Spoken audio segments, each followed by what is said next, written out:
Okay, hopefully we can use gold. Yeah, possible. 250 gold should be strong enough for this, right? Because there's a safe path here.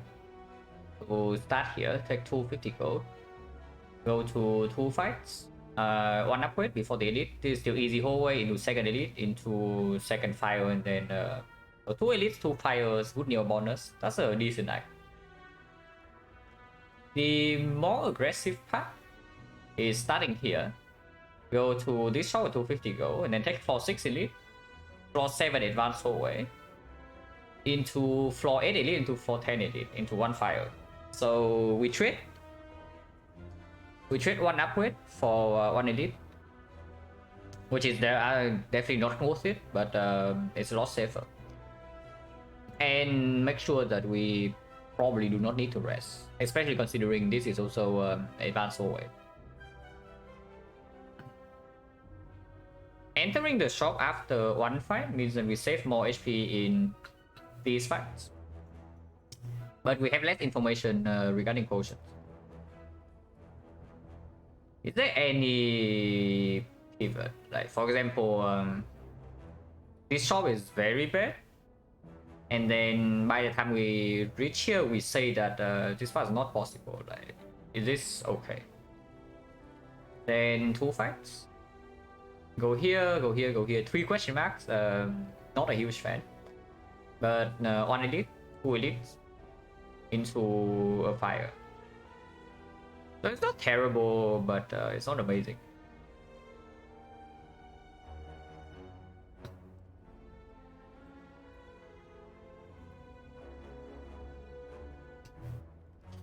If I'm playing silent, I'm absolutely starting left. But on iPad, I'm not sure. Like, are we strong enough to actually consistently do this? The keyword is consistently, yeah. Like, if you get good cards and decent potion drops, like, this part is no problem. You'll probably have full HP, especially if the shop is good. You probably have full HP at the end of the act, never needing to rest. But if things go badly here, is there a pivot? Like, for example, we commit here, and then the advanced always end up being really bad. So we enter this with like single digit HP, we have to take this elite still before we can make it to the fire. So that's slightly dangerous, but of course here there's only like 2 card rewards before the first elite, so even with the fire it doesn't even make this like that much better. The advantage of the left part is just that you don't have to fight advanced always. Super early.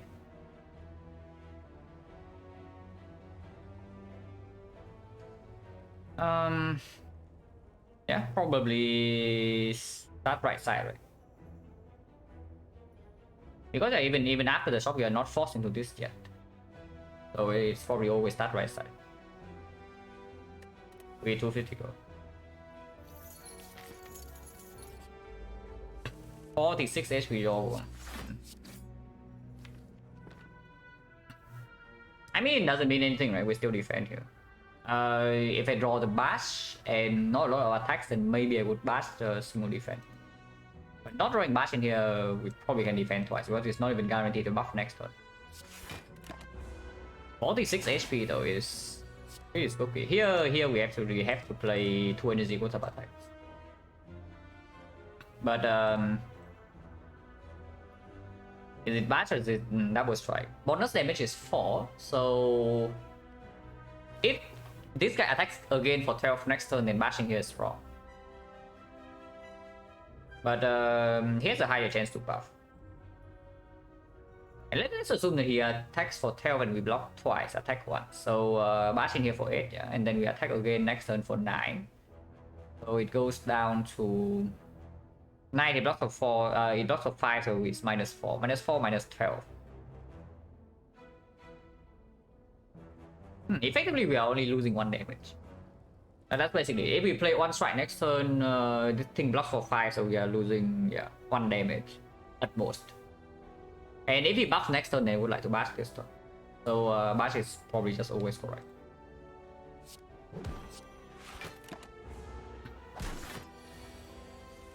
Okay, attacks for 7. So we bash again and take another 2. Buff, please. This one is definitely playing pretty nice here. We lost 6 HP. Well, good news, we heal 6. Fancy go before the shop, no potion, no. Pickable cards. And pickable cards are good. Now, of course, the problem with uppercut is that it does not get an upgrade until like here, yeah? So it's extremely late. So it's uppercut minus really better than Iron Wave in these nodes. I give them the good luck, at least I got a CS.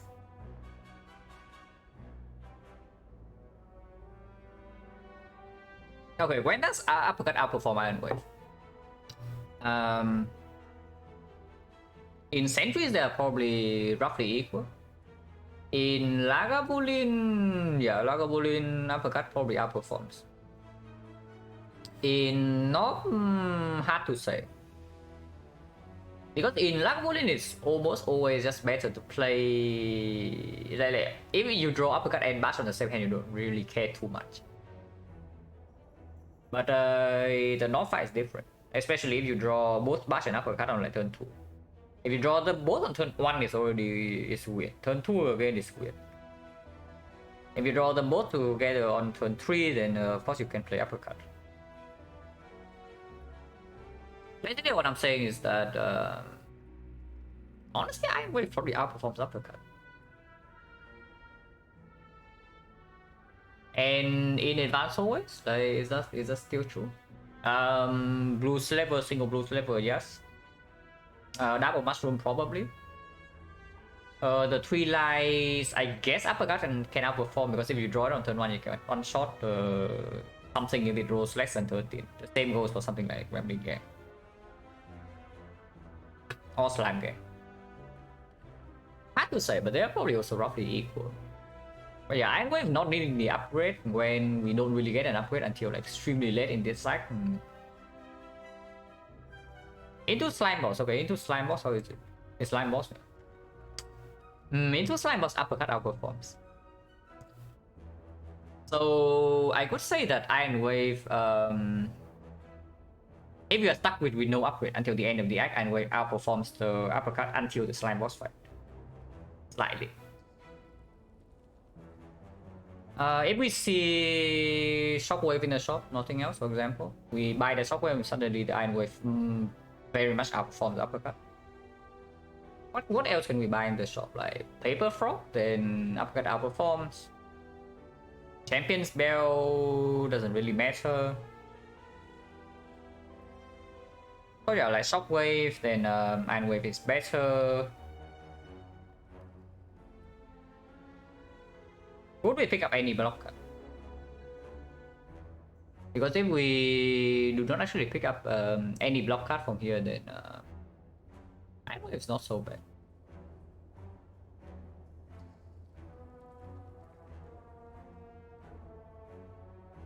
Yeah, what would need to be in the shop for the uppercut to outperform the Iron Wave and vice versa? So like Paper Frog speaks for Iron Wave, Shockwave speaks for the Paper Frog speaks for uppercut.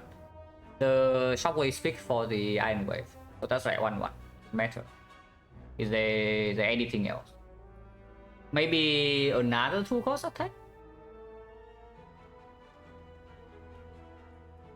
Like if the deck is already extremely energy hungry with uppercut, then like with whatever we buy in the shop, then I don't want uppercut over Iron Wave. If we see anger in the shop, then uppercut outperforms. I would not buy Carnage. Carnage minus, no. Maybe I would buy Bludgeon. Bludgeon doesn't mean anything. Bludgeon costs 3, so Iron Wave is not anger here.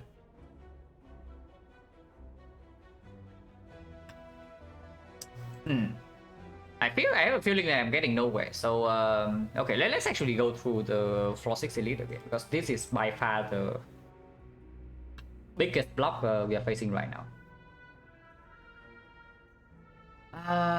Knob.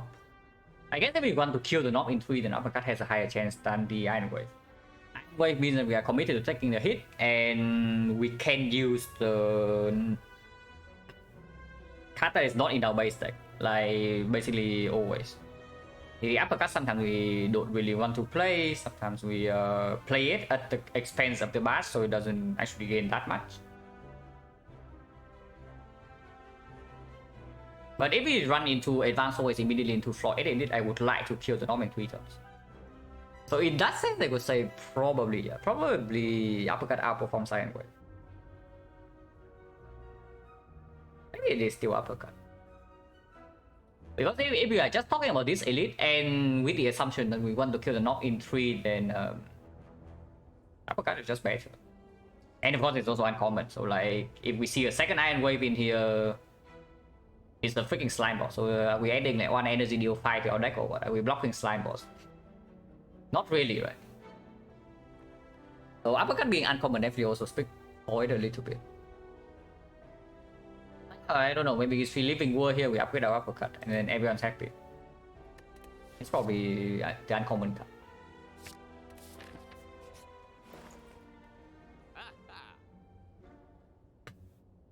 Now guess what guys, we can have an upgrade. If we would like to pick this, I don't even know. Like do we want apotheosis or what? Just won my first A20 with Ironclad, congratulations. With range, I don't know, like if it doesn't have corruption, then it's not that free, you know. And even with corruption, like honestly, I would say most of a lot of people have the first A20 hard kill with corruption death range. So like it's not anything to be ashamed of. It's still difficult because otherwise people would win more often, you know. Brains corruption, embrace two field of fear. Yeah, that sounds extremely strong. But regardless, like A20 hard is not easy.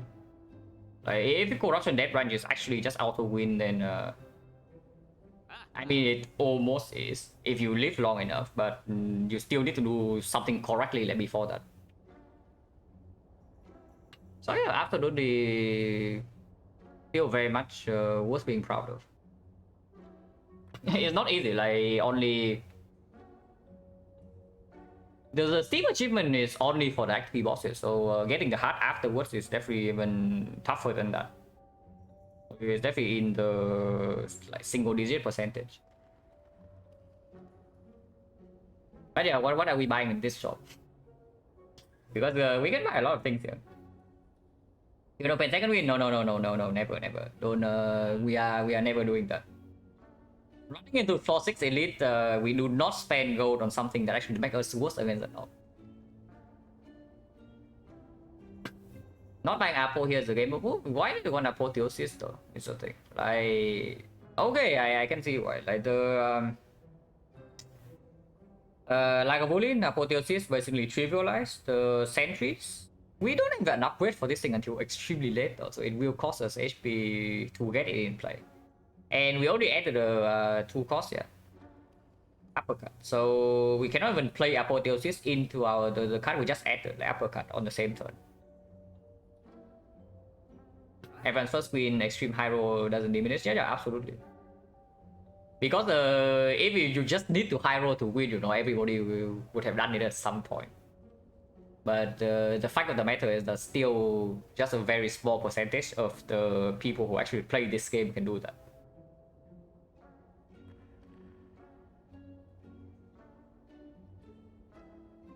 I don't actually see the apotheosis. I see Dark Shackle also. I think Dark Shackle is absolutely something we want to add to this deck. With yeah, the first card added being 2 costs. We can believe in the snack pull after this deck and buy the bludgeon, but probably very stupid. The ready to buy here is probably Frozen Eye, but Frozen Eye potion, Dark Shackles, how much is that? And if we buy a potion, it's absolutely fire potion, yeah. Vulnerable potion definitely goes down in value with the uppercut added. I mean, it is uppercut minus, but we can also just see Living World right after this. So 250, 261 plus another 56 is 300 and 17. So we are still living with 52 gold. Apotheosis, yeah, Apotheosis Frozen Eye is the maximum width line. And honestly, if I am going left, I would do that. Like, yeah, this is something maybe I should also have thought about, is that if the shop gives me a greedy option, then starting left is allows me to actually take that. But you see, if I start here and I only take 2 elites, it's like with the fire before the elite, I am absolutely buying Apotheosis and the Frozen Eye. But now I have a feeling I cannot get away with that, you know. When we fight floor 6 elite into floor 7 advanced hold and into floor 8 elite, no fire in between. We still have enough gold to actually buy the Iron Wave afterwards. Iron Wave of 26. It's still good, right? It's still good, especially when we are going into this path. Yeah, the 2-cost archetype, yes.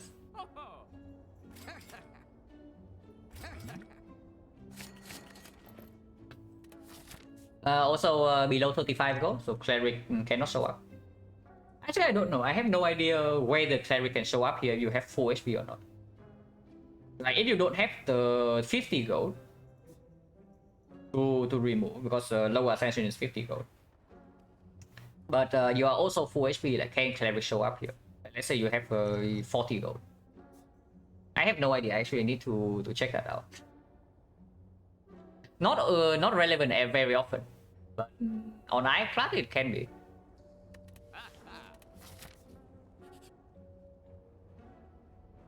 Okay, I guess the better Cleric.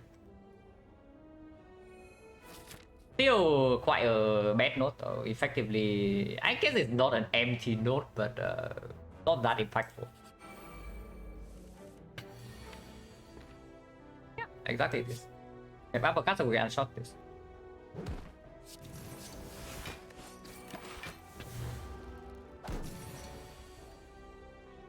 Doesn't matter HP. Okay.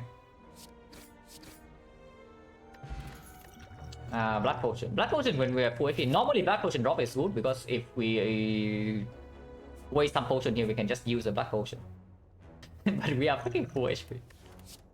I mean, not that that's a bad thing. There's a freaking power through for our second win that we did not buy. Here's a power through for the second win, Feel No Pain, that we did not buy. Interesting.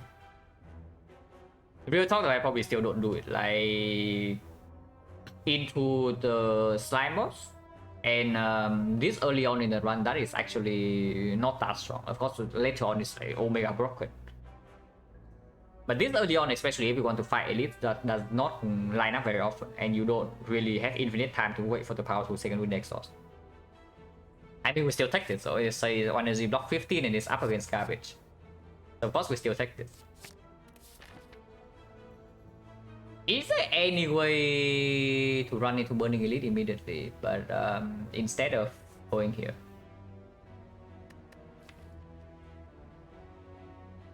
This like damage output is actually not higher.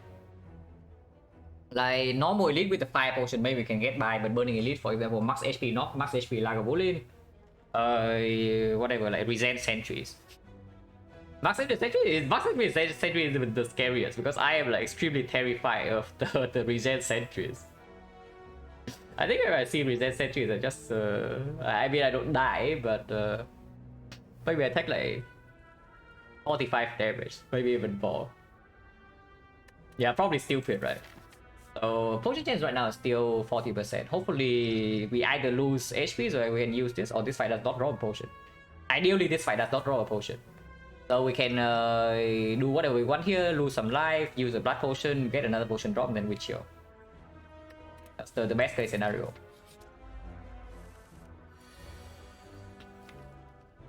Next turn power to full block this, so no problem, even when frail.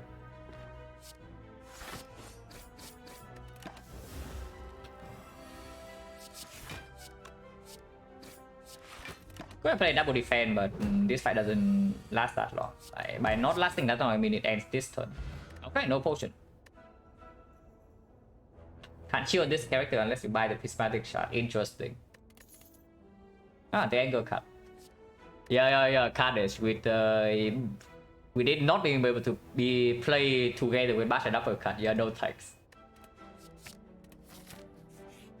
On the other hand is the anger cut.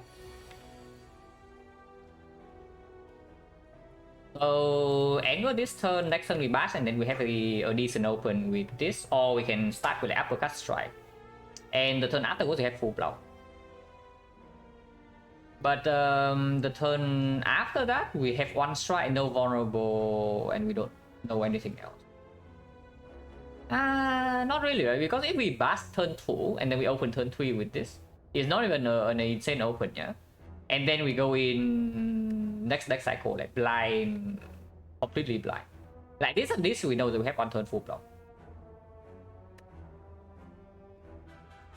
How much damage is this? This is 22. And if we open with this, is 1825, so it's plus 3. Only saw 35 go, assume full HP or not, doesn't matter, okay.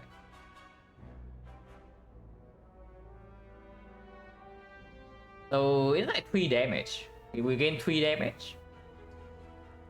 But potentially we lose more. And honestly, with anger in the deck, I'm not that scared that we are super short on damage. Even if the fight goes slightly long.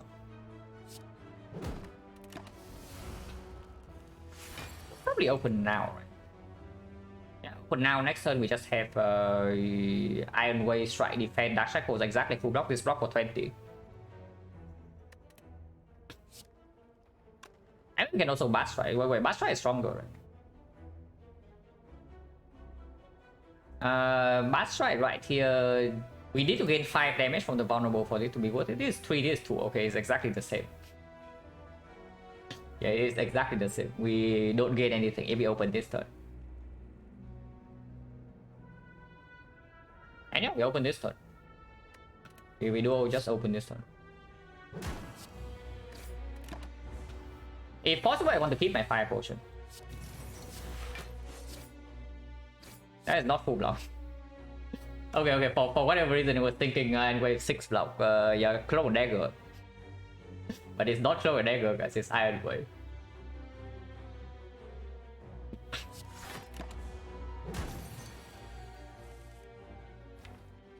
Oh, this being the offer is like so freaking bad. I mean, there's no line here.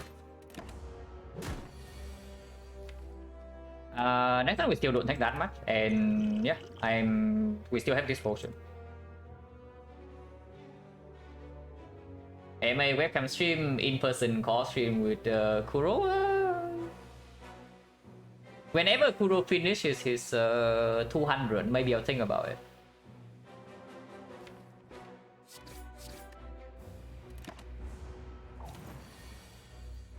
But yeah, we are getting like kind of wrecked here. But this turn is clear. Turns absolutely just uppercut and strike, which is 17.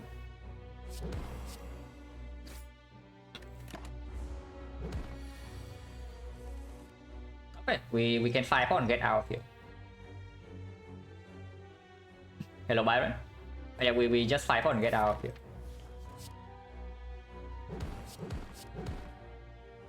Or we can take this 20. So is 5 pot worth 20 HP or not? Because we can also just take this 20. Probably not, right? 5 pot, against Sentry with the Frozen Eye, it should not be worth as much as 20. And against the Knock, if it accelerates the kill by 1 turn, but if we line up uppercut all power 2 on turn 3, it's not 20 damage. So probably not. We probably just 5 pot right away. Because there's also a chance that we get 2 potion drop from here and here. 50% here, 40% here, 20% of the time we get 2 potions. Then we should just use a 5 pot now. Hello Chonsty, thank you very much for the good luck. Oh. I mean, we did get 2 potions, we also get something else. Yeah, interesting, we bought the shackles. Struck, we just fought like a Wulin, so the value of Struck definitely goes down, yeah? We already added the power through. And we are facing Slimer, so the value of this card definitely goes like down the drain. Was AF đấy, yeah. Yeah, but that's yeah, as when webcam happens and when the in-person call stream happens, and I say that I will consider it when you are done with your 200.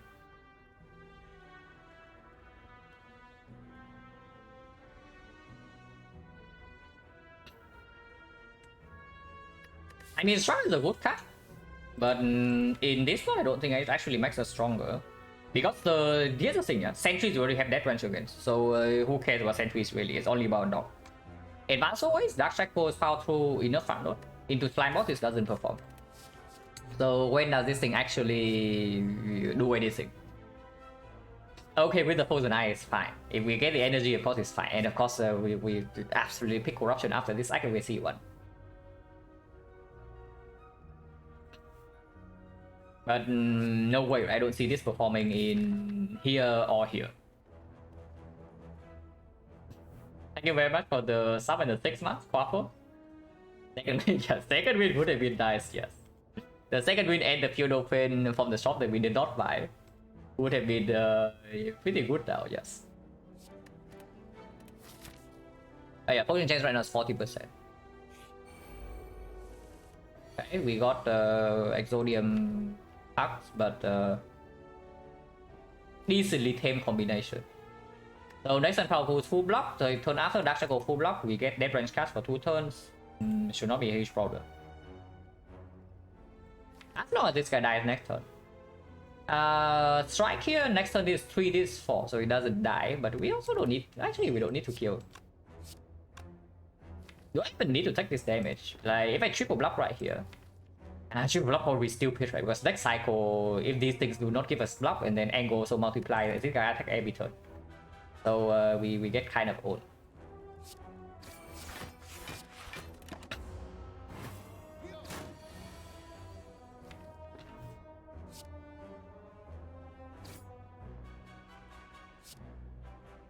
But yeah, no reason to do this because angle next turn 4 damage is already killing this perfectly. Okay, one more brain stroke. One more brain stroke. In case this is clip, we don't angle kill this first. More anyway. Okay, generated a struck, which is good for this fight.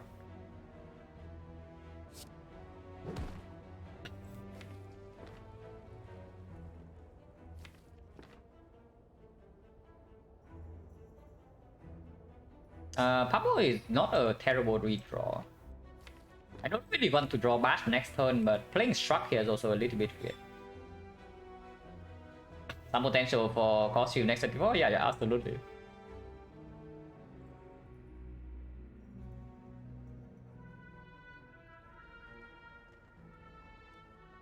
But our block density is not too bad. And this turn, this guy already attacks for 13 this turn, so it doesn't always attack for only 9 next turn, but it's not too bad. And yeah, we do need to deal damage at some point. Okay, he attacks for 13 again, and I guess we draw 10 blocks, so it's not that bad.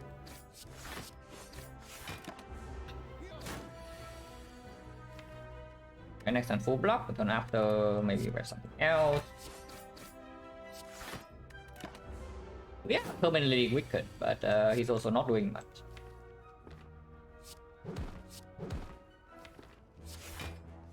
I need to shuffle into more wounds.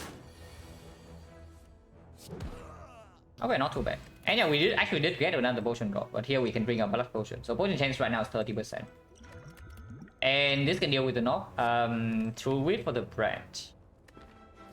Or skip. So this will deal with the knob and this deals with the sentries.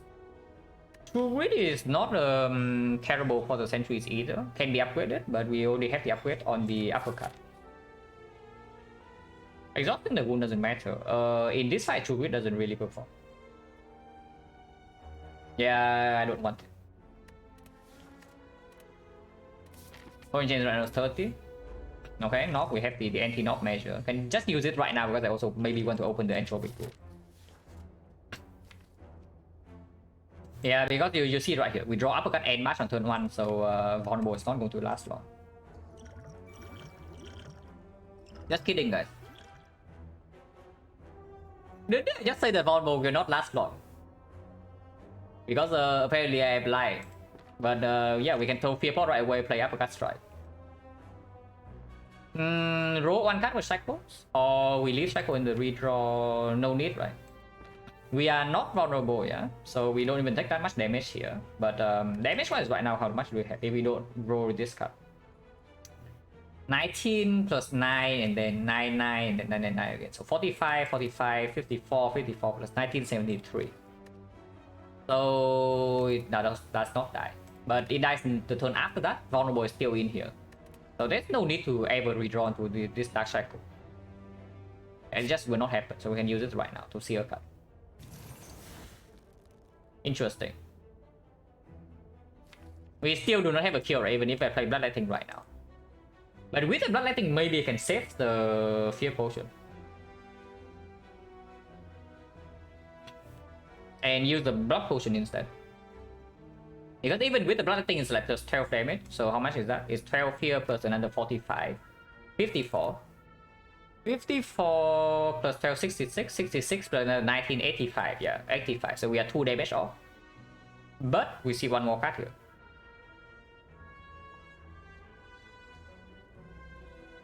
But the Fear Pot right now is only giving me 4 damage. So if this thing, yeah, no way, right? This thing gives me any attack.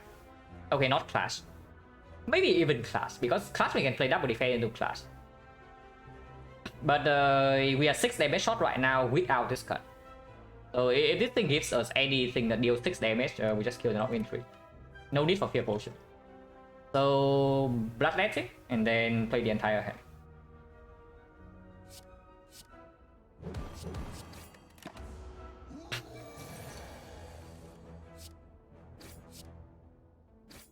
And yeah, we need any damage from this. Anything would do.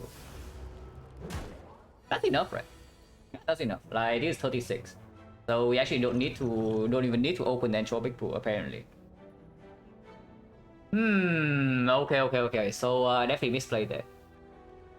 Oh, so basically I definitely should have played the Dark Shackles first before even doing anything.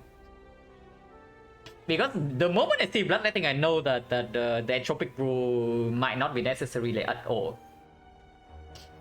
So if this fight drops a potion, yeah, then this misplay costs me a potion. I mean, we are barely taking any damage, so I cannot complain too much. But it definitely could have been played better. Yeah. I need to readjust my brain to think with the branch.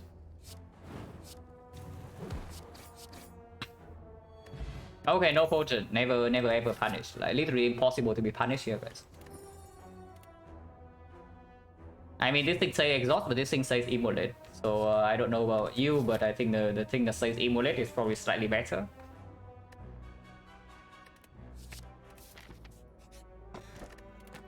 Holy. Yeah, okay, interesting relic bar. And here's the sentries with our freshly with our new immolate.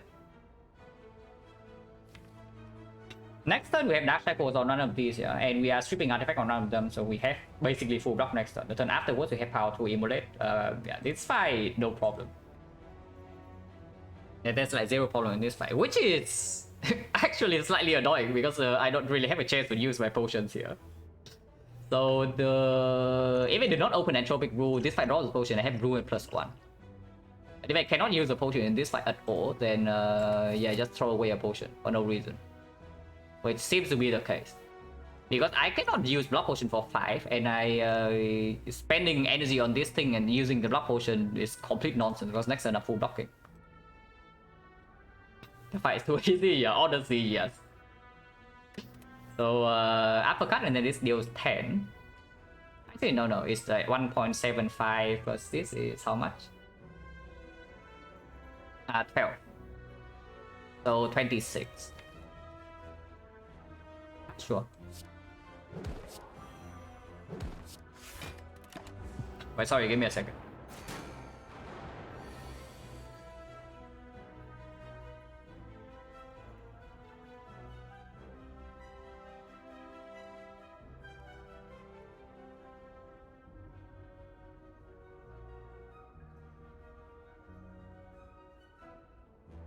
Wonder what the percent to win with perfect play is from here. Probably at least 90. I mean, if you see complete trash boss rewards, then maybe it can be a little bit weird. But this run should not be... This run right now is like very overcurved. I know, really, like very.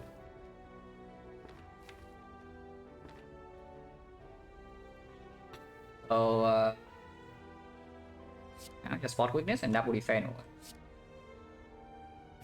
We don't need to hit this. Next one is already dead. We immolate. So next on this guy attack, we have full block the turn after this attack, so we probably put the damage here. Yeah, take one. 90 sounds slow. We still can have a chance to bleed out in early act 2 is the thing. Which is why I'm saying like if the boss rewards are really bad, there can be some problem. And maybe there's also a chance that we never see any exhaust synergy after this. Like no more feel no pain, no corruption, no nothing. No feed fire, whatever. And then this relic is like, yeah, sure, maybe like 3 cards. Very low because we are playing the Ironclad, but it is possible.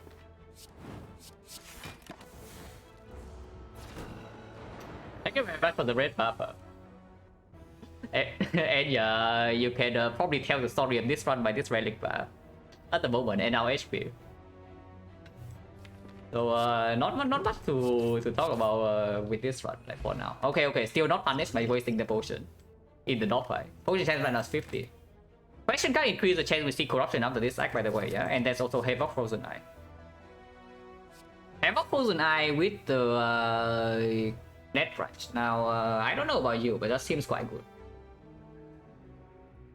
Yeah, I don't really know about you, but that sounds quite good to me, the Havoc. Our second rare card, by the way. Yeah. We saw 2 rare cards in this deck. Rare card number 1, Juggernaut. Rare card number 2, Juggernaut. So we'll see whether we see a third Juggernaut after this deck or not. Or maybe we die to Slime Boss, but I sure hope not. And we probably don't. With the question card, yeah, I go here. I mean, rare chain is basically non-existent, so even if I take 2 fights in here, even with the question card, I don't think we get another rare card. I guess I can probe with question mark first, because if, depending on what this question mark is, we can still go 2 fights. And yeah, we have an insane amount of HP to spend, so yeah, sure. Okay, I regret everything. Whatever, we take a remove, I guess. But what does this say for this? Because Serpent is still around, yeah? The first event we saw in this deck was the Banana. And this is Fairy, so we know that this is not a healing event. Lighthouse is fine, like Shining Light, Scrap Ooze, Dead Adventurer, Mushrooms, all good. But Serpent is still in here. Wing Statue is also good, so there's like... maybe like 5 good events and 1 very bad one. On the other hand, we can take the stable value. It's probably okay. And yeah, with the dead range right now, we take any second win. We even, especially with the power through. So defense are not terrible. We probably just remove strike. And yeah, I don't actually want this. I don't actually want this. I think I take 2 more fights. Especially when we also spend a little bit of gold in here, so super early shop in Act 2 got a little bit worse. Unless we collect more gold. So right now if I go to these fights, I get 75 plus 30, 105 gold. So 200. First side Act 2, so 220 into early shop, which is good. Remove is still 75 in the shop. If we take 2 fights into the shop, that's 240. So it's enough to remove and buy relic.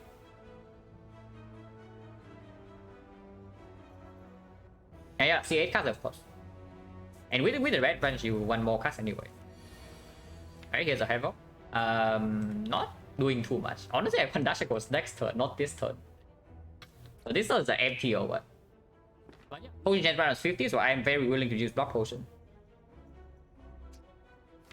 But looks like this turn's empty.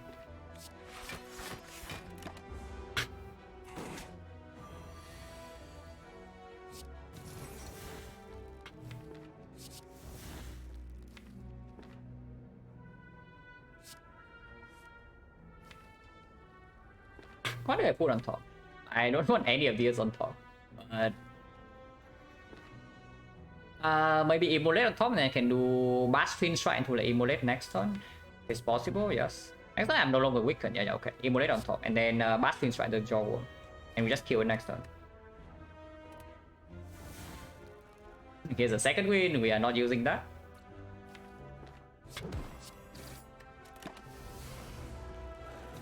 Can do with the Immolate, not needed.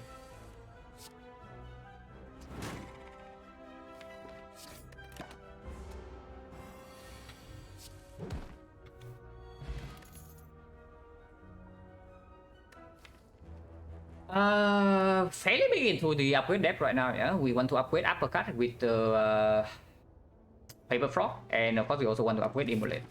We have both of these here, so ideally we don't want to pick up something that needs an upgrade. So the Pommel Strike gets slightly worse, and the Spot Witness gets slightly better, but into the Slime Boss, the Spot Witness doesn't really perform. And Pommel Strike with the Frozen Eye is also pretty good. Probably still Spot Witness though, because Spot Witness Frozen Eye is like another combo. And if we see second win, if we see Corruption, then skills in the deck is just good. And there's no guarantee we ever get to upgrade this Pommel Strike, and then it's like mediocre / bad.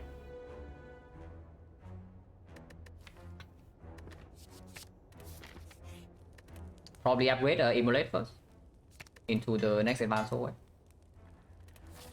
Point chance right now 60.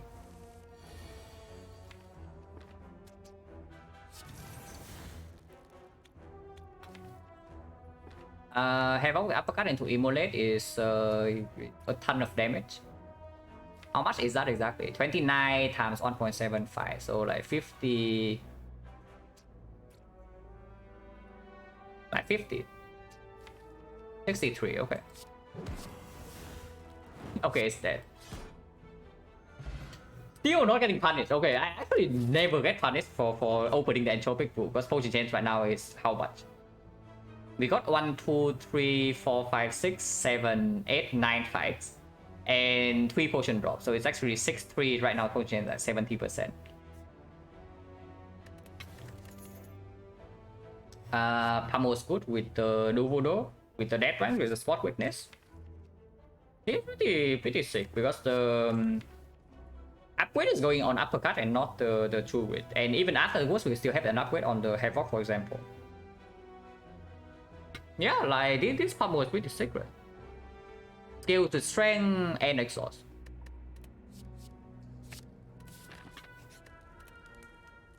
And yeah, upgrade the Uppercut now.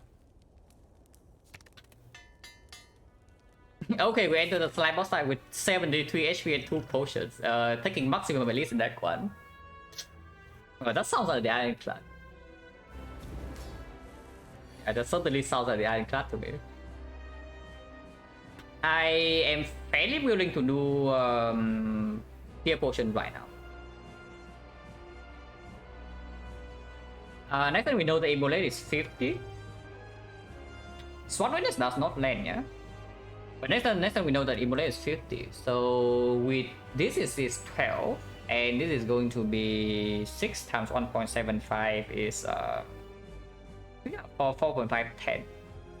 So 10 years, 12 years, 22 with the Immolate 72. So it does not split. And then turn 2 you have a perfect split.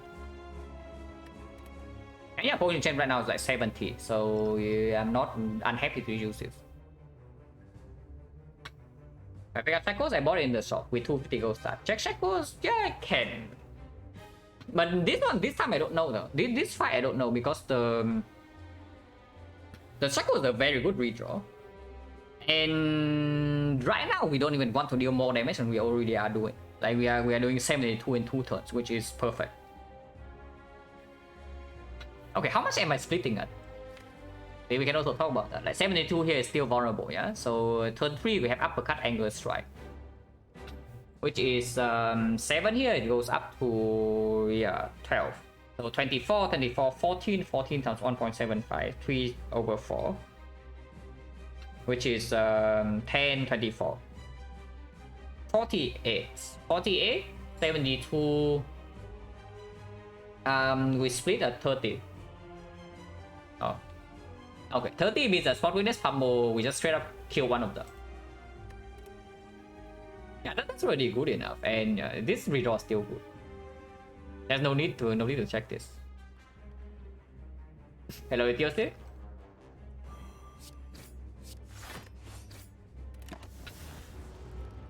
Yeah, here's the second win that we wanted. 50 is perfect, and do I want to draw? Do I want to havoc here? Basically, I mean I can havoc. Havoc away this defense on this next turn is like this. So basically, I draw 2 more cards in here. Energy consumption is still the same. Havocing here is just good. Right? There's no reason not to havoc. Thank you very much for the red parrot. And I caught a little bit of the silent run. Like looking really strong. I assume that things went well. But yeah, we are also in the run that is probably pretty overpowered. Entering slime boss fight with 2 potions, max HP, taking max elites, and this is the relic bar. So unless something like extremely wrong happens in the boss rewards, it should be pretty chill. I'm playing second win here? Why though? What is the reason? We do not flex. Don't flex, right? Like this flex deals 3 damage at the very least, so it goes down to 75. Okay, so playing this flex right now is actively griefing, yeah.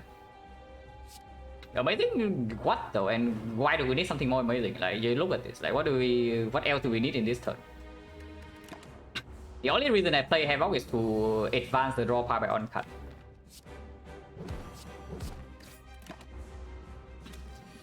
For feed, you cannot get feed from the death range. If you can, I can tell you I will do it. But yeah, we cannot. Next we have Havoc Anger, so we can bash into Havoc Anger or whatever. I have a lot of strength. Oh, can headbutt the spot weakness if we would like to. Then we can Havoc the bash instead. Yeah, strong, right? That's actually strong.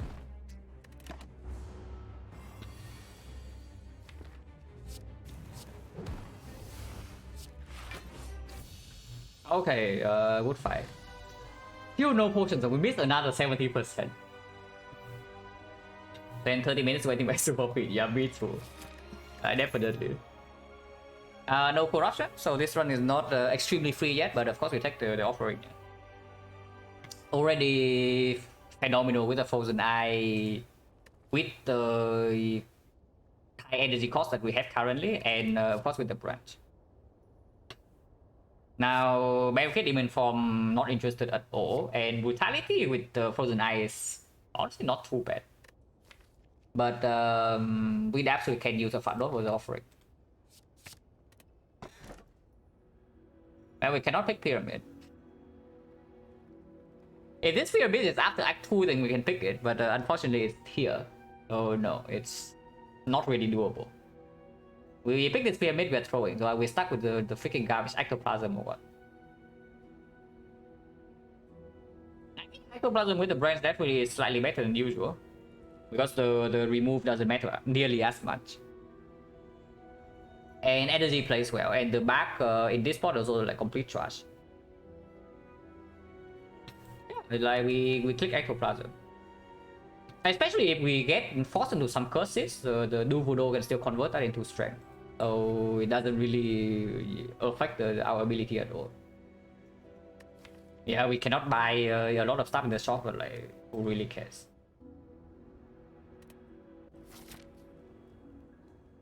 I would say this boss rewards is like so-so, not crippling, but of course it's not good. I see early shot to 4 elite, so we can do that. Double question mark or more fights with the Duvudo Mausoleum, very very pickable. Forgotten Outer is not even that scary. I don't mind 2 question mark. I still don't really want to fight advanced always, even with the question card. Not that early at this. Especially when I'm trying to set potion for like the 4 elite path. Okay, no thief. Thief not found. And dual wield anger doesn't really lead to anything good or bad, so it doesn't matter. We just attack.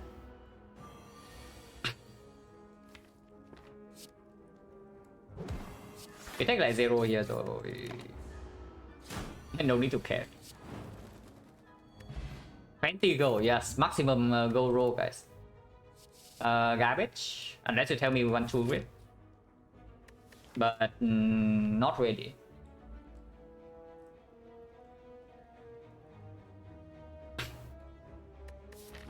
Definitely do need to be a little bit careful in this fight because the paper fog doesn't work here that quickly. And took sacred back and just sustain no buys. Yeah, sure. Picking up something from Baylor stream, I see.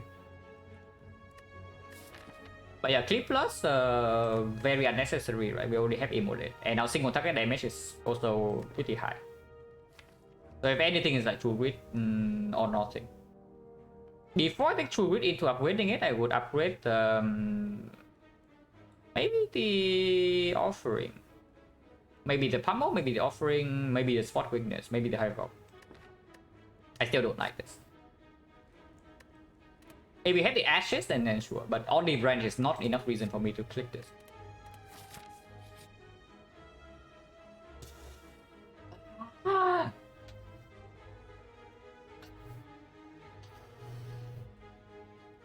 We don't take this, like, no.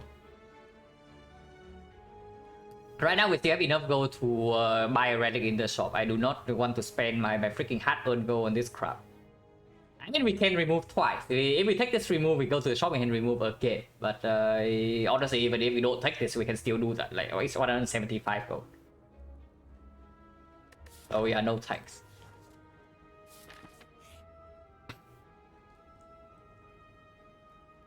The Burning Pack is a disarm. Disarm is an automaton, not amazing, but it can make way for the thing. There's an evolve without power through. With the depth range, but our exhaust, and yeah, we have Immolate as well. We have both Immolate and power through. And of course, we pick any second wind. So this evolve is fairly tempting. Just an Omega clone for definitely not the cleric, yes. Now we'll never know it because we just left the event. So now we never know like whether that beggar is like anybody else or not. World Cry is upgraded. Honestly, World Cry is not bad. Like we have Frozen Eye and the Death Range, and we have a Havoc, but it's competing with these very strong uncommons. This army is very good later. The keyword is later. I wish it was Shockwave here, guys. No, isn't that like the story of like every run? You see the library and you wish there's a Shockwave in there. But it might actually upgraded. What about the evolve though? Because right now, honestly, I think my attention is on the evolve, and then not on anything else. With Immolate and Powerful already in the deck. And we probably have the front load power to maybe carry the evolve around in the elite fights. Which was chocolate lab we are deep like, yeah. That would be quite good.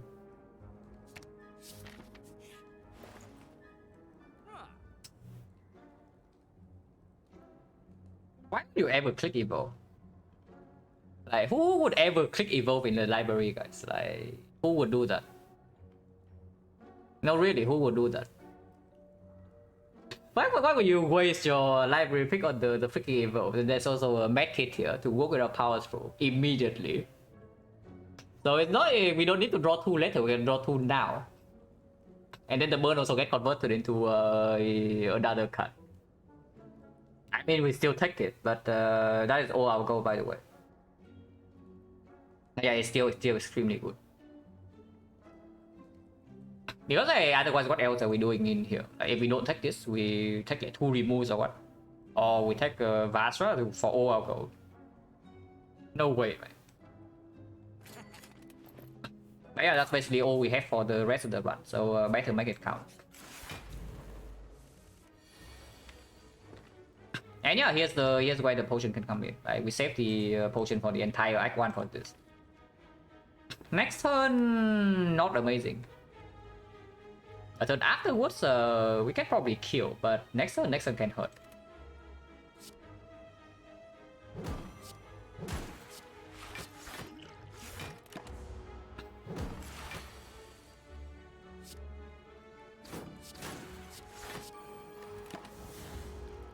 Right, here's the war cry. Still want that. And I do.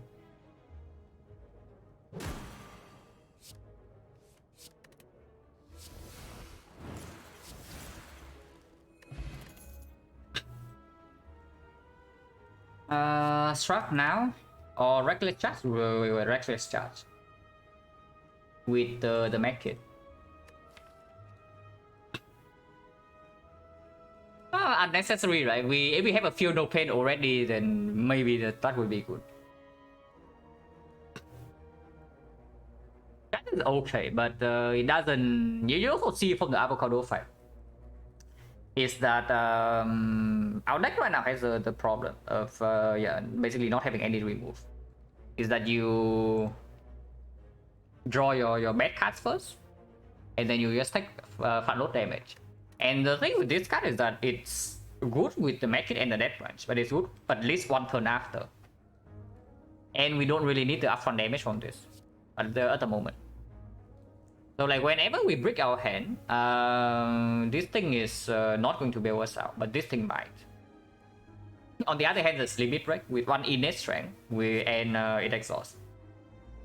So there is like kind of an inflame minus. Like Inflame gives you 2 energy and then it gets out of the deck. This thing gives us 1 energy, gets out of the deck and draw 1 hand immediately. No, not energy, but strength. And you see, right, we have a very strong Act 1 start, but in Act 2 you feel like we are basically near full HP, yeah, but I don't feel completely busted. So there's always a chance to actually lose a run like this. But yeah, Struck is probably okay here, now that we have 4 energy.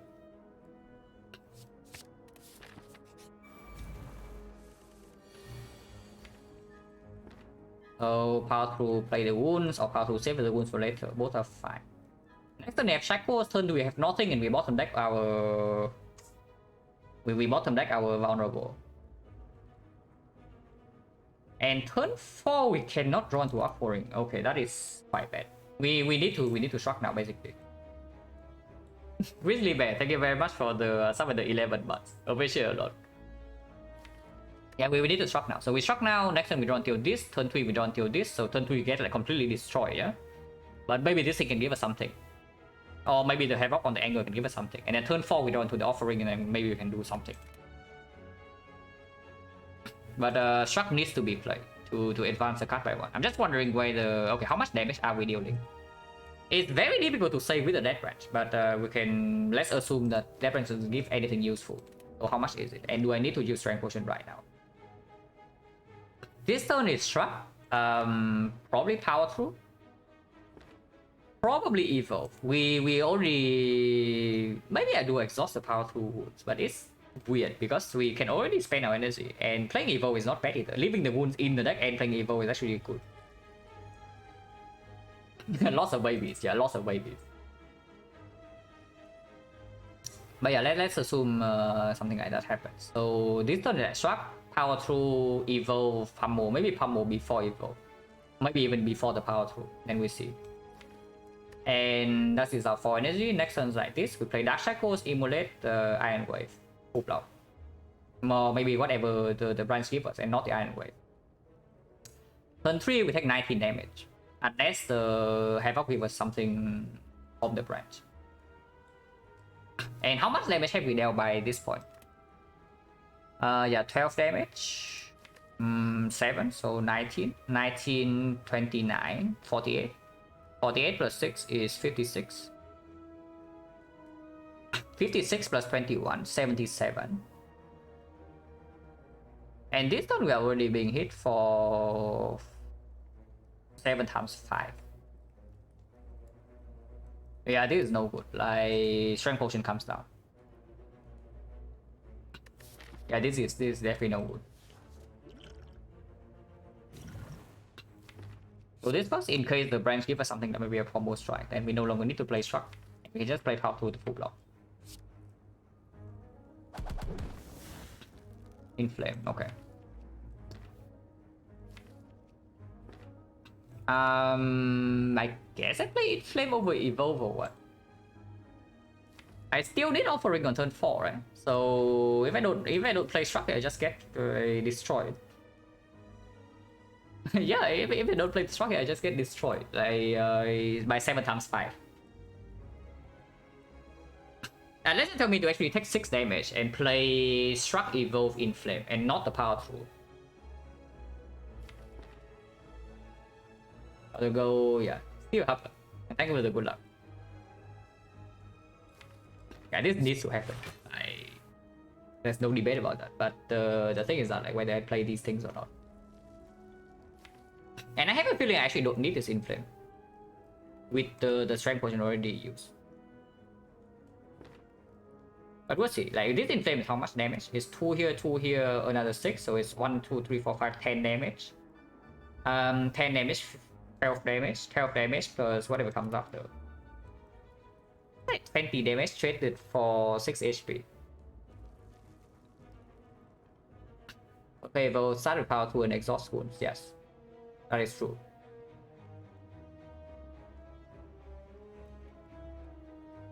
Yeah, ideally I want to kill by turn 4. And we do have vulnerable now on turn 4 with a bunch of strength with the offering. Yeah, I play power 2 and exhaust the wound first. If that is the case then. Oh. Oh. Okay, we have more things to do here. Do I play Shockwave or do I play Inflame Evolve? Because Shockwave is actually a pretty good amount of damage in this spot. And the Evolve doesn't actually work, right? So if the Shockwave gives me more damage than the Inflame, I should always play it. And yeah, it's true. That is the case. Let's play Shockwave then.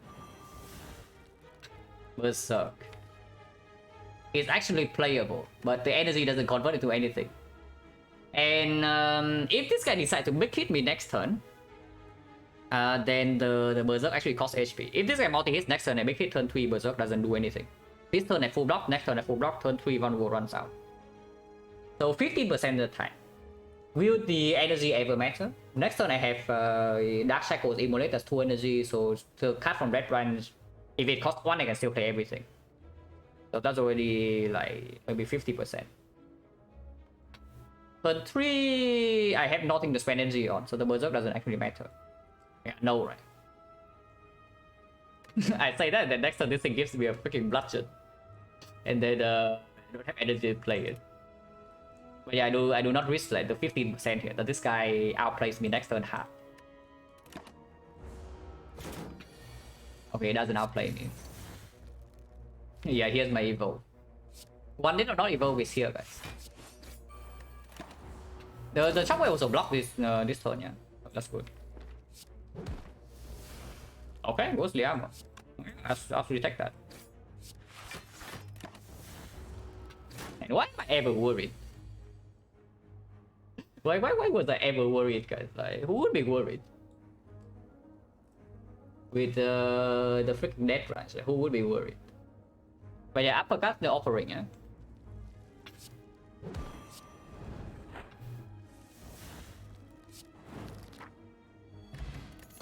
No potion? No. Oof. Really? We have back it. Okay, we have back it. So the second win value definitely goes down by quite a lot. Yeah, if that's the case, just click the yellow card. Like, it's extremely good. With yeah, very many things. Like we have the ranks, we have the strength, we have the frozen eyes we can line up to burn some garbage, and then of course we have the paper frog. Yeah, just click the yellow card. And we can upgrade it right away. Nothing else worth upgrading over that. Right? Yeah, upgrade Fin Fire.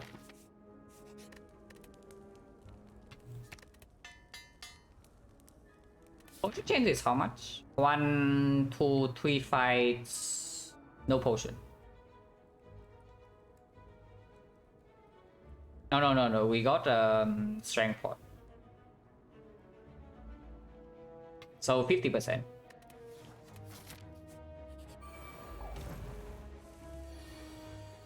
Did the attacks on turn 1. We do not draw into strike pole, but we do draw into the power through. So that's good enough. Okay, it's definitely good enough.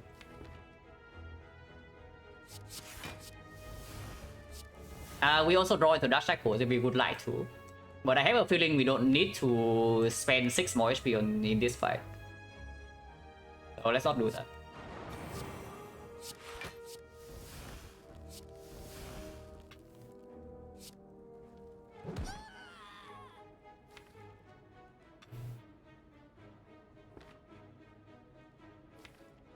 Next turn, I uppercut the strike, she resummons, the turn 3, she attacks again, but then we can still have struck, defend, immolate. If she buffs next turn into attack turn 3, then it gets weird. Unless we kill her in 2 turns. Do we actually kill her? Wait, if I just do Blast Strike in here, yeah?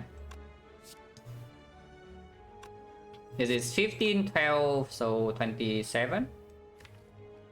27, next turn 14 is 24, so 51. 51 plus 12. 51 plus 12, 63, 63, 73, 73, 100,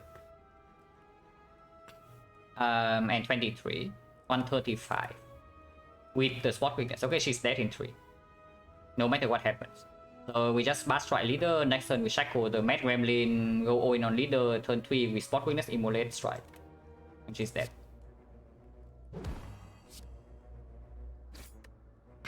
That is even assuming this doesn't give us anything, which is my barricade. Okay, that's not very useful.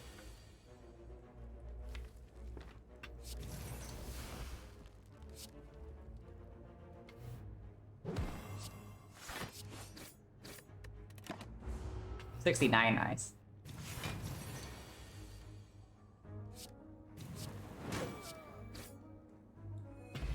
Button Spill, no potion, so right now it's like 60%. Second Havoc, not interested. Mostly Armor, probably not interested. I would like, of course, Power Through. Frozen Eye, yeah, it's Frozen Eye good. Debatable. Nobody can be certain. Need a larger sample size. Hello, team here.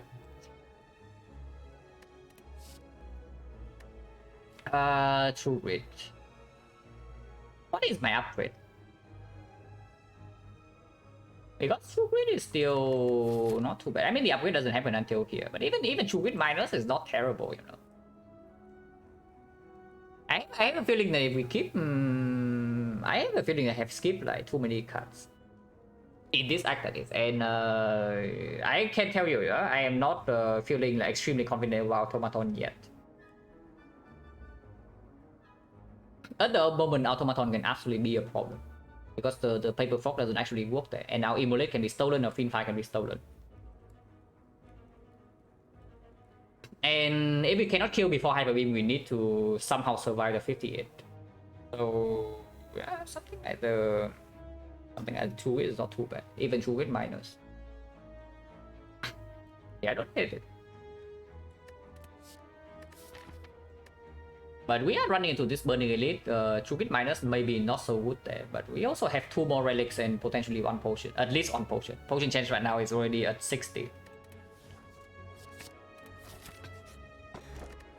Okay, it's 100. Good to know. So we do have 2 potions into the Burning Elite.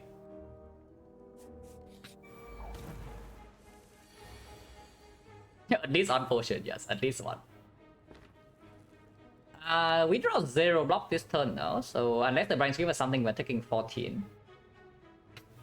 And that's not very nice. Offering first in case I get exactly corruption from this, and then I exhaust something with spot quickness. Okay, so we are most likely taking 14, but Pummel can also give us something. Okay, we are taking 14. 5, 34. Ouch. Oh, we are being outplayed, but it's fine. It's actually fine.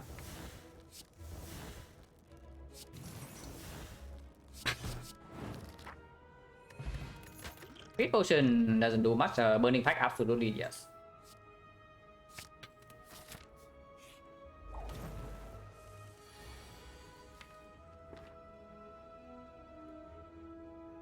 No need to ever play the evolve, so we can do strike into true grid.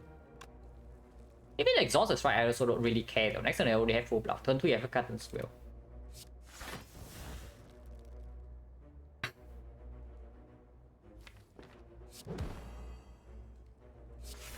I no reason to take 1, right? We can take 0.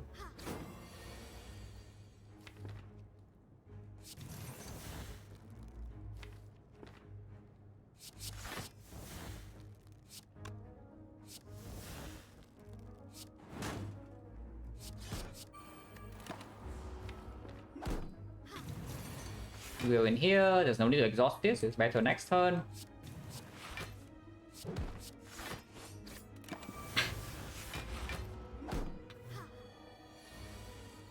And there's also absolutely no need to play the offering at all. Next turn we feed fire kill.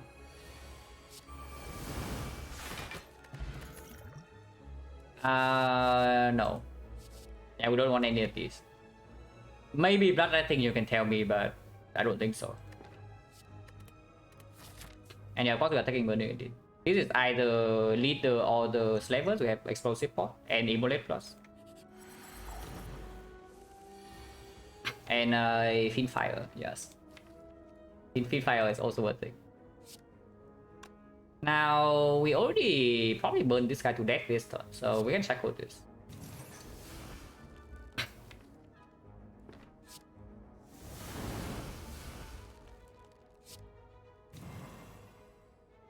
Damage, block 6.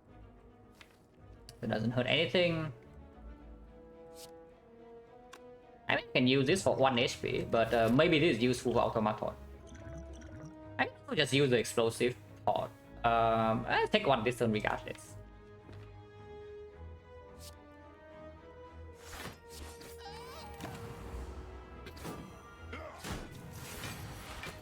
Now I have Fiona Pain in play, so I can Fiona Havoc the thing.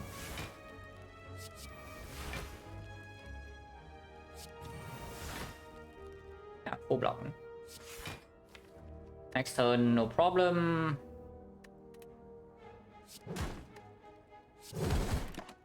Exhausting Carnage was a thought, but it weighs like quite a bit of damage, so no thanks.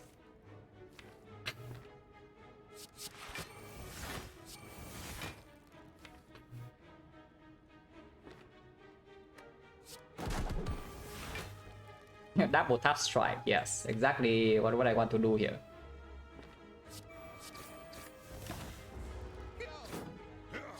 Hello, Sam.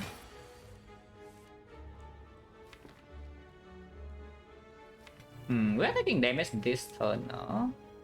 Are we? Actually, no, we are not.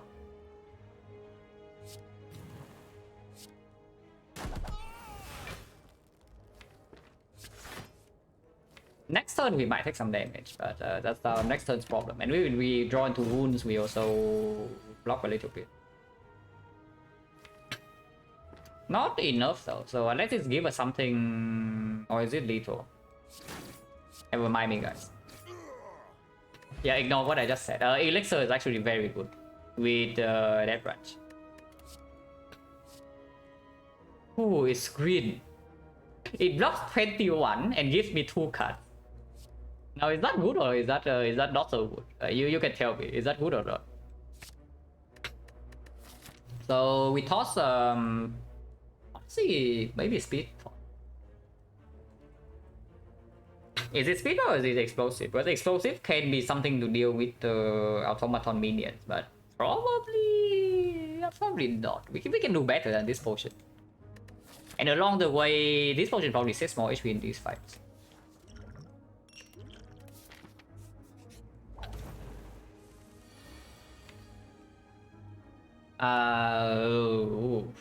Okay, you need to be a little bit careful here. Definitely need to be a little bit careful in this fight. With this draw, maybe I'm willing to do offering.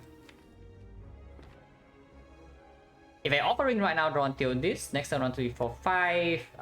If I continue to draw 1, 2, 3 here, and then burning back until here, the turn afterwards I have Havoc, we into the strike. Yes, I guess not too bad. Not amazing though. And turn 3 is still fine. We have the Captain skill and have power 2, so we block 33. Turn 4 we draw into Emulate, and that should deal with a lot of the issues. If I do not play offering here, what happens? I draw 1, 2, 3, 4, 5 in here. Next turn I do Burning Pact. Draw 1, 2, Havoc on the bash. And then maybe Struck here. Yeah, I do need to play Struck. So I do need to draw 3 cards. So 1, 2, 3, 4, 5 here, 1, 2, 3, 4, 5, and then I can reach the power 2 and turn 3.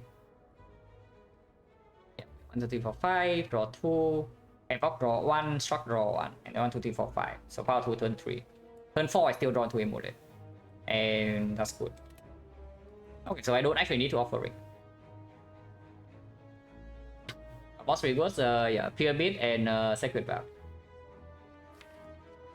Not really offering here means that we definitely start with power to get better cards. Yeah, like this one. Oh yeah, we just retain 21 block, guys. That's pretty good. Don't know about you, but I think that's pretty good.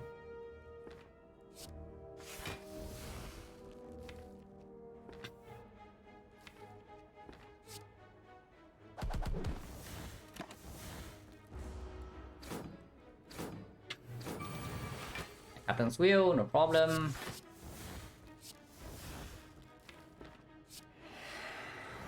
I would of course uppercut into dropkick first, but we can also do better by doing spot witness in friendly mid break, for example.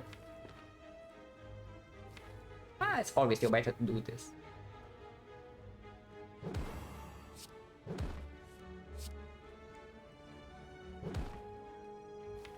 Wait, that was wrong order. Doesn't matter too much. We have like a billion blocks still. Okay, one off here. Maybe it matters a little bit. Just a little bit though.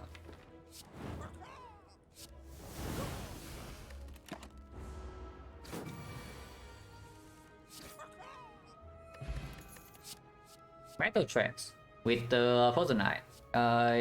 With the card that says Metal Trance on it. Now that seems pretty decent. Weak Potion probably better than Speed Pot, unless you actually have a real barricade. Because the Weak Potion can strip artifact in here, so you can actually play vulnerable on it. And vulnerable on the automaton is, yeah, honestly pretty important with the Paper Frog. I don't mind this.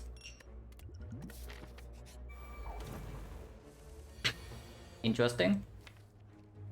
Okay, maybe we weak pot this thing then.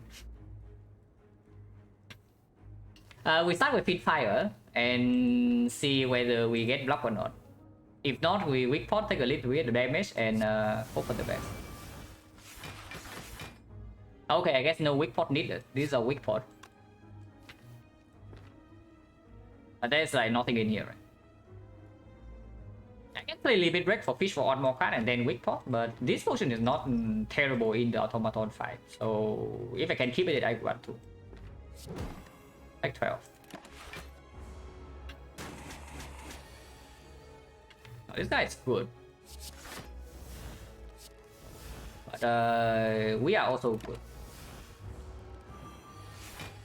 Like both sides like play pretty well, like outplaying each other.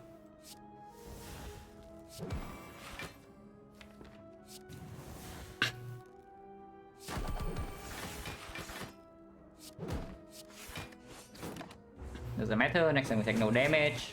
We just always die. Endless rule with a frozen eye. No, really?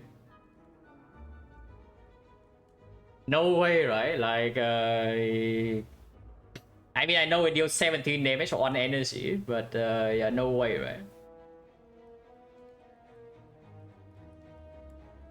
I mean, we do have an evolve and a medkit and a death branch. But yeah, no way. Not interested. We take it? Why? Why? You need a reason to take this thing. Like, are we lacking damage or what's happening?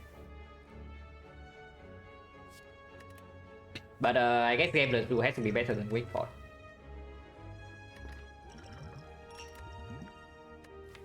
Yeah, like, are we actually lacking damage? Or are we not? Because if we are not lacking damage, there's no way we should take it. It's free damage, yeah, it's free damage, absolutely free. Only costs one draw up front for half a draw later. Like extremely free. Don't get me wrong, it's actually decent. Like we, if we actually need its damage output. But I have a feeling that we don't. If anything, redrawing into our uppercut or bash and our spot weakness is increase our damage more than we draw into that crap. More than drawing into that crap. Yeah, over Iron Wave. Yeah, I also would like to remove all the Iron Waves from my deck in this spot. Iron Wave is the deck one cut. What is our upgrade? At the moment, can be True Witch, can actually be Offering. Actually, it happens fairly often that we are like one card short to reach something important with Offering. And especially now that we have the Feed Fire, for example. Having an instant hand feel is pretty strong. The downside of the Offering though is that we upgrade our Offering. The downside of the Offering is that we actually upgrade our Offering, yeah? Our hand is full instantly, and then we cannot start fishing for new cards with the Power Through. So we need to spend our energy, commit our energy onto some garbage first, and then we can play our Power Through into the pools. Because the upside is that if our draw is bad, we need the Offering to reach some important cards, then it's performing. With the game, the Screw is stronger for one fight. With the Elixir, is stronger for another fight. They're coming in peace, right? Gambit. Speaking of Gambit, I actually played some chess yesterday. Like, it was the first time I played chess in I think 12 years. so I was like completely lost, but yeah, pretty fun. But when it's upgrade, +1 strength, not redrawing that very often with the Death Branch. So how good is it? It's okay. Not terrible, but not amazing. Chess trivia probably not happening. What about just taking the energy upgrade from the Havoc, for example? Like, what about that? Randomly lose my queen. I mean, I don't lose my queen, but I lose a pawn here. I lose a knight there. I lose some bishop yeah, over some random stuff. I just hang pieces like, all over the places. But yeah, still pretty fun to play casually, of course.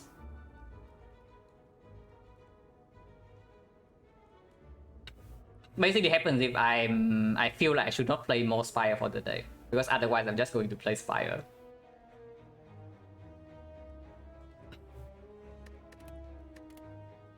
But yeah, what is the upgrade? Draw upgrade, energy upgrade? I think honestly energy upgrade is strong. Especially with the double power 2 medkit. Like the energy upgrade will play. didn't like it. I say that I would not like it if I'm trying really hard. Like I very much dislike. I learned chess briefly in like middle school, and the first thing I had to do was like learning the opening variation and then learning some basic end games. And I hate memorizing stuff, so I just stopped.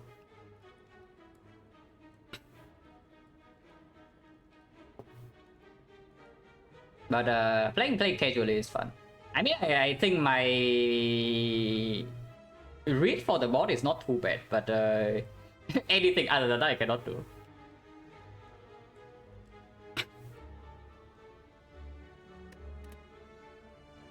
But yeah, we don't take anything here, and I guess the upgrade is honestly it's probably on the energy, like the havoc.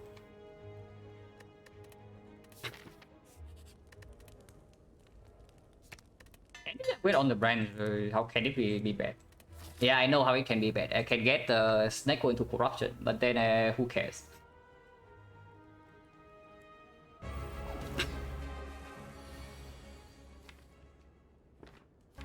I want Fiend Fire next turn. I actually don't want to have Rock here, but if I do nothing here, like that cannot be correct, right? Yeah, there's no way that's correct. I'm doing nothing this turn. I mean, if I draw until something like here, then next turn I get the Immolate Offering, which is not bad either. Maybe I should do that. Yeah, maybe I should actually do that. So, starting with Havoc, draw until the power through. So that is already here, yeah? And then I can do Burning Pact to here. And then Battle Trance to here, and then Feed Fire. That is all my energy. 1 energy on this, 1 energy on the Burning Pact, and 2 energy on the Fiend Fire. So I cannot play the random cards from the Fiend Fire. That sounds really bad. Do I need to play Offering turn 2?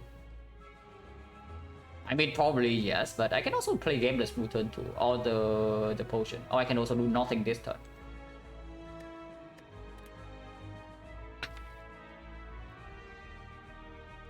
Or I can even do something like this. I play Battle Trance until here. And then I have out away the strike. So next time I draw until 1, 2, 3, 4, 5 here. And then I can dash cycle the minion or the automaton if the minions are not attacking. And I play the Immolate, play these to block a little bit. And turn 3, they are stealing my offering. So I get 1, 2, 3, 4, 5 here. That's pretty bad, but the minions are also almost dead because I play the offering, play the Immolate on turn 2. And then I get back my offering, I can redraw into my Feed Fire, and then I go from there. That probably sounds way better. So Battle Trance until the Feed Fire. No. Actually, I cannot Havoc the strike. Because Battle Trance afterwards I cannot play Struck, so Havoc is going to hit the defense, so I don't even draw Immolate next turn. That's exceptionally bad. New channel point chess redemption trading tech now, yeah, sure. Absolutely, that's what's happening. So I guess we do start with Burning Pact. Start with Burning Pact until here, draw maybe Battle Trance until here, maybe something else, and don't play the Havoc. And these 5.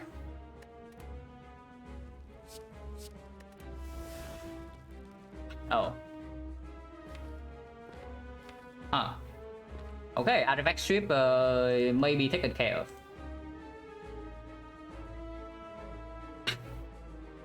Hello, Veteran. But yeah, we Battle Trance right now, yeah? I do want to draw 1, 2, 3, 4, 5 next turn. Before that, we can do this. Well, that would have been good. That would actually be good to play. So yeah, Battle Trance and stop the turn there. We can play Havoc on True Wit, but True Wit can randomly hit Feed Fire, Dark Embrace, or Power Through Plus, which I also don't really want. I can do Power Through first for the 2 wounds. I don't have 2 wounds in the redraw. I don't need to redraw cost the things right away because yeah, I can only play the 0 cost. So leaving the 2 wounds in here. Then I play the Evolve, and then next cycle I have a lot more bonus draw, which is what I want a big hand. I want a big hand so that I can actually play Fiend Fire for something. Branch Amid, we turned down the Branch Amid for the Ectoplasm. Like Pyramid was offered after Act 1. But yeah, I play Power 2, leave the thing in the redraw and play the Metal Trance right now. It's basically the line.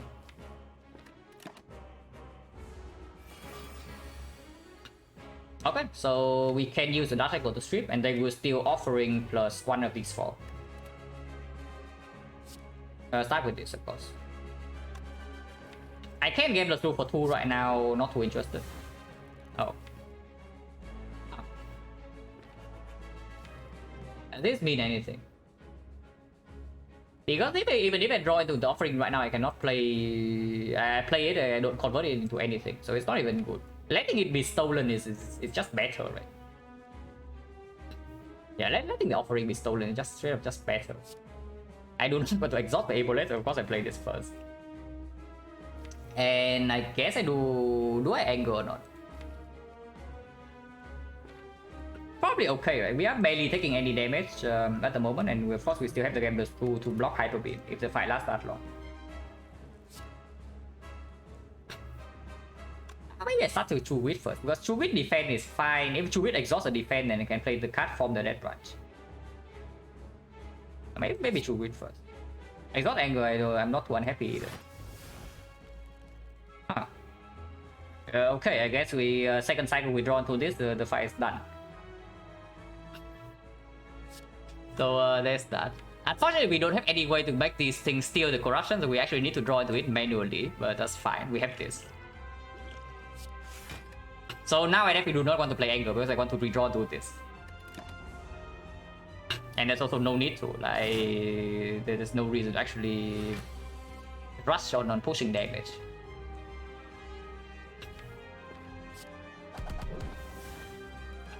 Lines here. Yeah, I can do that. I can close line, strike here, get back the offering, play offering. Draw these 3, play the Evolve, play the Power Through, leave the 2 Woods in my deck, get 1 more card extra with the Ascender's Bane and have Uppercut for next turn. Or I can also do nothing this turn and guarantee I have the Power Through next turn. That's fine too. It's something like this.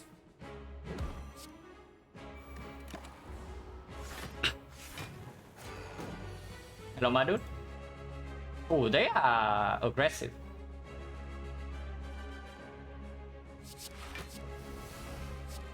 Oh, thank you, the Clash. Yeah, exactly what I need here. I want to shuffle in the Uppercut and not the Bash, so it's probably Uppercut strike this guy and then play the offering.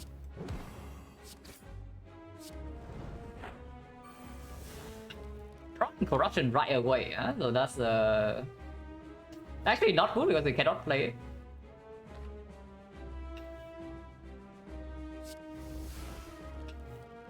So I mean I can feed fire this hand. It's not a problem.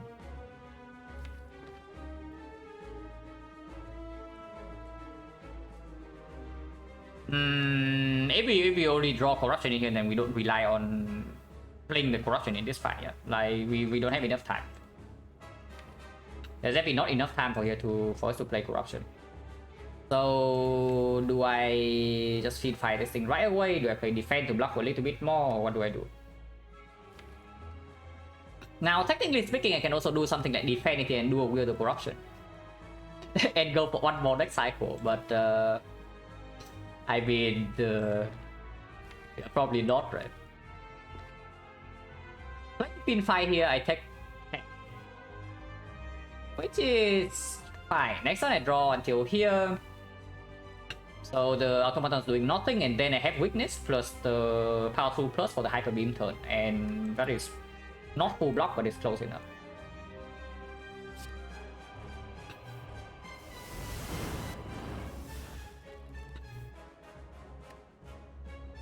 When playable, we of course we still have Elixir anytime we want. No need to panic here.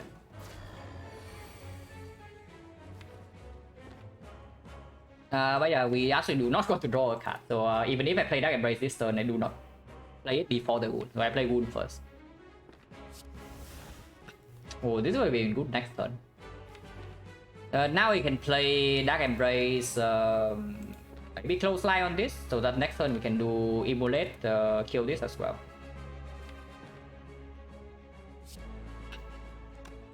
Dark Embrace in here, next time we can do until here. Ah, that's okay.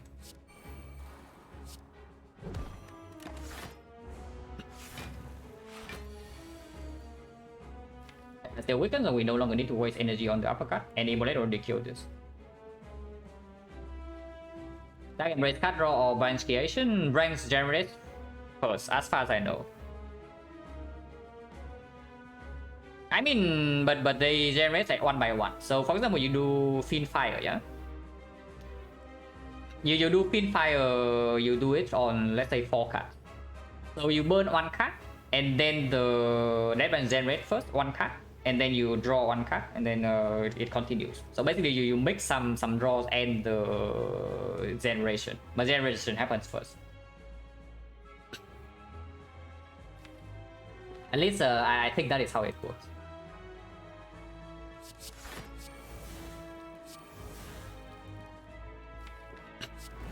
Which is fine.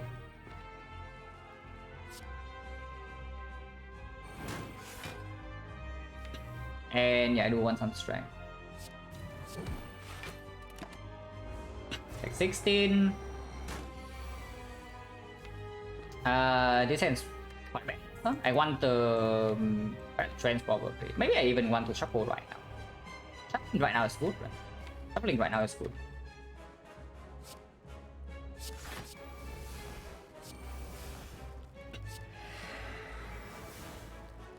You also see, like, it generates a card first and then I draw. This is an okay hand next turn. I can spot weakness. This hand is very bad 2 turns after, but we also are not getting attacked, so we can do uppercut into Immolate. And the turn afterwards, we have the Burning Back Power too. Weakness runs out on this though, which is a little bit annoying, but it's still fine.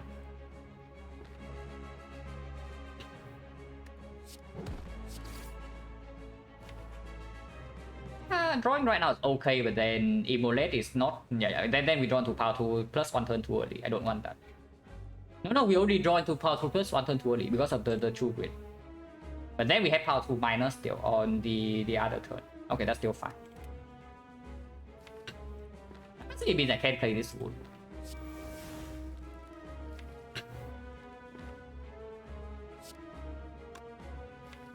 Can I play this Battle Trance now? Maybe Battle Trance draw 2 and then I have the uppercut for next turn is not too bad. Yeah, then I can uppercut Immolate. And the turn afterwards I have these 5. And hopefully it dies before that. Okay, that works too, that works too.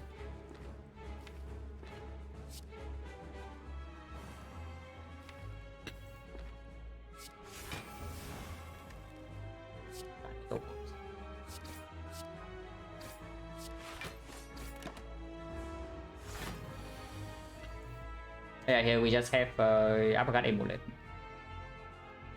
Like 24, but that should be fine.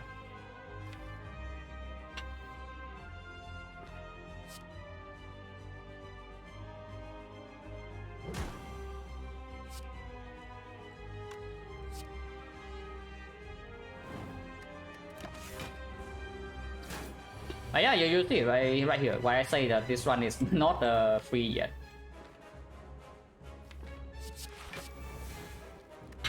We can exhume Fiend Fire and that steals, so that's good.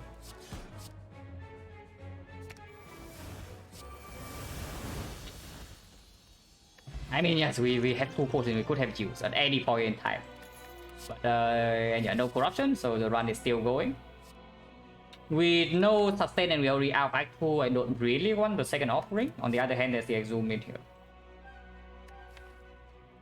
And yeah, exhume on Fiend Fire, pretty exceptional. Exhume on Spot Weakness, pretty exceptional. Exhume is a good upgrade target. It's good. Duplication Potion is very strong. We can dupe the Feel No Pain, we can dupe the Spot Weakness, we can dupe, I don't know, Demon Form, maybe this arm. But these potions are also very strong. Yeah, we can even exhume offering, it's true. Because we lose 1 energy when we do that, or we lose our on an upgrade, but it's still very, very good. Yeah, Looping fire also can happen, yes. The Gamer's Brew also already effectively is doing what the Elixir is doing, right? So do we need both? Because I have a feeling I want to carry this duplication potion around. And if I have to choose between Gambler's Brew and the Elixir with the Frozen Eye, with no fear, no pain, and whatever, yet I would choose the Gambler's Brew. So we probably toss the Elixir and take the duplication potion. Kursky with our Dubudo. Energy definitely plays, yeah. Black Star with free pathing is also like a thing. But Kursky Dubudo and +1 strength with energy with Death Branch. Even normality we can deal with because we have the Frozen Eye. And we have some exhaust. I targeted exhaust. Let's take the key. There's also the dome, but our defense is not exceptional yet. We don't have corruption, we don't have barricade. We don't have this up. I am not interested in the dome like, at all. And the key does not even have a downside. If anything, it might even be an upside. So yeah, sure.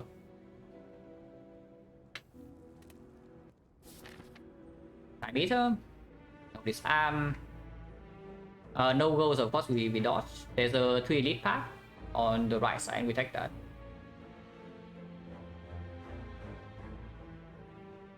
A lot of question marks in this. Like, we have nothing that speaks for the question mark. I guess red mask we can take. But I don't really care about madness. I don't really... Sensory stone is fine, but normalities we cannot take.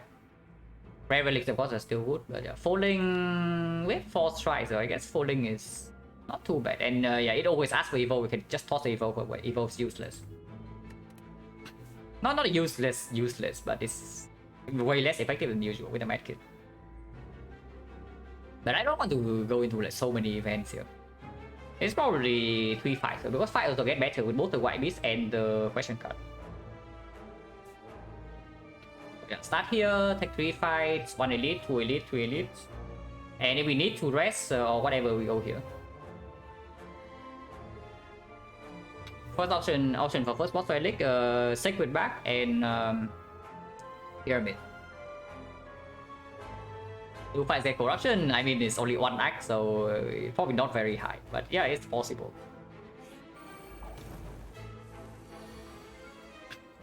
Ouch. Okay, we don't actually have sustain, yeah? So before I take this damage, I actually play the Gambler's Brew to get to my power 2 plus. If I actually have to take this damage. Maybe I don't, but maybe I do. I can take only 7 here by doing Spot Weakness, and then Evolate kill both of these, and then take 7 from the Spiker.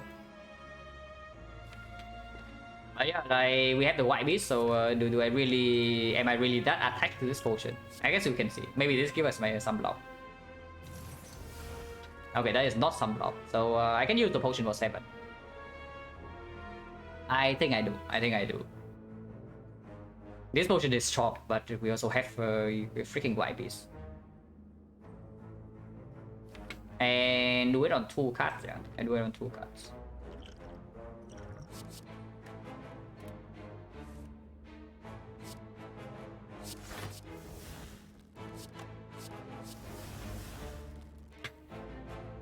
So now we can do Thunder Card into Immortal.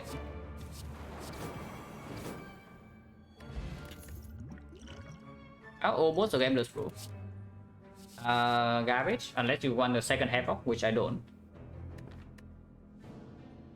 I'm not interested. Pommel Strike minus, not interested. We have at most 1 upgrade for this side. Which with 5 energy now I don't think is on Exhume, but it's potentially on either True Wit or the Burning Pact, if we see nothing better. This is not Shockwave. Notably.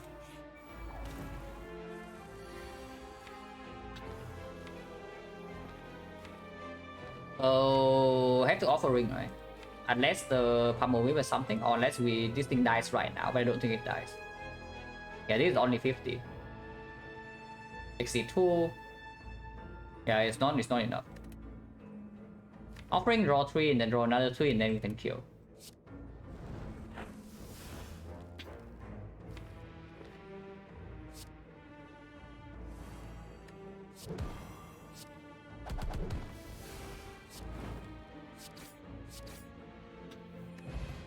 Actually, with minus, I took it. Ironclad cuts, guys. Why are Ironclad cuts so cringe? But yeah, we are still not interested in Havoc unless you tell me you want to play a Havoc deck now. With 5 base energy already, the effect is only basically rolling a random cut. Yeah, there's a Sentinel minus. We have 5 base energy and 1 targeted exhaust at the moment. Of course, it can be combo with Fiend Fire. If we get corruption, of course, it's good. But if we get corruption, like who cares? Havoc increasing chance number. It's not wrong. It's not wrong. If we Havoc into Havoc, that's actually a good thing with the Death Range. But it's not so bad. We do have 5 energy. Creating a random card when our hand is complete trash is like a thing, and we do have like a lot of trash still in the deck. I don't mind it. Like, with Frozen Eye, it cannot be that bad.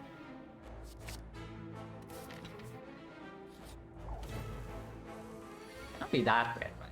Surely not. I don't actually want to battle trends here.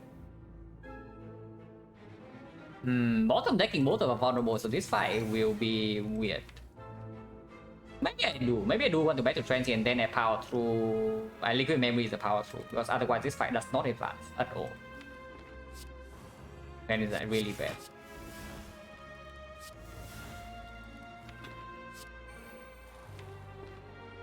Maybe that was not correct.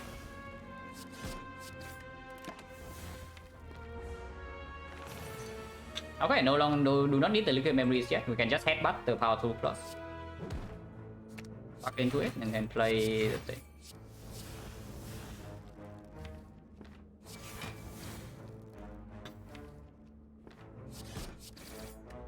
Next turn we have the Captain's Wheel, which deals 5 damage.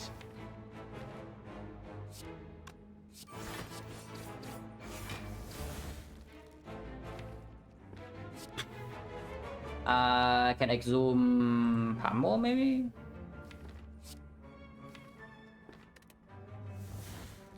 No, turn afterwards they have Havoc Fiend Fire, yeah? So this thing should be dead like soon. I don't want to play another Reckless Charge.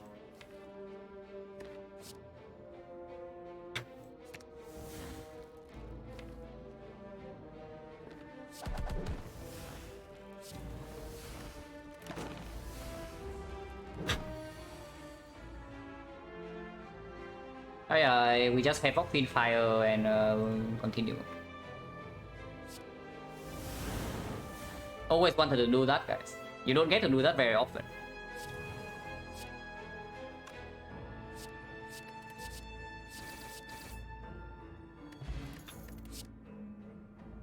Warcry, Spot Witness. Warcry minus, not too interested. Headbutt, an actual headbutt in our deck. I mean, it's not too bad in case we have the we generate the corruption from the death range, then we cannot play, but we have 5 energy. And there's also, I guess the headbutt with the 2 havoc is not too bad either. I guess it's okay. I guess it's okay. It's not amazing. It's not that terrible. I mean, alternative is skip. Like how many cards do we get to skip here?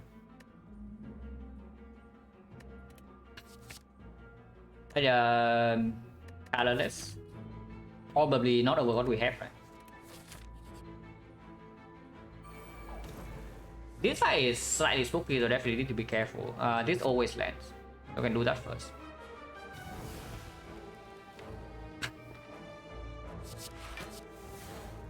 Okay, it's a barricade. That we can play immediately because of the havoc.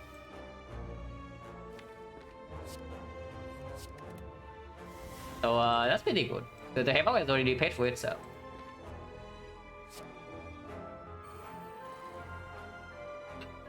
And I guess we can headbutt the Power 2 Plus. Yeah. Then I think I do play the Bloodletting. Okay, definitely should have played the Bloodletting. Okay, this fight suddenly got a lot less stressful after one card. Because I was actually scared that we can not die here, but we can take critical damage. But now we are fine. Now there's no problem.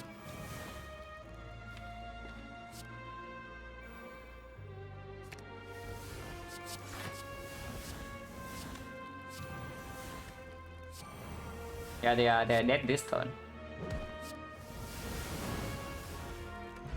Stone Calendar, exactly what we need. Body Slam Plus.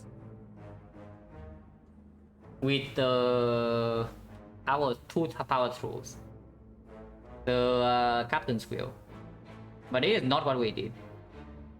On the other hand, of course, there's a War Cry, but it's green. Yeah, it's green. This thing is also green though, and it's green even more in more ways than one. Because I'm really thinking about the body slam. Like, what turns do we actually? What is the fight that we will need this, and when will it actually perform? Because I have a feeling that if the body slam plus is a really good card in our deck, yeah, we have already won the fight. We don't need the fight, no damage from the Captain's Wheel body slam thing, and our block is inconsistent. And yeah, we'll try plays Frozen Eye, we'll try with 2 Havoc, we'll try with the Dead Run. Should just be good. Oh, this part I probably don't take over these two.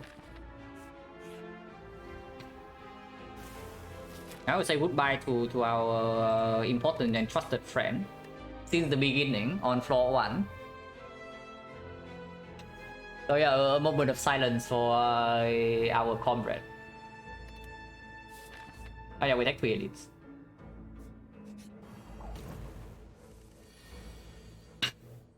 Same power 2, yeah, it's something, but that's what I'm saying. Like it's not consistent enough. We don't actually have a barricade in our deck, and if we have a branch turn that is so good that the body slams dealing an insane amount of damage, we have already won the fight. Like here we can do some Havoc War Cry thing, but I want to roll cards first.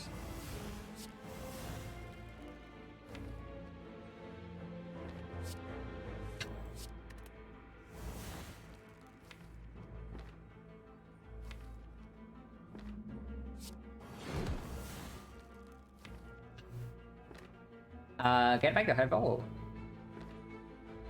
It's the Vulnerable. Vulnerable is next turn and then we have it, but Strength is fairly far down, so we do need to be a little bit careful here.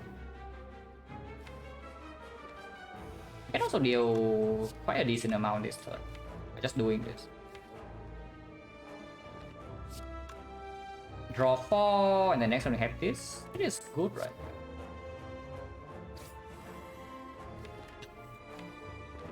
Actually, maybe I should headbutt. Maybe I should headbutt.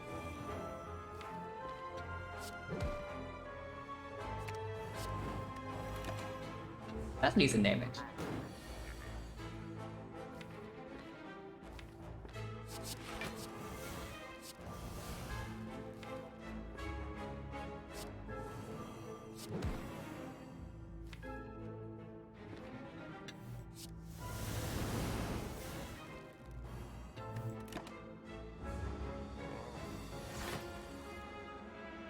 I mean it's pyramid. Spot with this miss, and next turn he already attacks us big, but it's fine.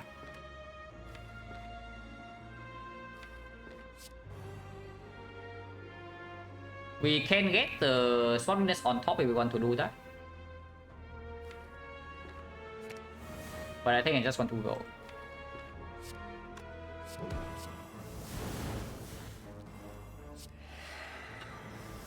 Mind this. Hello, I'm just stick run, yeah, stick run, but it's not free yet. Like looking at this Act 1, yeah, we finished Act 1 maximum elites with the branch and max HP and 2 potions.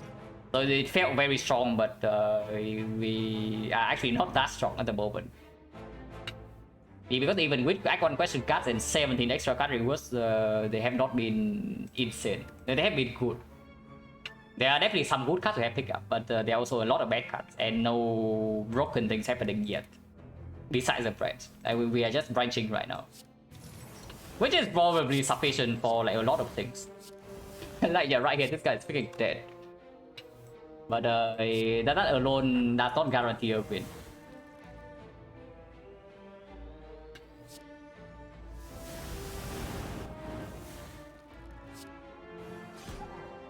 In particular, the hard fight. Because right now we still don't have a way to block yet. We don't have an actual Pain in our deck.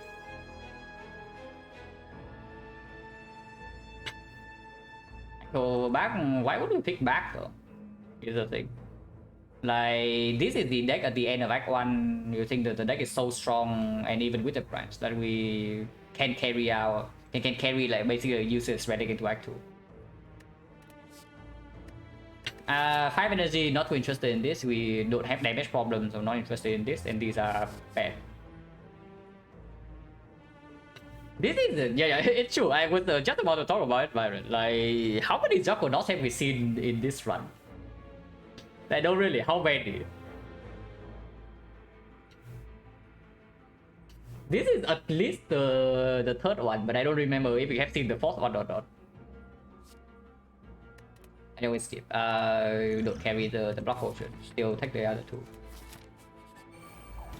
Transient usually not a problem. Hopefully it's actually not a problem because next turn is looking like extremely cringe. So we definitely have Octane.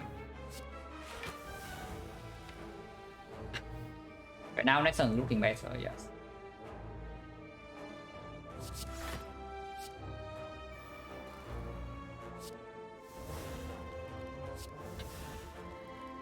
I do play some HP.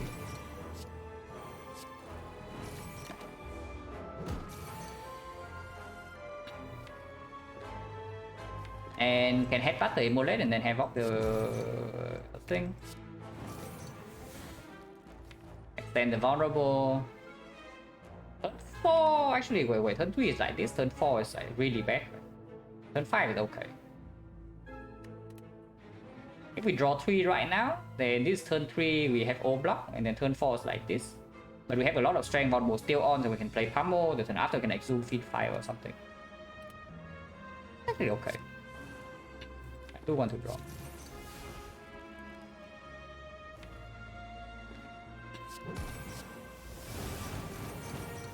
I want the feed fire in the exhaust pile so I can exhume it later.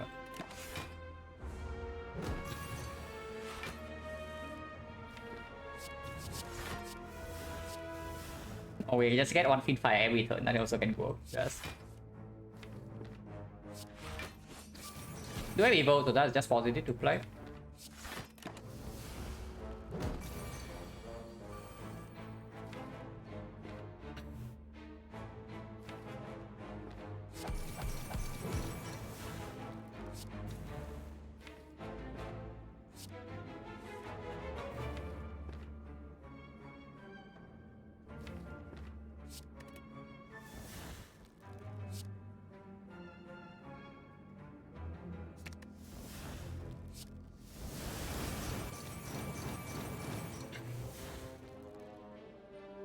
This is good to play. This doesn't really matter. The wounds better next turn. I advance the thing a little bit.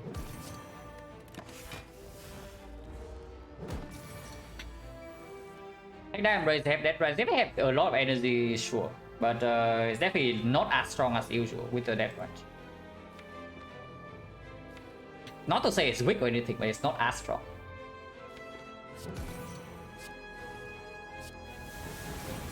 Play one strike first. Probably doesn't matter. Yeah, doesn't matter. So next turn I just want to set up the Nunchaku to maybe 9. Can get back to anger. It doesn't really matter here.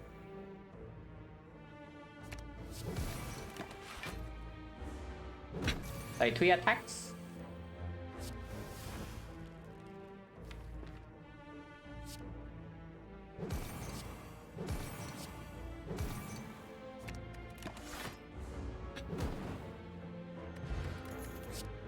This this is very good. It's a exceptional. Of course, we take this. One of the better cards to deal with the bosses and still like exceptional against the hard.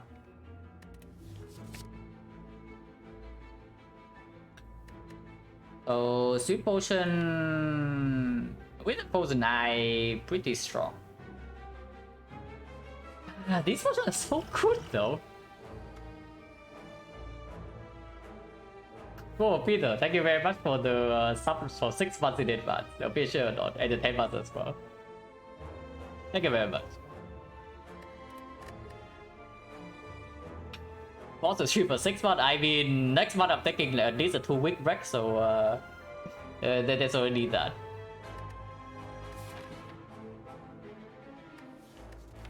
But yeah, Sweet Potion. Liquid Memories on Field Fire is just like completely stupid, and then of course Corruption on the discard pile, yeah, it's just better. This can bail us out of an extremely bad draw, so the only question is whether we want duplication or not. Duplication is basically for the Feel No Pain from the Death Range. I guess we can dupe Uppercut. We can maybe do Uppercut, we can do the... every other stuff is just like minor utility. So duplication is just relying on the brands to give us a good card already. But if we see Feel No Pain from the brand and only Feel No Pain, we actually need to dupe it, otherwise it's not enough block for the heart. It's another thing, it's an awkward spot. Probably can just believe that we don't really break, right? I mean, we did just get a strike remove for free, so the chance to break also already decreases. Yeah. Just be optimistic. We are playing Ironclad, we can be optimistic. This guy thinks that he's shuffling in some burns. Okay, we need to draw right now. We need to draw right now because I definitely do not take whatever crap is going on next turn. So yeah, we have rocked the burning pack immediately.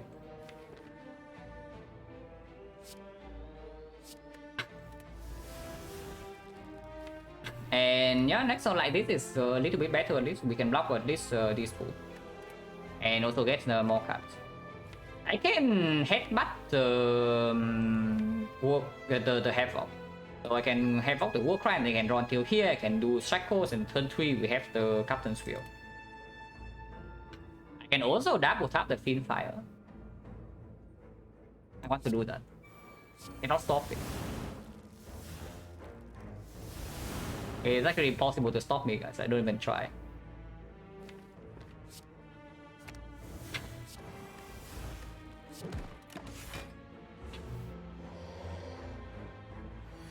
Oh god. Okay, this is why we should have done the headbutt on the War Cry last turn, yeah? Exactly because of this crap, but maybe we get some block anyway. Okay, we get block anyway, so this guy thinks he's so smart. Really. He really thinks he's outplaying us, but he doesn't know why. He's simply not aware.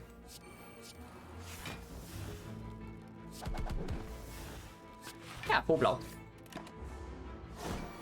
Yeah, he's good, but we are effectively cheating here, so now, no matter how good you are, you cannot beat a cheater.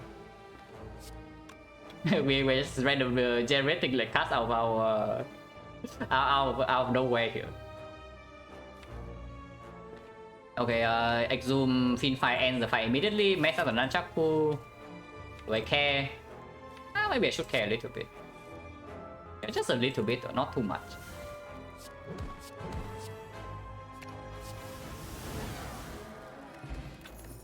Oh my god. Insane. We have not seen My Bloom and Red Mask is like free to take, so question marks are not that bad, but... but yeah, like... oh, it's green. Oh, green attack red. Yeah, green attack red. There's no way this is bad. There's also Sentinel Plus, but yeah, the card next to it is probably way better. Okay, the card next to it. Yeah, this Sentinel is pretty sick, for sure. With double Havoc, with the Burning Pack and with the Druid, like, and with the Fiend Fire. It's actually exceptional. But we only have 5 energy, and there's this thing right here. If this is not here, I would click this.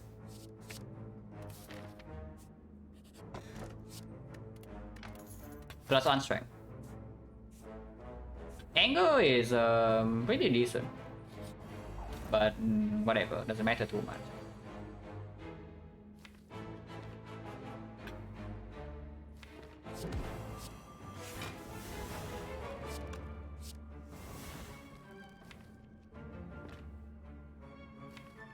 And we can play the Dark Embrace right now, or we can just play Fiend Fire. We can play Fiend Fire again. And now the limit break actually give us 2 strength and not 1.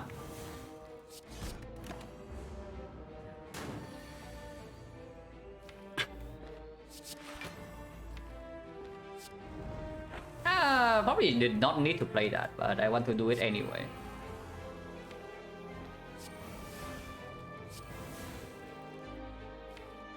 Next turn, pretty cringe, but we can draw 1 with this and we can draw more with this and we have Captain's Wheel. Okay, what next turn? Did somebody say next turn?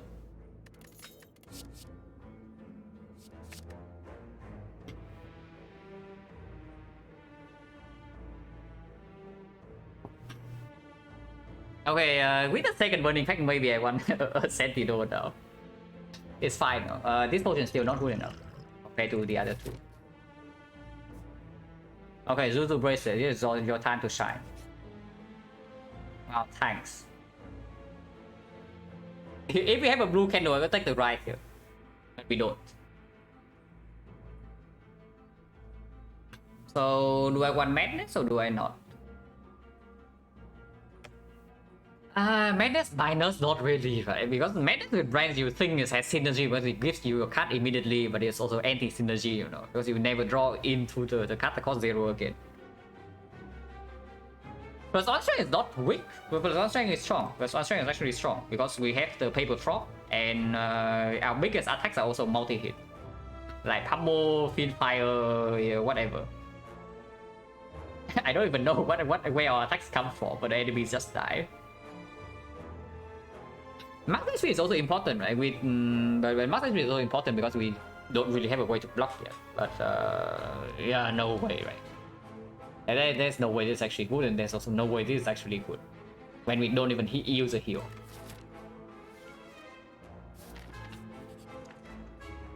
Oh, -4 HP. So do we want to remove the DK or not? Yeah, thank you very much, user bracelets. I absolutely appreciate it because I don't even know whether we're taking this or not. So are we? Probably yes, right? Like the DK is still bad to draw into. The DK is still bad to draw into, and with the branch, I have a feeling that we actually don't lack damage at all.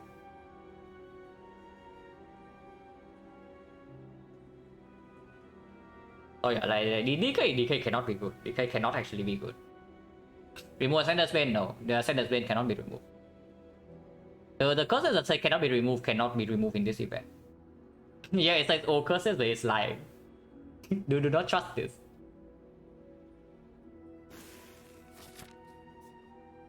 More question mark, or do we take the upgrade? We can take one manual upgrade into a recall.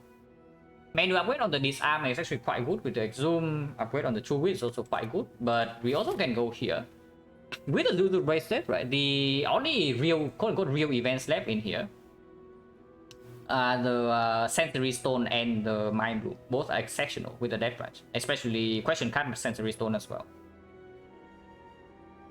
So -1 upgrade for a very good event. Unless we see another shrine. What can be the shrine? I guess that's still Red Mask. Red Mask pretty cringe, right? Even if it's only 34 gold. What is the upgrade? Now that I have Dark Embrace, I don't really care about these upgrades. So there's like this arm, there's like Exhume, there's the True Grit. They're good, but they're not amazing. I go for question mark. I go for question mark.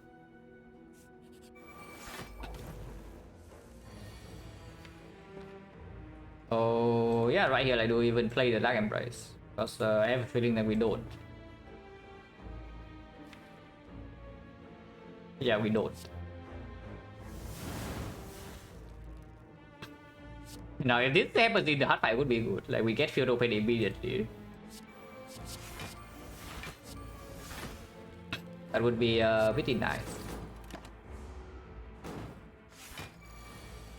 You cannot even buy a field open in Act 4 shot. So this is our last chance. We have 2 more chances from the question card to see 1 field open. Which doesn't always happen, yes.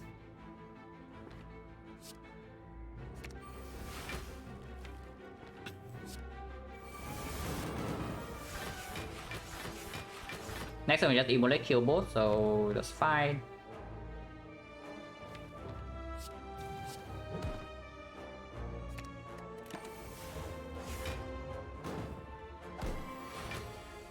Definitely want to set up this a little bit, and we can.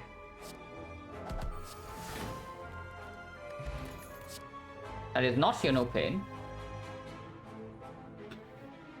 And yeah, if you wonder whether you should ever pay 280 gold for this crap, you also see the answer. I talked about this thing like multiple times already, but you can also see whenever you have this, like, does it actually perform? 270 gold or 280. Yeah, complete trash. Do I want Inflame or do I not? With Spot Witness already with 1 strength innate, and this does not exhausting, no, probably not. Do I want Clothesline? Because the thing right here is that we also have no weakness, so no shockwave, no fear, no pain, no corruption, no nothing, yeah. Clothesline minus, holy crap. But we do have 5 energy, so there's definitely a chance to take the Clothesline in here and upgrade the Clothesline to Act 4. Which might actually be what we are doing. It might actually be what we are doing. Because the close eye also may be performing the Act 3 boss counter. Sure. Taking close line minus on 47 because Shockwave does not exist. And we actually need weakness in the hard fight. Like, this hard fight we cannot brute force. Unless you get a good card from that range immediately. That will not happen. So yes, we actually need to play the hard fight properly. And that's why I'm telling you, yeah, the win percentage from Act 1 is probably only like 90% because something really stupid can happen, like something like this. We can still easily win in Act 4, but we can also die from this spot. Piece of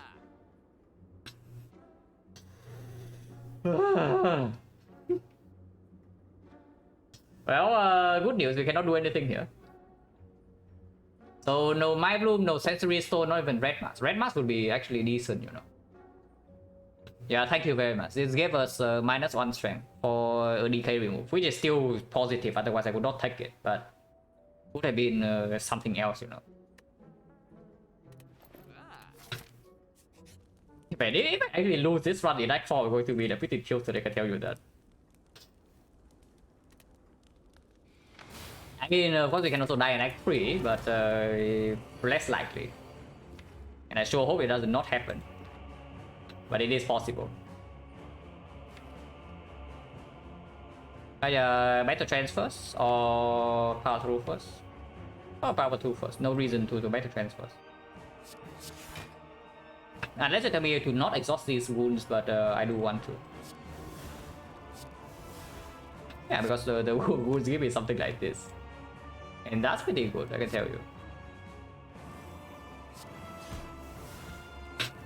You play Evolve, and I guess that's it. I do not play anything else, yeah.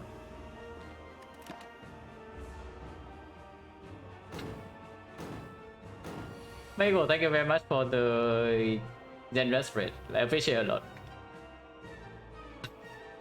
It is the first or second boss. This is floor 50, so this is the first boss. You can always tell from the floor number.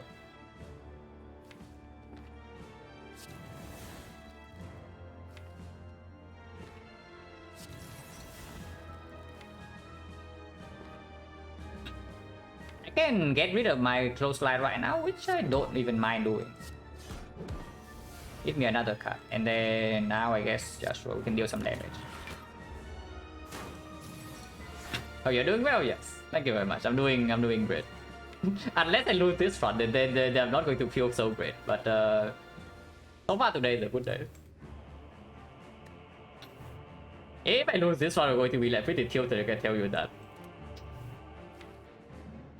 But it is very, very possible from this spot, especially when this guy skillfully dodged our captain's wheel. I do not want to burn my power through.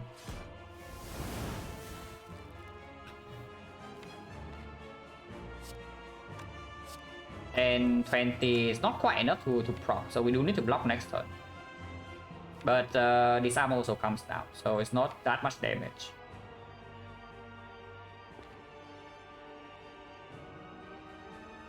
I may do this first.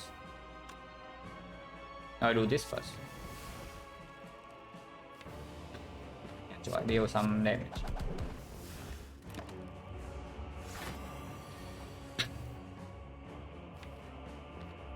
The community care more about streaks or win rate. I mean, it depends on the person. But both are usually celebrated. I care more about win rate, but some people care more about streaks, and that's completely fine. Can we pull back anything from the exhume? I can pull back Strike Force, or I can pull back this arm.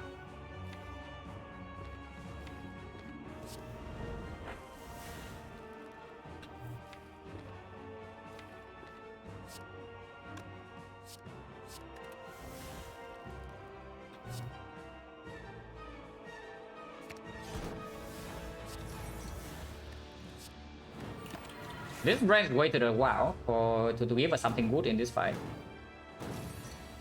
But hopefully that can deal with this now. We still need to block this guy, yeah? But if we can do that, the fight is completely solved.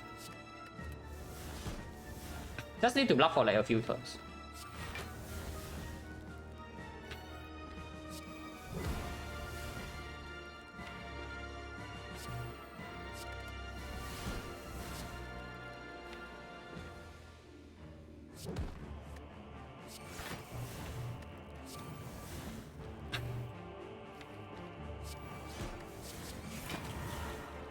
Fine, take one more and that should be good enough. We can get one strength here if we don't exhaust this burn. Yeah, probably just exhaust the burn.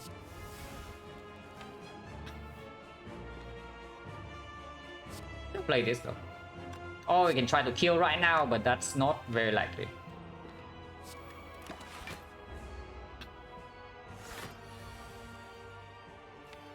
Oh, this guy is trying to set up a huge attack next turn. We can easily block that, but still pretty scary.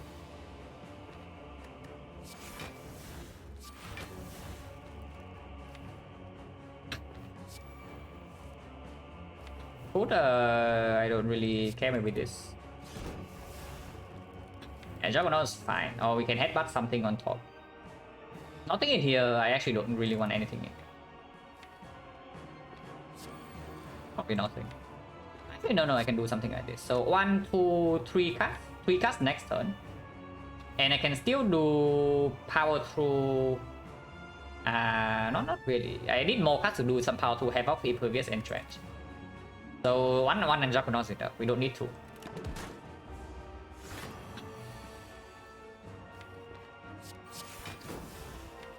Yeah, especially with this.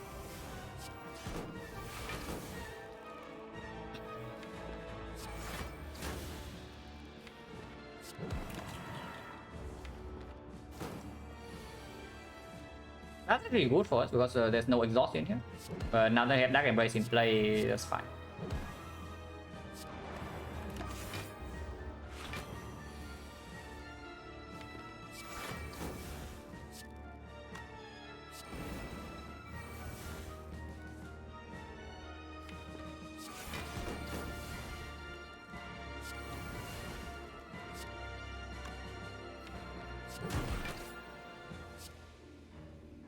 Yeah, this kills.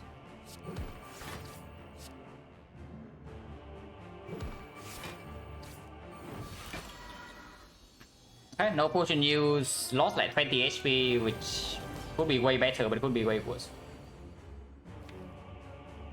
This fight's probably not terrible, but also not exceptional.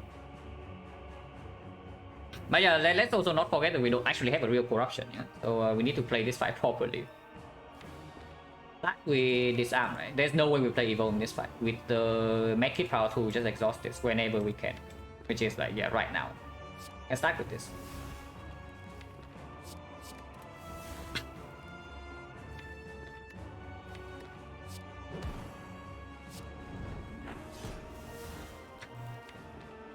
Just fishing for some cards here.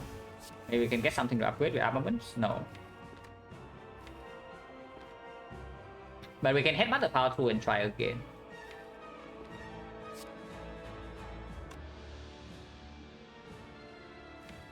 That was a good redraw. Let's open no damage.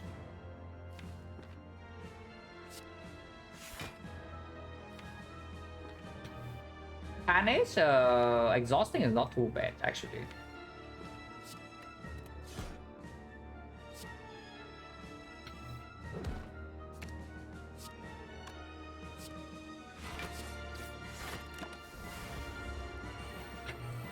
Okay, got a power, which we don't really want, but that's fine. Zoom's very good. If we get enough like zoom, this guy's like no problem.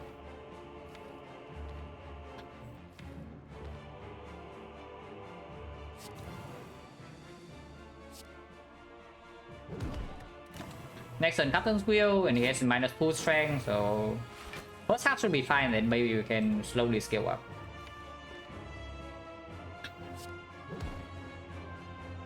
Once again, pull back the power through to roll more cards. Fight this guy. Scaling with Rampage.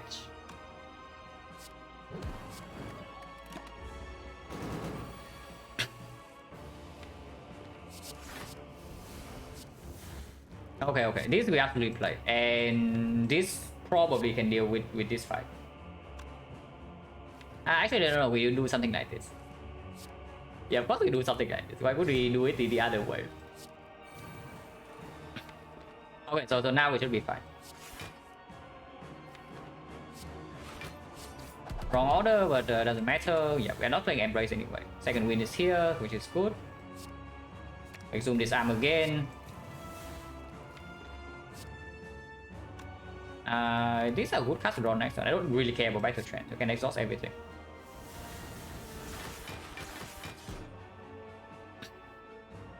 This size can be played, it's negative. Yeah, it doesn't actually gain block on this fight. Like it gains 9 block every 3 turns, but it costs us 2 plus 2 plus 8, which is 12. So we lose 3 block every 3 turns with this thing. Yeah, positive to second cycle, but we just build up block in the first cycle, then we are fine. Don't play anger. 4 times 4, yeah, cool.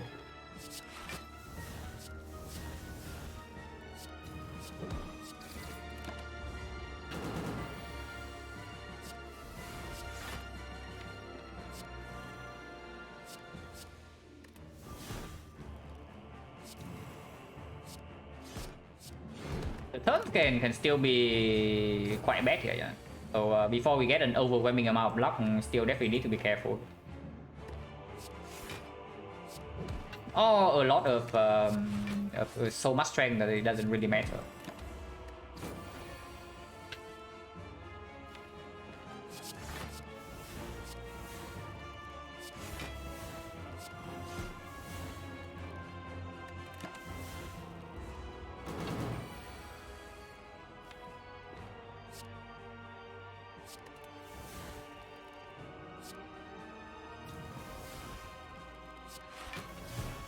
Yeah, basically this fight is already over, but we need to be mindful that Nunchaku is set up for the spear and shield. We cannot misplay Act 4 basically, because I already think Act 4 is going to be close unless something like extremely good happens.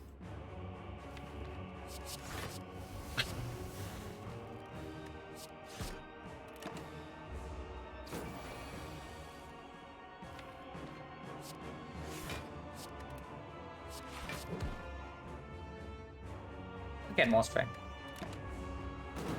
Wait, it's already hitting for like 1x4. What happened?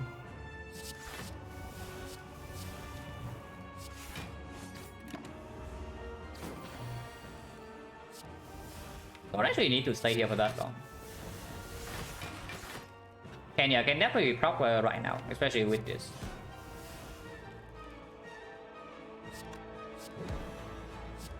But right now I mean next turn.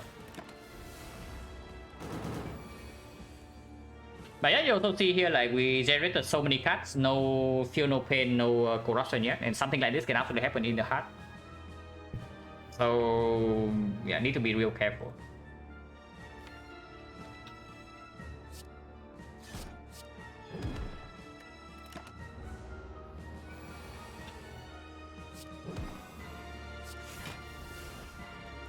Don't play 5 breathing because I want perfect control with my Nunchaku.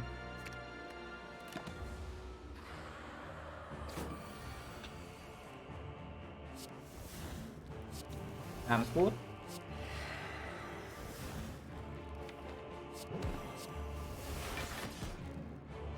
His arms good. Okay, now we have basically have control. Class is almost like yeah, almost.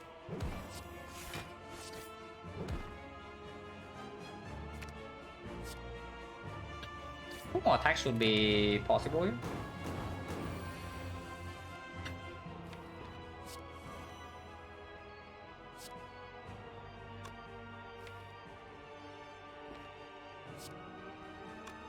This does not work, right?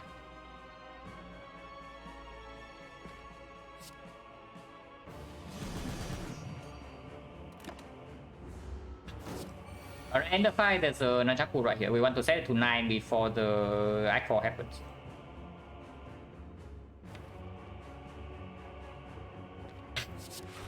Not that easy. I mean, we have plenty of time though, so there's also no need to rush.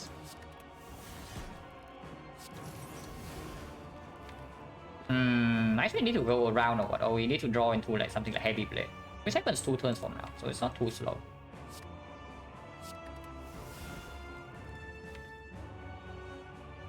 Yeah, next time we can Havoc the heavy blade. With 14 strength, this is 56. So exactly lethal. Wait, is it really? Okay, we can make it not exactly lethal by doing this.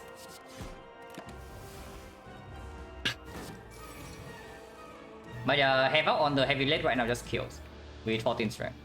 If we do that.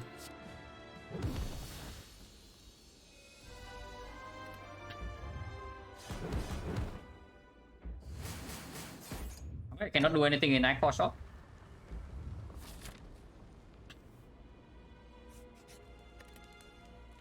So this upgrade goes on clothesline.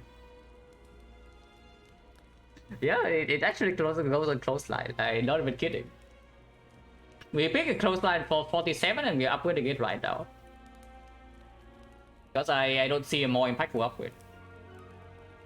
Maybe the true grid, but not really.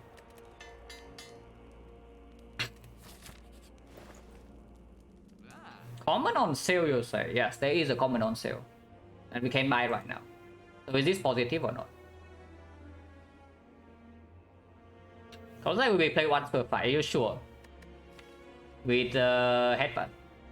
With death punch. And potentially we exhaust it with something and we exhume it after. So are you sure? And even if it's play only once. This thing being a play on the off turn first cycle guarantees win this second cycle. Like, what about this work, right? I mean, medium death is a major problem. Yeah, we cannot just blindly reroll cards in the hard fight. We do that, we don't get a few no pain. Soon we die immediately. Okay, not immediately, but we will die. I don't think I actually actually wanted, like the Warcry Miners. And then, yeah, any exhaust can be sure open. Also, any exhaust can also be some other thing that just loses 2 HP in the hard fight for no reason. Because I have a feeling I want to draw into my actual root cards, you know, instead of the Warcry to roll a random card. Like this, for example, extremely important. You draw this before the multi-attack, and after multi-attack, it's like extremely different. It's 30 damage for... Yeah, like if you draw it after, it doesn't block anything. If you draw it before, it blocks 30. So do you really want to add a garbage like this? I don't want it.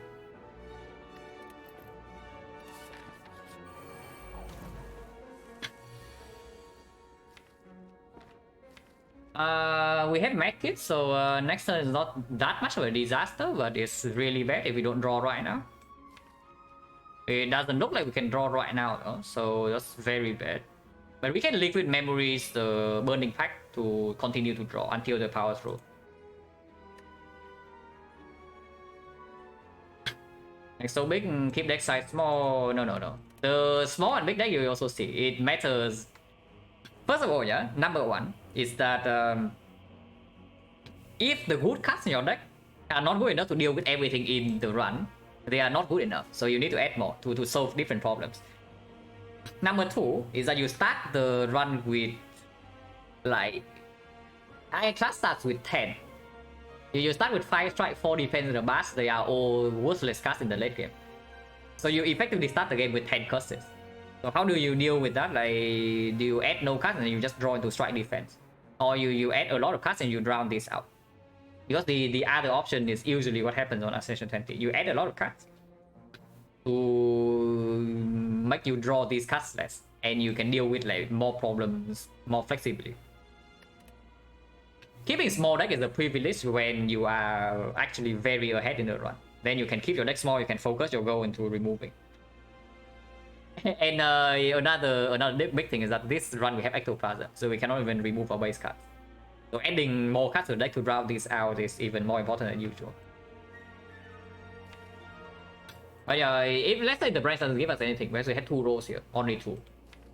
Then what happens next? We draw 3. With 2 cards from branch, burning fact until here. Liquid maybe is burning fact again until here. We can do maybe battle trance, but 10 space is not too easy to get, but we have 5 energy. If we can draw battle trance for 3, we draw to power through, so we block for whatever this is, like 33. So we are still taking that 30 damage, but we can maybe even duplicate the power through. There is no artifact strip in here, so we cannot memorize the Dark Shackle next turn, which is unfortunate, unless we also duplicate. Because its first boss rewards, Ectoplasm, Pyramid, and Sacred Bark. I mean, if I draw... Okay. Yeah, the thing is that if I play True Grit and keep the Dark Shackles here, 1 out of 4 and exhaust this anyway, and then I lose 1 branch roll. With no guarantee artifact strip next turn, I don't think we can go for that. So I just roll rank branch right away, yeah. And Dark Shackle this. I mean, I don't know, maybe we get Exhume next turn so I can Exhume my Dark Shackles. That can also happen. Oh, that doesn't help. That also doesn't help, but it generates a card release. Okay, do I want to headbutt? I can headbutt True Grit, but that headbutting True Grit means I don't really draw to the power through next turn. I will keep Nunchaku energy, but that means I take 4 right now. And this also is a decent amount of damage. I guess Nunchaku next turn actually is very important. Like this only blocks for 4, I don't even want to play headbutt. Maybe that means I should have played defend before the True Grit, but yeah, doesn't matter that much. So this is just end turn, yeah? And honestly, generating Carnage right here, I don't even know whether that's good or bad, because maybe I don't really have enough hand space to draw into this. But it makes keeping Nunchaku energy even more important. So that we actually have enough energy to clear all the branch garbage and draw until the power through. So probably just end turn here. Undertrap. Artifact strip, but also not insane. Oh. Oh, really? I mean that doesn't bail us out immediately, yeah? Because you see, we are still facing freaking 61 right now, and we have 2 energy to do it. But I mean, of course we play that. Yeah, of course we play that. It's not even a debate. But yeah, if this doesn't give us anything immediately, we are still getting a little bit wrecked here.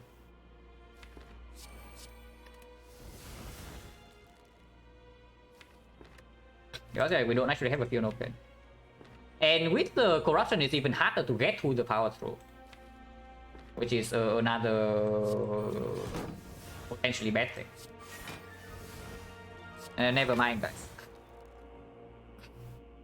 Yeah, who needs power through? No, really, who needs power through? Like, not we. We are still taking damage this turn. I could have duplicated the power through for that, but if possible, I want to get out of this fight with no potion use. With the with the corruption already coming in like that. If that's the case, then I just do Thunderclap Battle Trance, right? Yeah, Thunderclap Battle Trance still have 10 cards and I can still do Defend Burning Crack. I do not draw to power through, but that's still fine.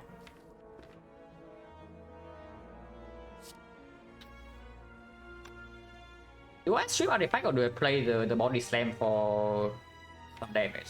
Probably strip an artifact is better. In case I generate something like Disarm or Exhume.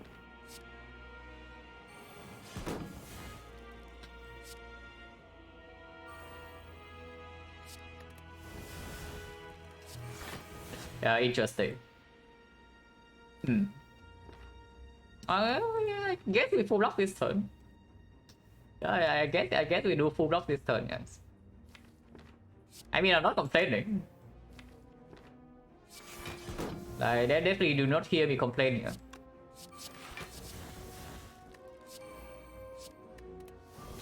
Maybe we even kill them this turn. You see right here.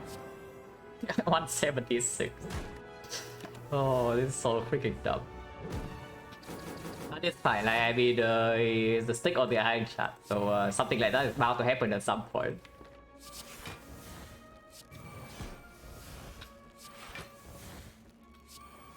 I don't even see what the card is, but I do it anyway. Don't want to kill yet. I actually still need to set up Nunchaku.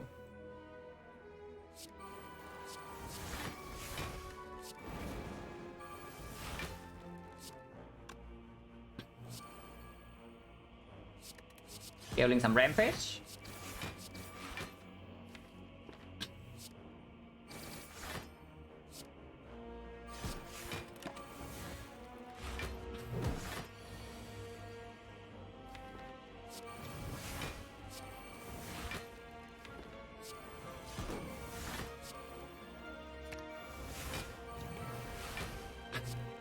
This kill, so we play one attack and then finish with the Fiend Fire.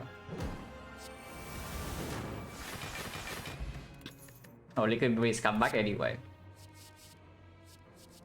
Ooh, green cards. Okay, we definitely take one of these. But which one? Probably not the Pommel Strike. So it's between Burning Pack Plus and the Havoc Plus. Probably Burning Pack over Havoc, right? Like draw 3. Yeah, it just says freaking draw 3 on it, on 5 energy. And wipe up with? I don't know. Maybe they can do something. But we definitely keep it on 1. Yeah. So hard fight full HP. Well, let's see if the branch carries us. Because if the branch doesn't carry us, we can have some problem. But we do draw to this army immediately, if nothing else. By immediately I mean before the first attack. So burning back on the strike or start with like defense offering. There are some options.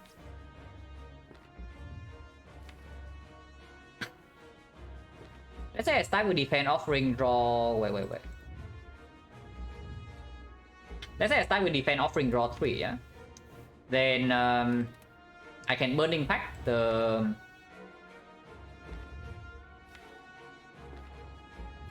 Do I headbutt anything? I mean, I can headbutt the Havoc.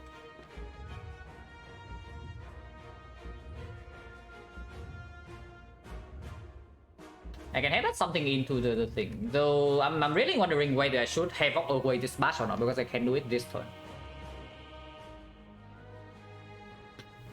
And but Dark Cycle, we do not have Dark Cycle in the discard pile though, is the thing.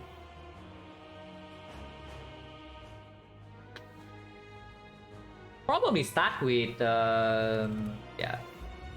If I do not play Offering, I draw until only here and then my turn ends. I mean, it doesn't end. Wait, it actually doesn't end. If I just do defend Burning Pact, I draw until here, and then I can Havoc this Havoc to get the Burning Pact plus or something, and then I exhaust the headbutt as well. And then I draw into the disarm. And this is my turn 2. Probably nonsense, I should just play the freaking Offering. Like...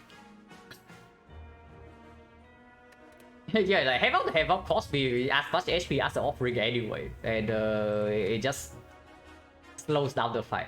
So let's be fast, not be slow. Because I do want to draw into my Dark Embrace, I do want to draw into my Field Fire, I do want to draw into like, these things. Especially when I bought the deck with 2 power tools. But I do probably play defense first. That does not help.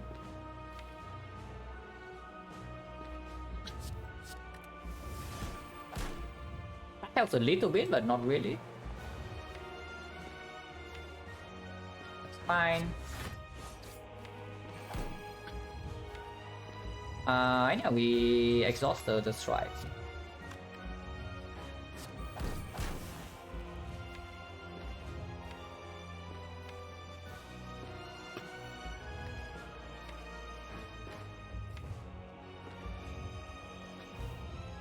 Exhaust the bash. It's not bad. That is minus on artifact strip, but we have an insane amount of exhaust in here, so we should be able to get more artifact strip afterwards. Or we can Burning Pact to draw further into the deck right now. Honestly, even Burning Pact the headbutt, for example. Probably not. Headbutt has utility still, so maybe it's the Reckless Charge.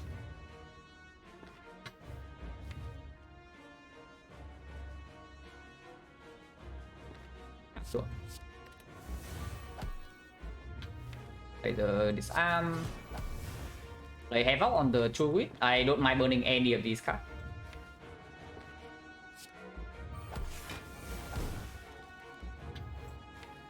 And that did not give me anything good. So I can continue with the Pummel, or I do Bash and enter. But I can even do Bloodletting into Bash into double Pummel, for example. That's quite a lot of damage.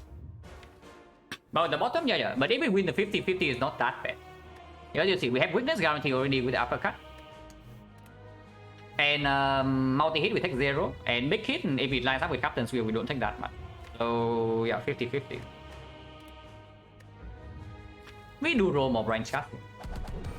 Any strong card we can still get back with the Liquid Memories afterwards. Yeah, like this one. Yeah, that one's pretty good, I can tell you. Maybe not immediately, but later. Or we can Bloodletting and continue. Like this turn can continue. We don't have to stop here. Let's not stop. But I think I'm even thinking about the Offering, because we can spend the energy afterwards. And I'm even thinking about playing the Offering again. So we draw 3 cards until Dark Embrace, and I can play... No. Then Dark Embrace gets messy, so I do second win right now.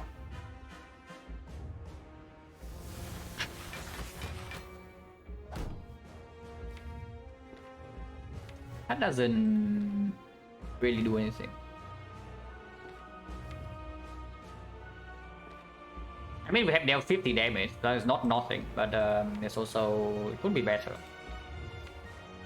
Second win doesn't do anything next turn. So if we lose the 50-50 next turn, and we are facing 50 damage to our face, but what are we doing? Exhaust Sentinel or how though? Yeah, like how? Or are you suggesting that we use the Liquid Memories right now? That absolutely does not happen. If I play Pommel next turn, so I can do Struck and then I can exhume. What is good with exhume? Like that cycle is okay. Maybe that's fine. Otherwise, 5 energy next turn. We already have 1 here, 2 here, so that's already 3. We can draw to the void. 4 here, 5 here. Yeah, that's already enough energy. So Pommel right now, no burning pack next turn is sure. Is fine.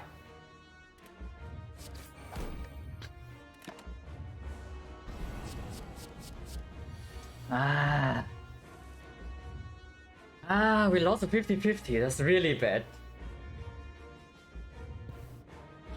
Well, that is so freaking bad.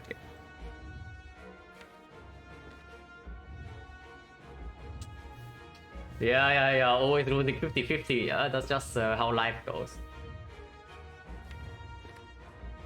And yeah, there's no insane block generated here yet. So do I even play Dark Embrace?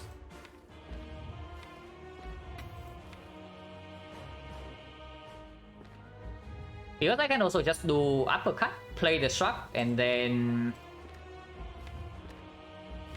exhume shackle, draw a bit until here, draw until here. Crane, this is not Crane. We are not playing silent here. It's not Crane. That's probably fine. We exhume dash shackle this turn and block.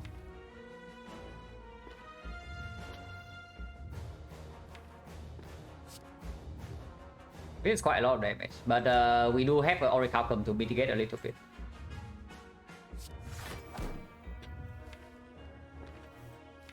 So we draw 1, draw 2. We draw 1 with this, draw 2 with the shackle. So the turn afterwards we have these 5, but that is not a problem because we are taking 0, so we can even start with Fiend Fire and then do whatever. There's no need to liquid memories on anything yet.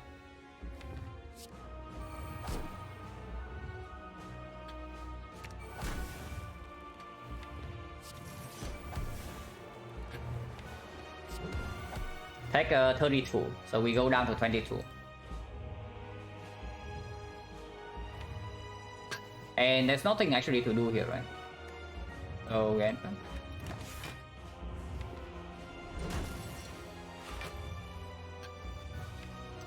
Okay, so we definitely roll a lot of brands this turn, yeah, as much as we can. And that basically means playing all of these. We can play a lot of cards for free with the Captain's Wheel.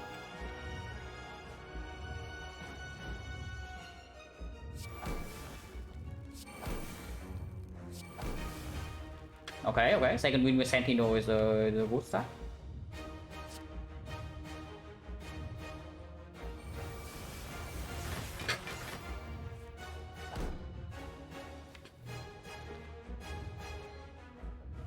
I do not care about the evolve, but I care about power through. So, do I care about spot weakness? I can do spot weakness, power through Fiend Fire. That means I have 2 energy left, so if it gives me corruption, I still cannot play. But I can always liquid memories in next turn, and next turn is the off turn. I do want to do that. Don't care about the evo.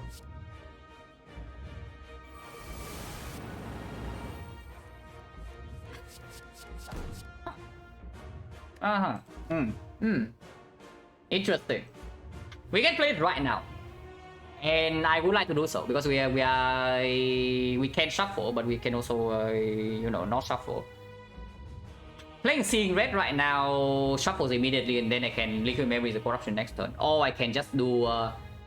No, I am looping Seeing Red right now. If I loop Seeing Red, I just play the corruption immediately, and then we continue this turn. And yeah, I am doing it. Like, of course I'm doing it. Looping the Seeing Red immediately.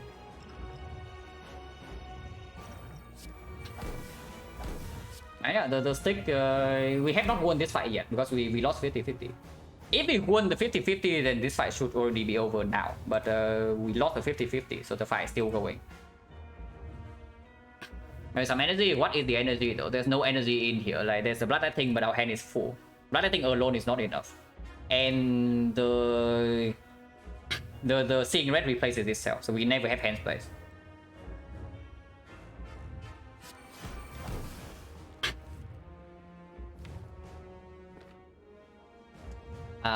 Of course we play the card this turn. Maybe generate a barricade or feel no pain that we can play right now or liquid memories after. Or this. That is also good.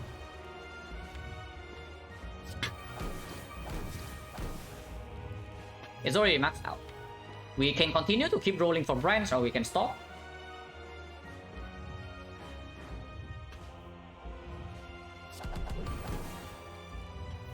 Stopping is fine. Stopping is fine.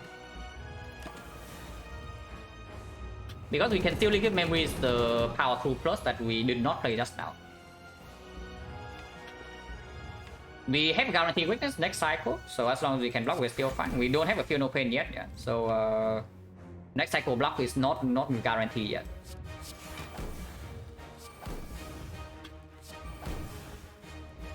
And these are apparently not skills. 61, well, that's quite a lot of damage.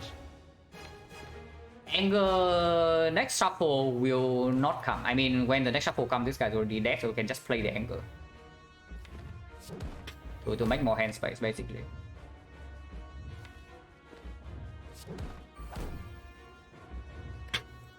So we can head back the power through plus, yeah, or at the end of this turn. I do not want to draw into the power through minus right now,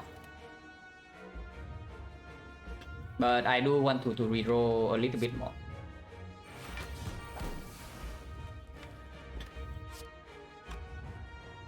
This still does not draw into the thing, right? Yeah, if I do something like uppercut or heavy blade right now and play the sentinel and draw until the half up and stop here. I want this next turn, not this turn.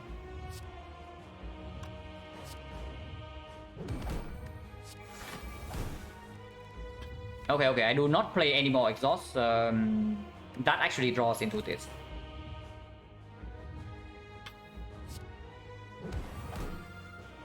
But that's fine, that's fine. We max out this turn. And it emulate good or bad, it doesn't matter. Right? Next shuffle never ever matter. So maybe advanced nunchaku is actually the best.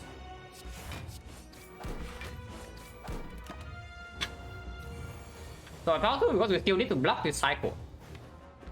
That's the thing, we still do need to block this. Like we are not invincible yet. We cannot just kill him.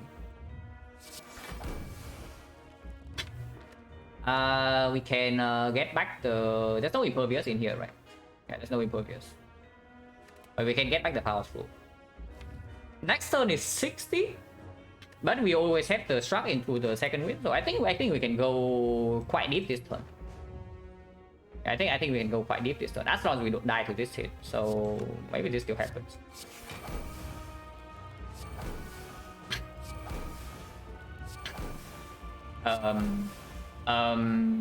Okay. This will save us. Do I have artifact strip? I can leave memories the uppercut, so I can play this arm. But that doesn't guarantee me to have enough block this turn. I memory exhume into Shaco, yeah, I can, but that also means I have to stop here now. I don't want to. I can also do it on like something like this arm.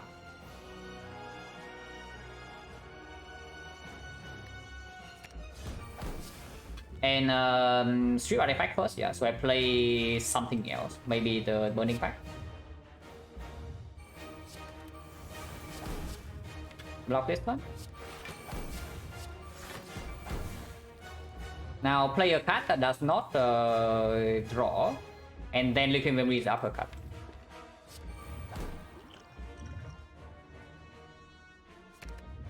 Give a 2 artifact, play this arm.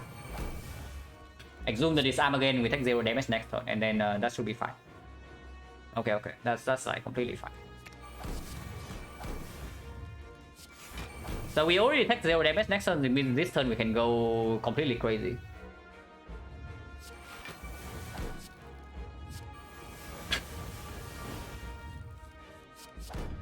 And yeah, this should win.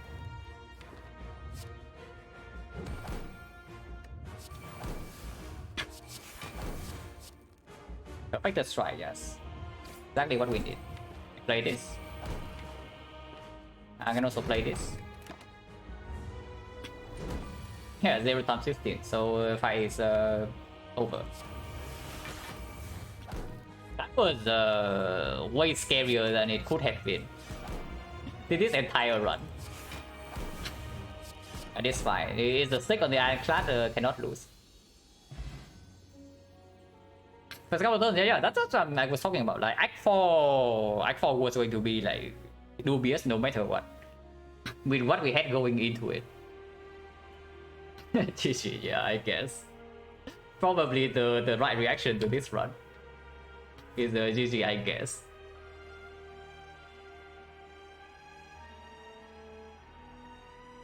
Still though, that's why I'm saying like when people say that I say 90% above 90% like after Act 1, people say that it's way too low.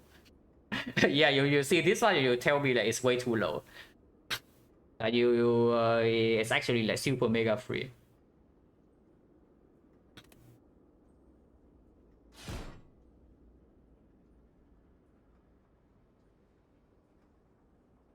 But yeah, like mostly because we lost 50-50. If we won the 50-50, the fight was like super simple. Because if we won 50-50, we take 0 first cycle, so we can also never generate corruption and still fight. Because then we have paper drop permanent vulnerable, and we play spot weakness, and we just kill it before we die, because we have enough HP to face tank second cycle. So take 0 in first cycle, second cycle weakness is still down, we play our power tools and whatnot, barely survive, and the hard dies before third cycle. But because we lost 50-50, we actually need to block 1 turn, or maybe 2.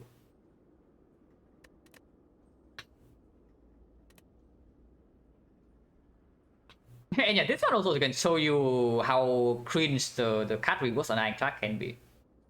With this relic bar, this one should have been super free. But it wasn't. It was actually so bad. And it's not even, we did not even see any good cards, you know. We did see some very strong cards. Like the double power 2 exceptional, the Fiend Fire like super sick. And offering is fine, battle train is fine. So card quality is not even that low. And it still felt like super scary. And yeah, question card 23 cards did not really matter.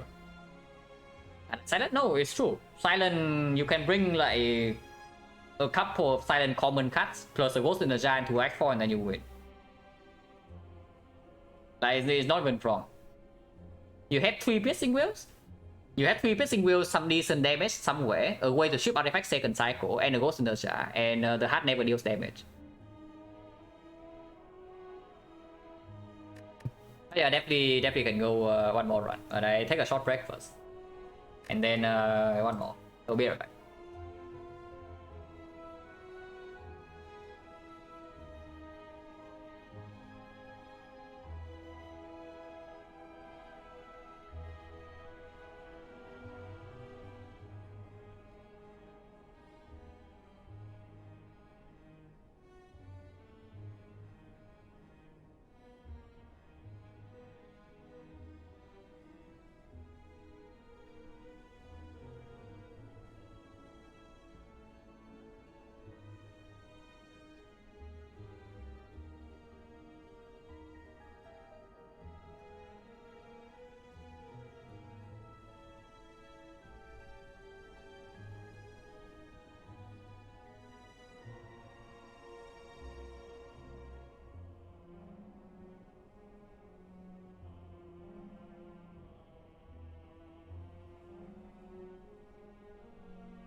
Oh yeah, this one was like shaping up to be a very brilliant run, you know, but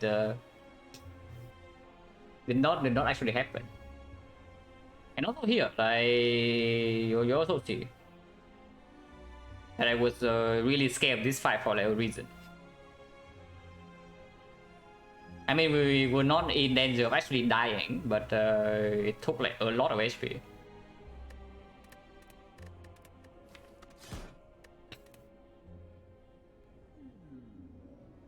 Okay, looks like a pretty clear common relic. Unless something extraordinary happens. But yeah, no such thing here. So it's the common relic. We take common relic first and then we see the path. Man, really, I mean, it's the best one, but when we get this, it's only 2 elite act. GG, no, the maximum elite is only 2, like, come on, guys. That's why I'm complaining here, like, the one time we get this, there's only 2 elites. So, yeah, of course we farm 2 elites, and I think we also run into Burning Elite, probably. But we'll see. Never need to early shot with the preserve insect, so we start here, go to here, and then we decide whether this is doable or not. If not, we go here, this elite into maybe 3 upgrades into late elite. Maybe we see the adventurer. Yeah, maybe we can find the adventurer here. For only one doesn't have force 2, yeah, and with the insect with 2 elites, there's no way we go here. 46 HP draw one. We don't draw master none, so I think we defend twice. Oh god.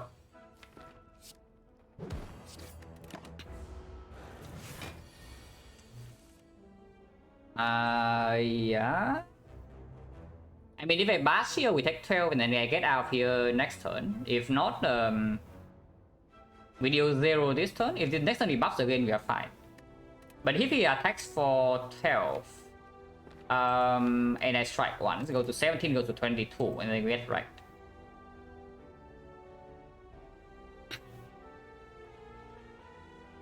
The way on falls and now I deal with this run will decide what is relevant. Hello, Joe. Yeah, playing basket, we just get out of here. So we lose 5 HP. Expected value is how much? This thing buffs 60% of the time next turn, right? So 60% of the time we take 0, and 40% of the time, how much do we take? 2, and then pretty messy. But 2 into 22, we block 3, like 7. So let's say 10. Even then, it's still favorable to double block here. Yeah, even then, it's still favorable to double block here. And we have preserved insect is only 2 elites. Like, why do we care about the potential low roll? We play to the average. So double defense strike. Yeah? I mean, strike doesn't matter, but we can play it to make it happy.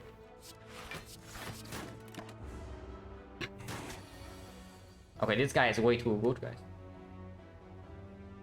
This guy is way too good. This is 40%.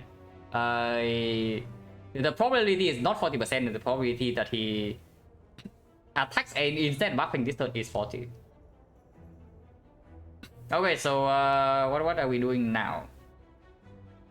Because double defense right here takes 2 more, and next turn if he doesn't buff, we get wrecked. But if maybe he attacks for 12 again, we can block again. Because even if I strike here, we still need to draw triple attack next turn, or mass strike, and immediately we pay 5 more. No way, man.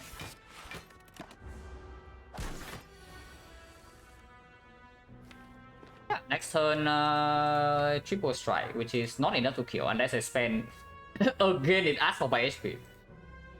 But this time is different, because this time, if next turn this guy doesn't buff, he's hitting me for 22, and I cannot kill him unless I spend 2 energy on attack this turn. So we cut our losses now.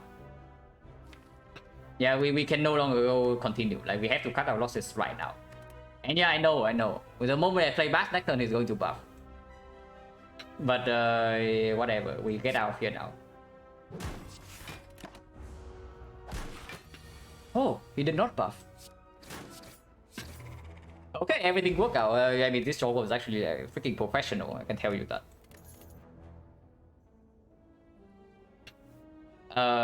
Ew. If we want to run into Burning Elite, like, do I have to click Cliff or what? Because Cliff doesn't really play in this fight. Maybe decent into Advanced Voice. So the boss is the Guardian. Now the problem with clicking skip on this screen, yeah, I can tell you, is that we see our first Advanced Voice and we cry immediately. I can tell you, even if we see good cards in here. Like, let's say we don't click this and we see something like, I don't know, Shockwave. Yeah, and then we don't see another attack.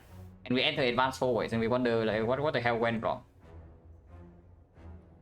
I don't want things to go wrong extremely quickly, considering we don't even get a potion. And we lost way too much HP already in the first fight. And while trying to Guardian, yeah, no thanks. So if I actually have to add a bad card to my deck, I would like it to be Cliff over Wild Strike. Yeah, Cliff is things going wrong already, yes, it's true. But before I take like 20 in the Advanced Voice, I would flick the Cliff.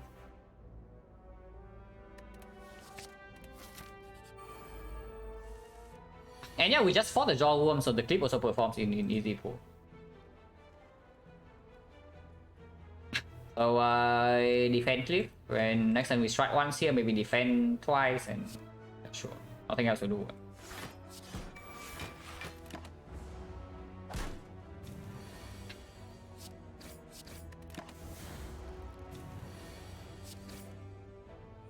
No potion. Anger card. We actually is anger over Pomos, right? Even if anger doesn't perform to the Guardian. But Cliff deals with the sentries a little bit. Anger deals with Lagavulin. So the knob we have preserved insect with 2 attacks added should be fine.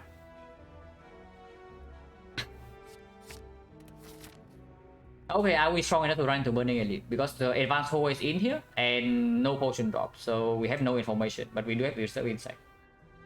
The problem is that if we run into Burning Elite and it has freaking max HP, Preserve Insect basically makes it a normal elite. So do we want to find something like normal Lagavulin, normal Sentries with our deck right now? Because I have a feeling that we don't. And yeah, if we don't, then we just take this way then. This has too many... I guess we can choose to go to fights later on in the act if we want to. There's too many fires, too many question marks, not enough fights. We can upgrade Bash, we can upgrade Cliff, and maybe we can upgrade something else, or we can go here. We can rest once. When is secondary angle effect beneficial? The duplication early game, like right now. In Act 1 it's extremely good. Because this card is basically just better than almost every other card in your deck, if not like every other card. And if it's the best card in your deck, then having more copies in your deck is not bad, right? Later on in the run, of course, this effect is probably harmful, but not always. But in early Act 1, this card is exceptional.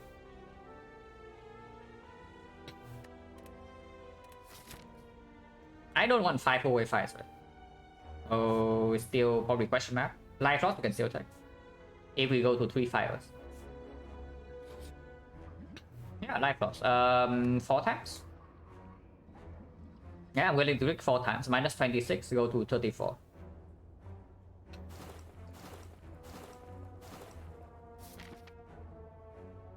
Okay. I mean, worth, I guess, because we do go into 3 fires. As long as we don't die along the way, then this is definitely worth.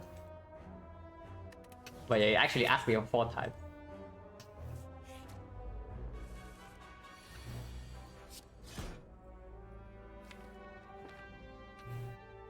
We still need to draw 3 attacks. Yeah, no matter what, we still need to draw 3 energy worth of attacks here, or Bash Anger. So killing this right now is just better. Take 2 cards, yes. Don't worry, I'm on it. No potions, so 70%. Okay, I said I know that I said I'm on it, but I do not click these things here.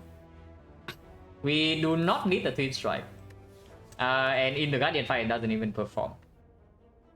We already have 2 upgrade targets. If nothing else, if we have nothing better, we can also upgrade the anchor. So yeah, there's nothing in here. It's just skip. And also no potion. Yeah, so potion change round 70. Holy crap! What thing we have preserve insect?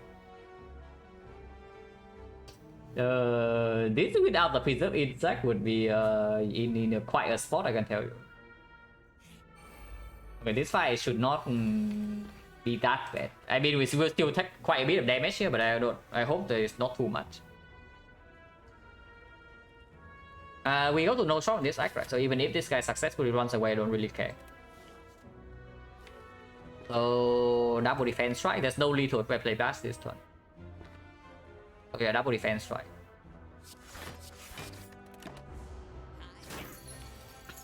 Defense strike again. Double our anger. Pretty unfortunate. Oh. Okay. At least we draw 2 defense. I was worried that we were getting outplayed by this guy, but we take 6 and we heal back 6. Can strike max clickable 2 innate strength and strike dummy. Yeah, honestly, with strike dummy alone is already good enough. Hello, Angie. Clip pick, yeah, clip pick was on the floor one.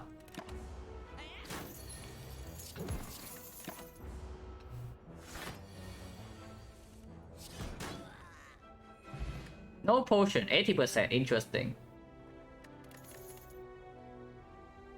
We can take this. This I'm willing to take. This thing is exceptionally good in the Guardian fight. Later. First few turns not so good, but we also have a free upgrade. It will not perform that well into the elite unless we see some actual self-harm, like hemokinesis, maybe bloodletting, maybe ideally brutality. Oh yeah, we go here, upgrade all the cards. What's the first upgrade? Normally, first upgrade is always blood for blood. Is that still true in our case? If not blood for blood, then there's like cleave. But blood for blood also performs against sentries. It's probably still blood for blood. Yeah, it is probably still blood for blood.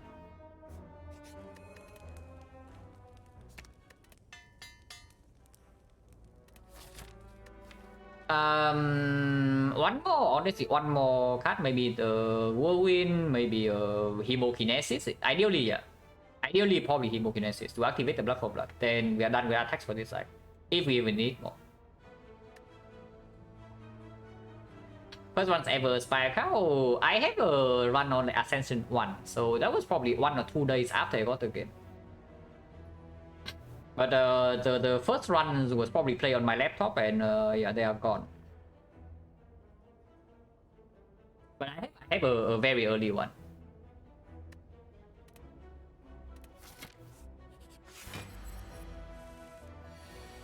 So yeah, just bash here, and then let's see. Maybe Blood for Blood open next turn. Okay, go open is fine. Shuffle out the Blood for Blood doesn't matter. Like, damage in this fight, yeah, not an issue. We have Preserve Insect, we just want to block. And we know that we draw 2 blocks this turn.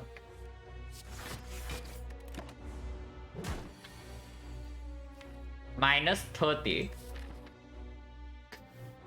Well, good news though, we have the Eternal Feather. We have Eternal Feather, we can rest once maybe. But minus 30 damage in here, I guess it's kind of expected. Our deck doesn't really have any block. But it could have been way better, you know. Ouch. Okay, +1 strength. Potion, so potion 70%, and of course we take Struck. Struck is already good enough in our deck into the Guardian, and now it's even better because it gives us 3 more HP. There's also Berserk. Yeah, no thanks, right? Even if we can upgrade it for free. I mean, I did say we want some self-harm, but that is not the self-harm I was asking for.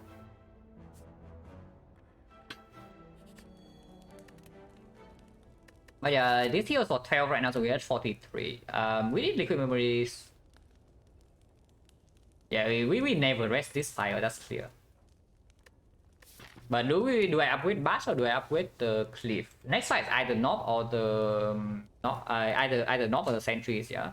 Into Advanced, always the Cliff upgrade is better. Into the Guardian fight, the Master is better, but we also have Blood for Blood costing 0 and 1 innate strength. Into early Act 2, I would say Cliff Upgrade probably slightly outperforms. So yeah, it is probably Cliff.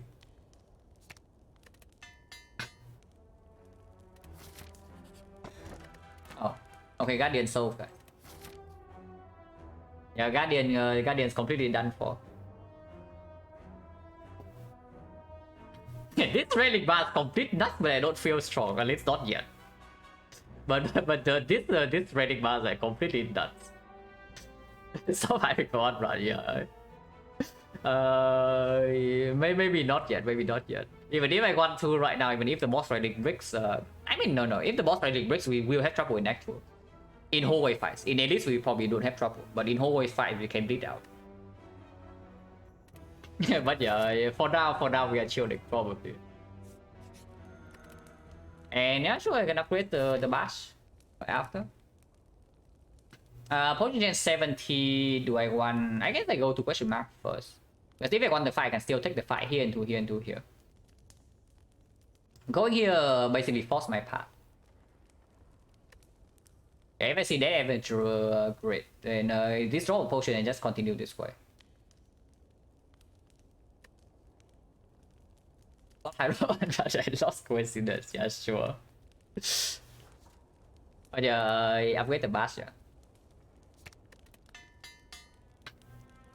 I mean, bash upgrade is less valuable with the pocket rush for sure, but it's still good.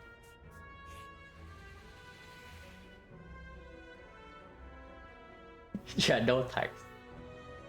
Plus 1 strength, minus 25% damage.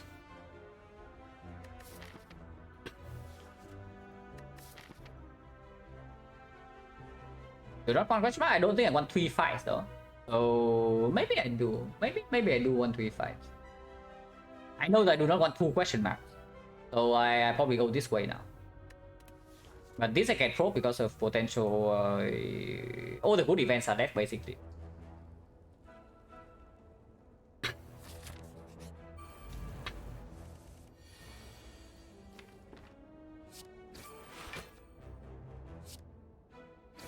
Take 1 here. Maybe we could have gotten away with not taking 1, but take 1 also for this is better.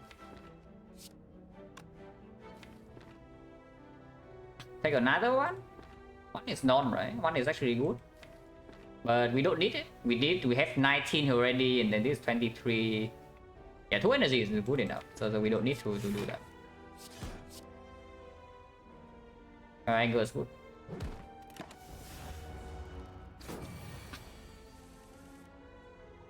Like something, yeah, deck sucking is like kind of a thing. And also that's stupid, but I have a feeling that if this is the centuries, we are still taking maybe like 15. But with potion use, probably not. The knock will probably completely stop. But the centuries can still hurt us first 2 turns. No potion, shockwave card, okay, interesting. Okay, we have the shockwave, so maybe this fight doesn't hurt us as much, I hope so. We are taking 10 here by the way, yeah. Taking multiple acros, tower game, more temptation, narrow-minded, always beneficial. It's beneficial if you don't die immediately. So the thing about acro is that in Act 1, you have 3 base energy, and your deck is all garbage strikes and defense. So what are you doing with the acro? What are you converting the acro into? Like not really a lot. And Act 1 Elite also they do not give you enough time to waste your energy on the garbage acro or waste a draw on the acro itself. So early game, if you take every acro you see, there will be runs that you die because you have the acro in the deck and not some other stuff. After you have enough energy, then of course you just add card draw, add energy generation. You can rule that for every cast. But the difficulty is know when you can get away with clicking the good cards. I do take every time, yeah, me too. Like, don't worry, I do almost the same thing. I just don't see aggro after Act 1. But yeah, honestly, it's good. Like if you have enough energy, you pick card draw, you pick energy generation. Your deck's extremely fast. It's consistent, and yeah, it just wins. But the thing is that you don't always have that every run. So it all depends on what your goal is when you're playing a run.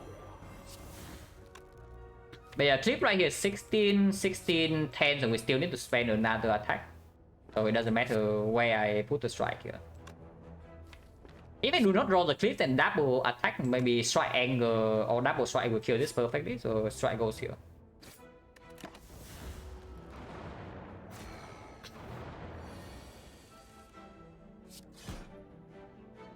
And the cliff. Okay, if I draw the cliff though, I would be one off here. It also means that I'm 3 off here, so it doesn't really matter.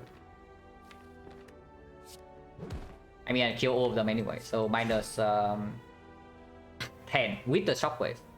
So yeah, without the shockwave, I guess 15 without potion use is reasonable.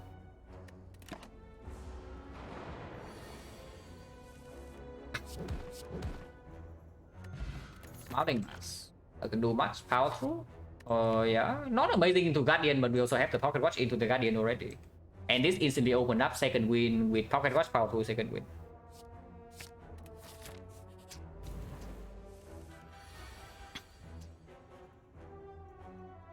Cast value at end of act influence. What energy choice relic get for next act? No. You pick all 3 costs, it doesn't mean you get snack for. If that is what you are asking.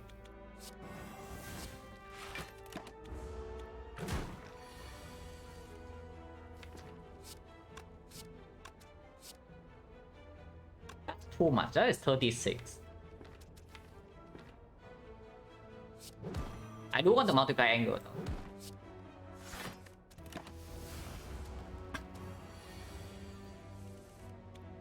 Let's see, now we split.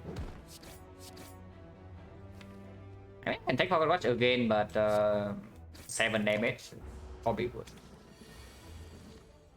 Because yeah, we have power to full block anyway.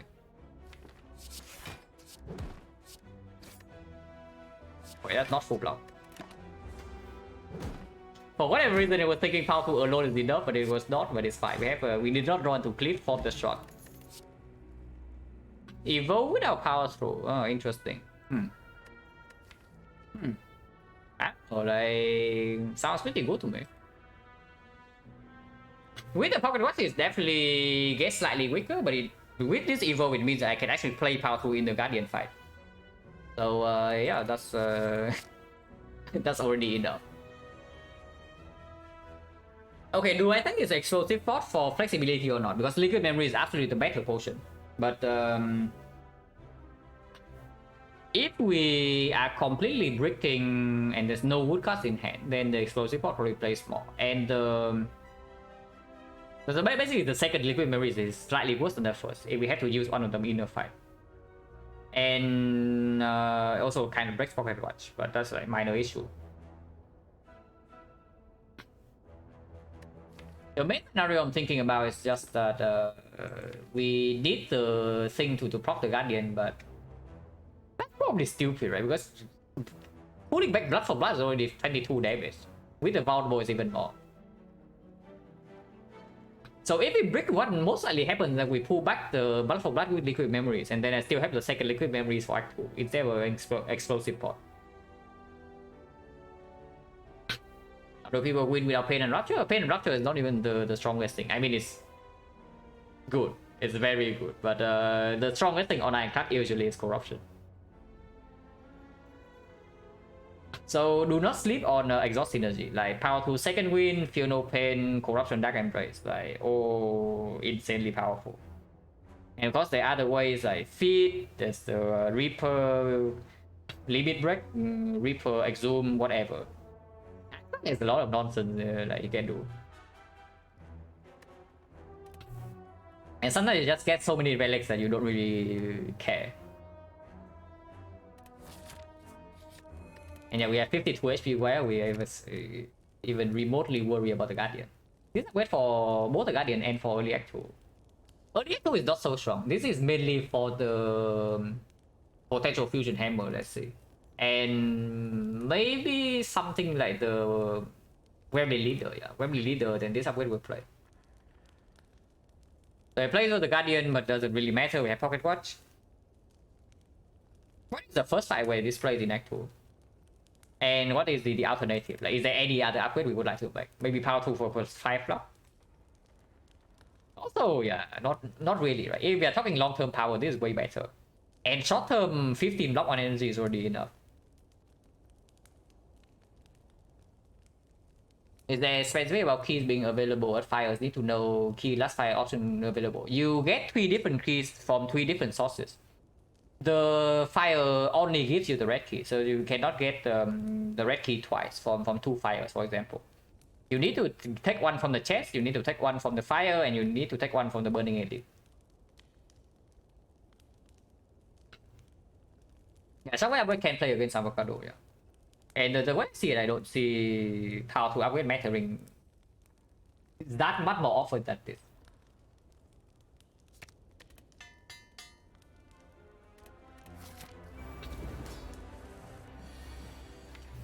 But this is why we have liquid memories, guys.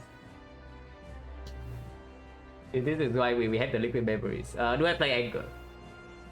I mean, we can also just take the hit next turn, yeah? No, not a problem. But if I play Strike right now, next turn we do Blood for Blood, Memories, Blood for Blood. That's 44 damage. That is a split. If not, what are we doing? Maybe we can do something like Shockwave Powerful. That also blocks in, we take 12. Recall once back? No, you can recall once in the entire run. But that recall only gives you the red key. It doesn't give you the other keys.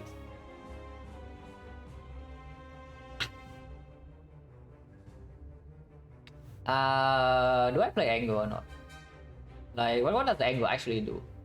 Because this is 11, this is 18. So 11, 18, and then 18 again. It's 47. That's already enough. What about this? This is 10, 11, 31. So even with the Angle, that's still not enough. This Angle does not meet any threshold. Is basically what I'm saying here. Yeah, playing this Angle does not make a difference at all regarding whether we split next turn or not. And if that's the case, I don't play the Angle.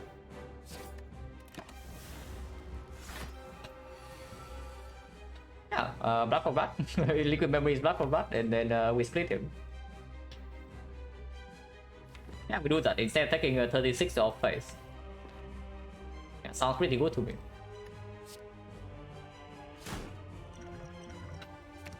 Yeah, this is exactly what I was talking about the explosive pot and the liquid memories, because we might actually have to use one in this fight.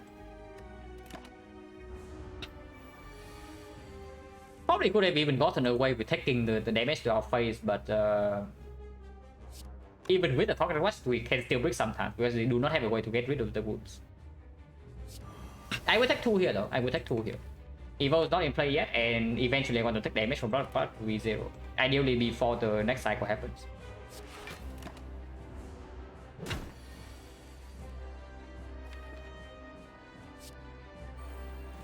I'll take another 2 now.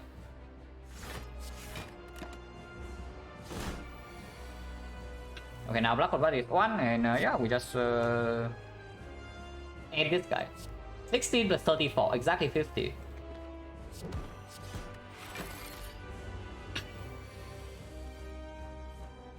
I don't mind taking one more hit. Next turn we have full block. But the 2 turns from now he attacks for 20 and weakness runs out, which is when we actually probably take damage for real.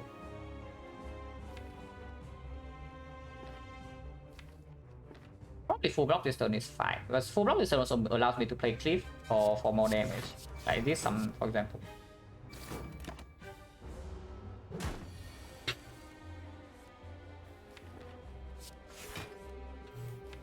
And next time we have power through guarantee, so there's no problem.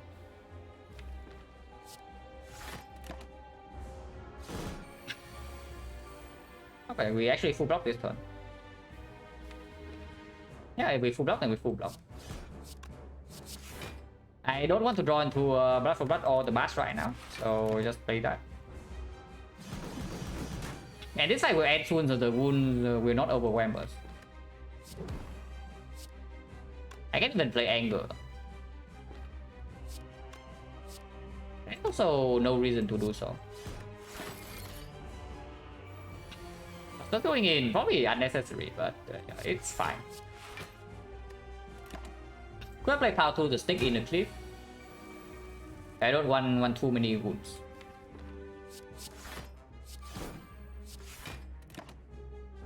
Okay, now we just kill 2 attacks. Okay, we actually could have taken 36 of Fate and still be fine, but I probably also expected that. Still fine though, it saves like 9 HP into next act, and we get potion refill anyway. Fire with Pocket Watch, with the Dubudo, with the Evolve and Power Through. And Fire against Garbage. Coffee Ripper with Eternal Feather, free energy. There's also Joker, but Joker doesn't hurt us at all right now, but it can hurt later with potentially 0 cost blood for butt, potentially some Power 2 second with Dark Embrace thing. But yeah, free energy, yeah, so we just take this. The champ, if we don't find any strength at all, maybe it can be weak, because blood for blood alone doesn't kill the champ for us. But yeah, good news, we have an entire act to get stronger. And we actually can take maximum elite, which is 4 in this case. We can take 3 to get burning elite out of the way, but I don't really care about that. I take 4. Early shop. It double shops though, the 4 elite path. If we take the 3 elite path, we don't double shop. We can probably decide at the shop. I will go to the shop still. And this path is identical to this. I don't really want Advanced Hallway. So, and yeah, Curse is also more takeable with a Dubudo. So Mausoleum, maybe for Autumn Outer. Cover 3 cast, yeah. Yeah, sure thing. He can heal a lot, yeah, it's not even a cover, because we do have the Pocket Rush as well, so we draw through the garbage faster, if we even have garbage. This part identical start middle to make the Spire more happy. Welcome to Act 2, yes. Exactly, welcome to Act 2, guys. Anybody feeling welcome right now? Because I feel very welcome. Minus 15. Yeah, welcome to Act 2. So, what is here? Like, Bash, minus 16 here, and then... And yeah, in this part, even Liquid Memories will not preserve any HP, so this 15 minus is forced. The thing about the 3 elite path is that we also go to more fires, yeah? So that is something we can also take note of. This way we go to 0 fire actually, like the 3 elite, the 4 elite path. But if we take 3 elite, we get burning elite out of the way and we get 2 eternal feather procs. So if we are bleeding way too much, we can consider that for sure. Bash is better than Evil Strike. Like we just do 1 feed fire turn, this guy's done for. At least I hope so. It's also strip plated.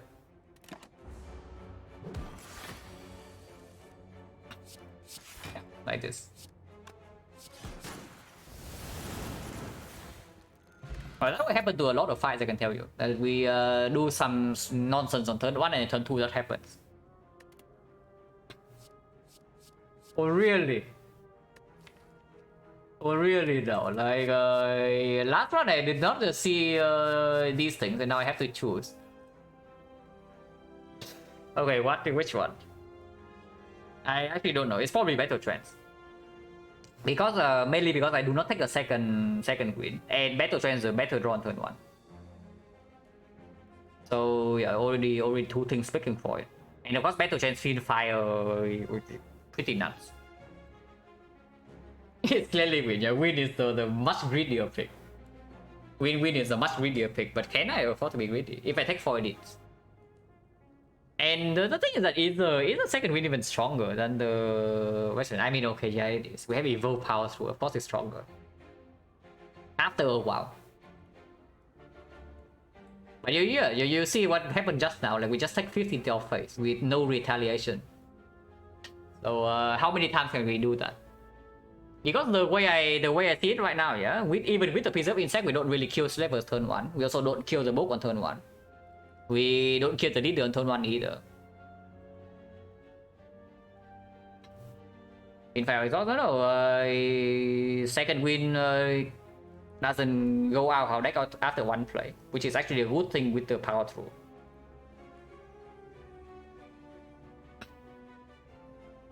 Oh, we already have evolve. That speaks more for the second win than before. Conflict with what? Which one? Because if I break you see the pocket watch, you play battle trance basically just getting your pocket watch draw 1 turn earlier. And sometimes it doesn't even break it because you can do battle trance into power through into fiend fire, for example, 3 cards. Insane output and draw a lot.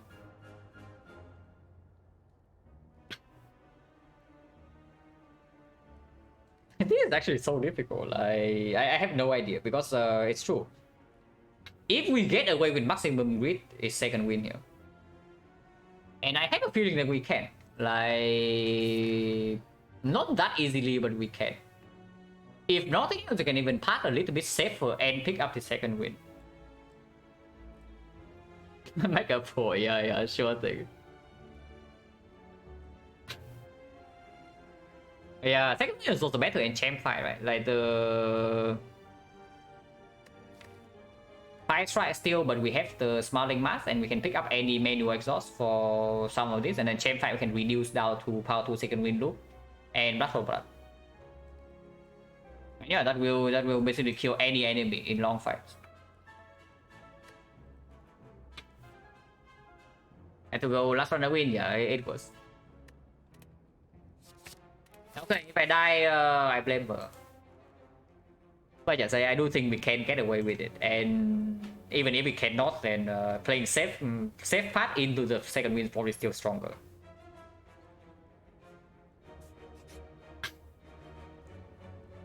Yeah, get the Queen Strikes out of my deck, right? Because we have the second win for any skill, any power now. Mutations, turn 1 fat node, yeah, sure, unnecessary. Usually we try to end the fight on turn 2, not turn 1. And we don't really have backup prep or anything similar, no multi-hit, except Fiend Fire, which is not even strong turn 1. There's also Jax, but no tag.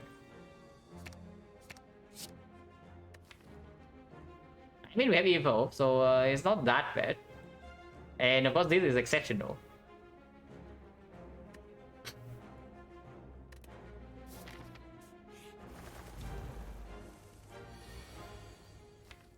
Well, just in time, guys. Yeah, just in time, this impervious. We thought, do I even play it? Because if I play Struck, Defense, and Attack 5, and Blood for Blood is 0 cost. Thank you very much for the 12 months of official or yes, only been 1 year. Yeah, it's actually 1 year. I started streaming Spire like last September.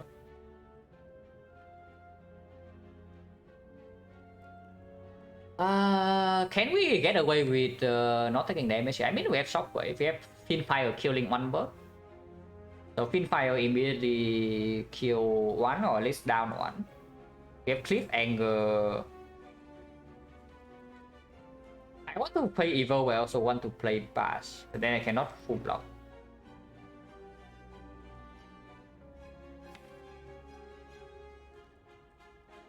Can I get like super punish by playing? I mean, I guess I don't play Evil. I don't play Evil. I just do Impervious and Bash on this guy. These guys will have a lot of HP, by the way. Like Oro below, Oro above 30, so they're actually pretty thick. But yeah, Impervious, Bash probably.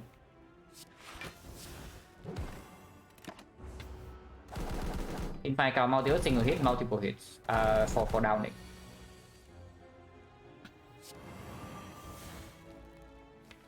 Yeah, that's right. For 1 0 cost would have been nice here, so that we don't have to Fiend Fire the way. I think I keep the Anger. If I go 1, 2, 3, 4, 5, 30. So it doesn't down, it just straight up kills. We can do that. Okay, double check now. 1, 2, 3, 4, 5.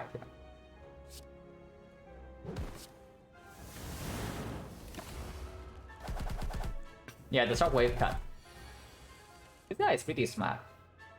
We have not played Evolve yet, but that's still no real problem.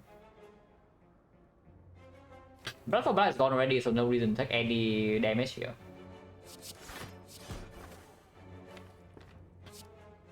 I don't play Wild Strike. Yeah, I don't play Wild Strike. We play Second Wind though. I do play Second Wind. Yeah, I do.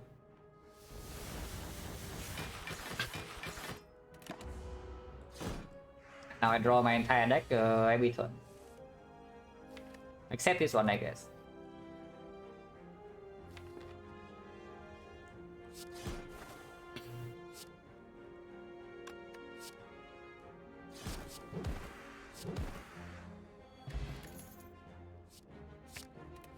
I mean, yeah, of course we take that.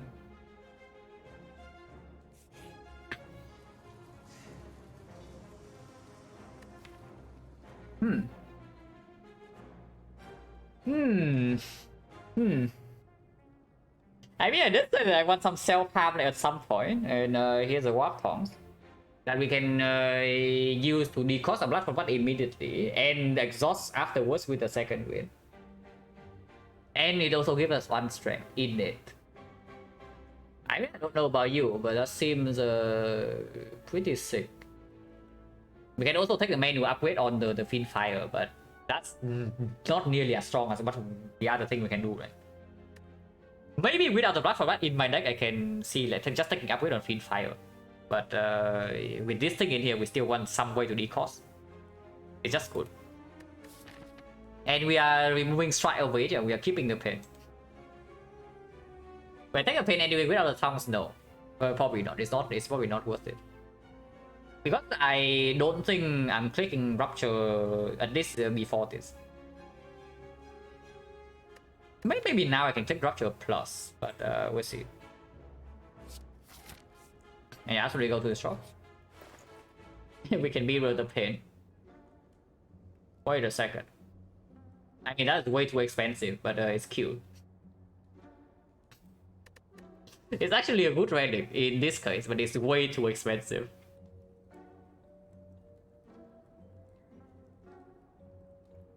Definitely take a remove on a strike, and what comes after? There's a Horn Fleet, front node block, or there's a mirror. What do we mirror? There's a Shockwave plus, there's an Impervious minus, there's a Second Wind. Oh, there's an Evolve. There are a lot of woodcuts of mirror in here, but is there anything with the Horn Fleet? If we go into 4 lead path, we also double shop, so it honestly, yeah, this just tells me I want to I just go to the 3 elite path and take the burning elite right now. 2 fires along the way, and we don't even have to double shop, so we can spend all our gold here and be happy. I mean, double shop means Smiling Mask gets more value, but no Eternal Feather healing, and we don't have free pathing actually. So I don't mind just doing something like Horn Fleet and try to remove and get out of here. And with me a choice, what do you mean? A choice of what? Because I'm not talking about removing pain here, I'm removing a strike.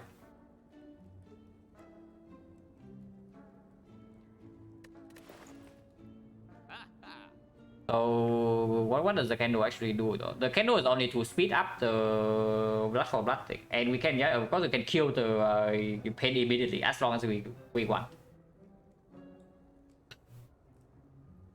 Why is candle killed here? Candle is exhausting the pain immediately, so we still get the blood for blood cost, but we don't need to draw this together with either Fiend Fire or Second Wind, so it will not take away damage from us. And of course we can do this again here. So we play a Sender's Bane, we play the pain, suddenly this only costs 1. it's probably just complete, right? I would prefer Anchor. Anchor would be probably slightly better with the Pocket Watch. But Clit is still exceptionally good later on.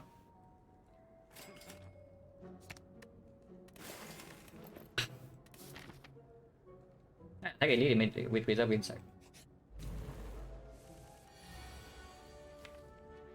Well, yeah, absolutely taking Pocket Watch this turn.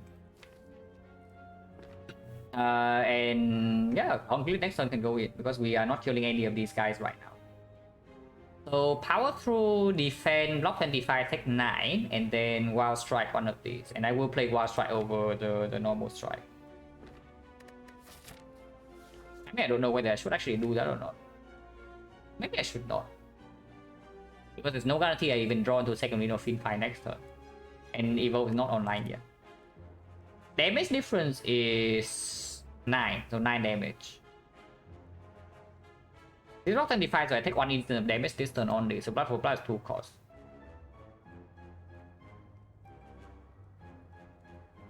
Okay, so Fiendfire next turn will kill whichever one I choose, yeah?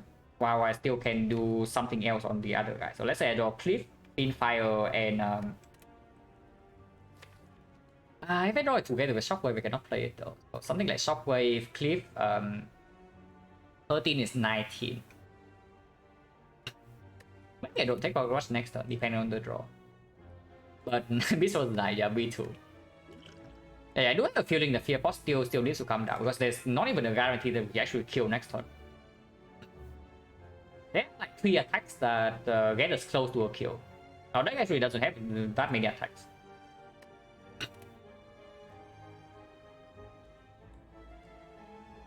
Oh yeah, it's not Wild Strike over Strike.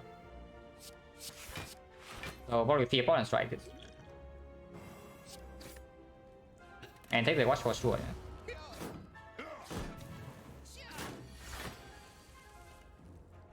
Okay.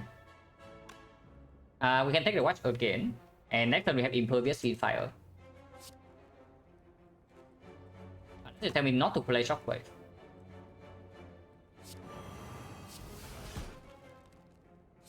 Do I want to multiply anger or not?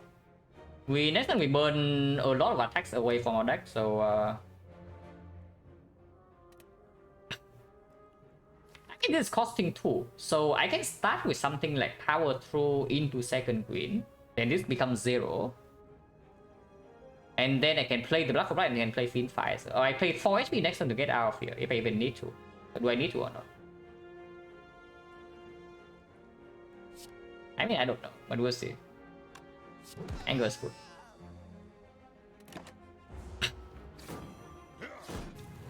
Oh no, that's why we don't have Evolve online yet. But yeah, if I don't play 4 HP, then I play 2, right?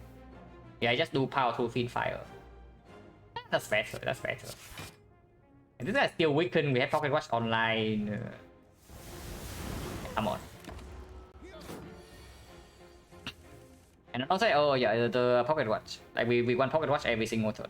Evo not needed. Like this fight ends soon. And we are still not taking any damage here.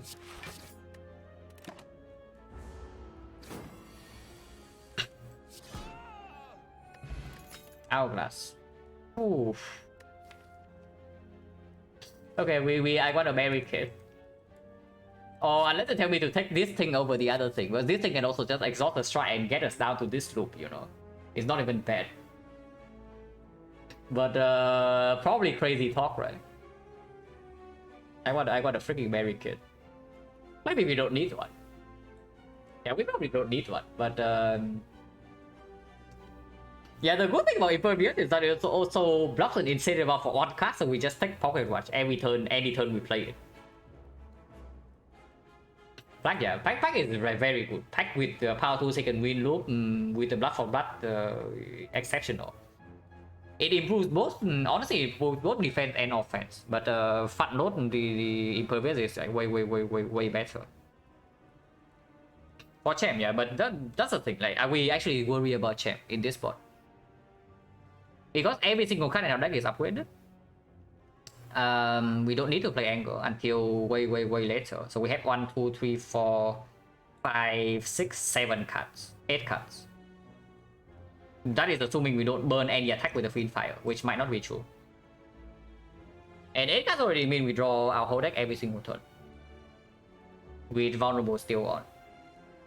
I like the Burning Pact a lot in this board. With the Pocket Watch though, it's hard to say no to Impervious. And we just fought the Slavers as well, so the other 2 fights Impervious, the other fight we can actually stay in the fights for a while, is the thing. We don't need to end it instantly. How bad can Impervious be anyway? How bad can it be? Like, it's freaking Impervious. And do we want question mark or not? Because we got Pain. Okay, so Shrine Garbage is just a fight, so it doesn't really matter.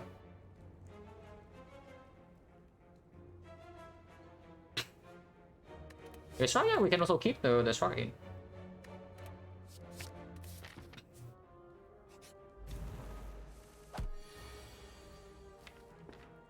Alright, here Burning Pact would be better, yes.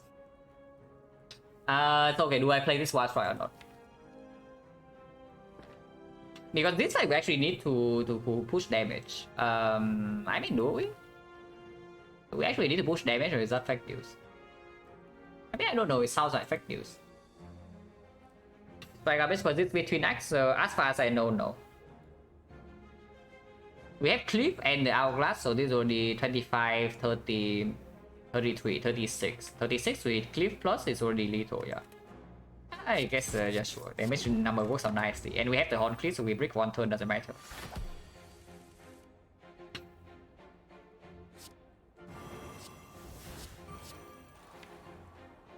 There's no guarantee to draw into Cliff, and if we draw Fiend 5, we just want to kill this, so we just do that. Now by Chosen? Yes, it's true, because Chosen is just dead this turn. Evolve is dies this fight, so not very unnecessary. We don't want any of these, yeah. We have so much HP now. Actually, just heal every fight. Interesting. Still Fiend Fire upgrade, and maybe I can think about Evolve upgrade after this. But the first upgrade is still Fiend Fire.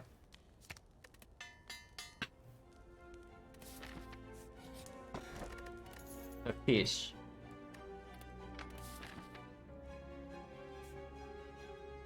Exhaust, we have Vulnerable and we have 2 innate strength. So, and the thing is upgraded with the Tongs. So base is 10. It goes up to 12 with the Duvudo, and then with Vulnerable it goes to 18. We actually overheal with the Coffee Dripper, interesting. But the Evolve upgrade is fine.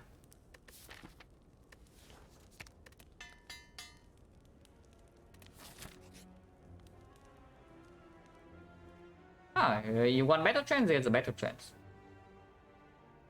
You want Pain Rupture? Here's your Pain Rupture. Formula for when to keep fish? I mean, if I don't need the... If I'm very strong at the moment and don't take the fish. Plain and simple. Rupture with Pain, yeah, we have no Reaper though, so I don't know where that will go. I mean, it goes pretty far. It definitely does go pretty far, and there's a chance that we just see Reaper after this side. When I keep fish the next one, I just said, yeah. Like, if I am ahead, I will keep fish. If I'm feeling very strong, I will keep the fish. If not, no. But that's basically my philosophy regarding keying. Like, do I need the any power immediately? So Amplifier, we already have Blood for Blood 0 cost, which is... And Fiend Fire. Fiend Fire is a very strong strength amplifier. It's just better trends, right? Like, I know there's a third Impervious in here, but we don't need that. Not even mentioned, yeah, it's true. Like, not even mentioned the Impervious casually chilling. We don't need this. Yeah, it's just better trends, right? Finally beat A6 so heavy. Congratulations. This game is tough, but it's really fun. And the great team very helpful. Yeah, you're welcome. And yeah, Battle Trance, huh? Rupture Pain, yeah, Rupture Pain. If we have Reaper in the deck, I click this instantly, but we don't.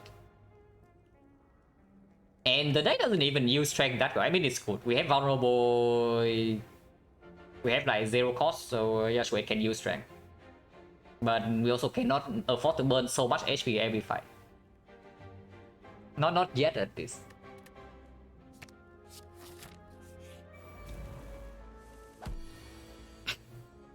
Okay, taking 9 here.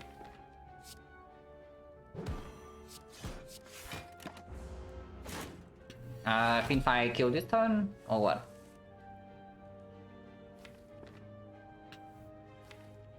I think 2 more. We take 1 more damage here no matter what, yeah? No matter if we draw player card or if we don't play a card, we still take 2. But that's fine.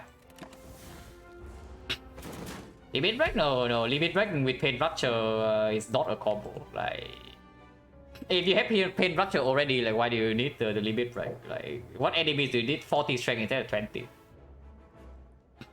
The only thing that would make Pain Rupture instantly very strong is the Reaper.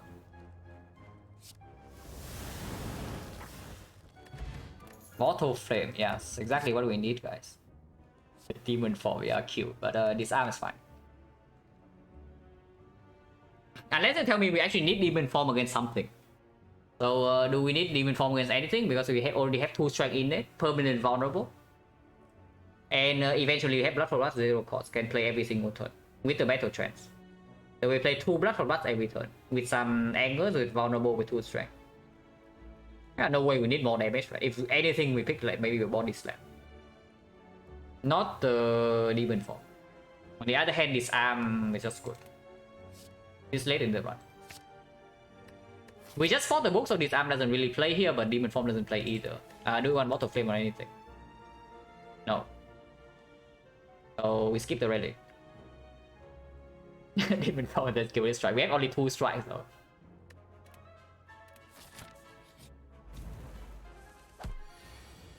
Ow.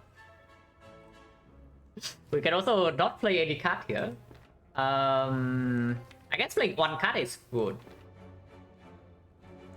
I don't mind playing 3 though, even if we lose a little bit of HP compared to full heal. We still have this and we do have the Eternal Feather. And yeah, decosting the Blood for Blood is also good.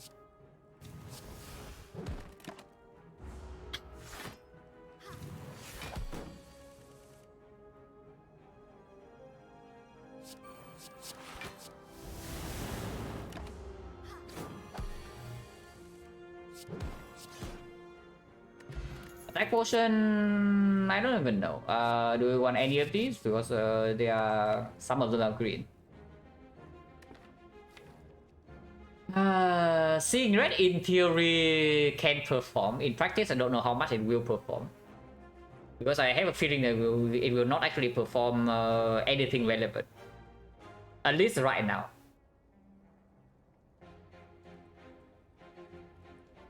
But this relic with less than 3 cards is Pocket Watch. It's a rare relic. Like, extremely powerful. If you are on, if you are watching on PC, you can hover over these relics. Like, I have a Twitch extension and a mod in the game for you to see the relics. But yeah, no Dark Embrace yet. Dark Embrace will be strong, yes. We already have 4 base energy. Right now, what does the energy even convert into? Like, this is 0 cost, this is 0 cost. These are 2, like the 2 cost, but they all exhaust. So, when is the turn, we can use 6 energy. Thank you very much for the Prime Sub cookie, boss. Appreciate a lot. Watching takes so much time every single decision to make it casual. I mean, yeah, the Ironclad is probably slightly more casual than the other 2 characters, but still trying pretty hard here. But yeah, Havoc absolutely not. We have our Feed Fire, we have our second green at the wrong time, and then everything goes down the drain. Hello, Para. But I'm just wondering about this. Do we want this or not? Or maybe the 2 green. Probably not, right? With a Smiling Mask, I don't think we need to wait for like anything. Second win is already enough. Thank you very much for the gifted sub parallels to Rom Soap Chicken. Appreciate a lot.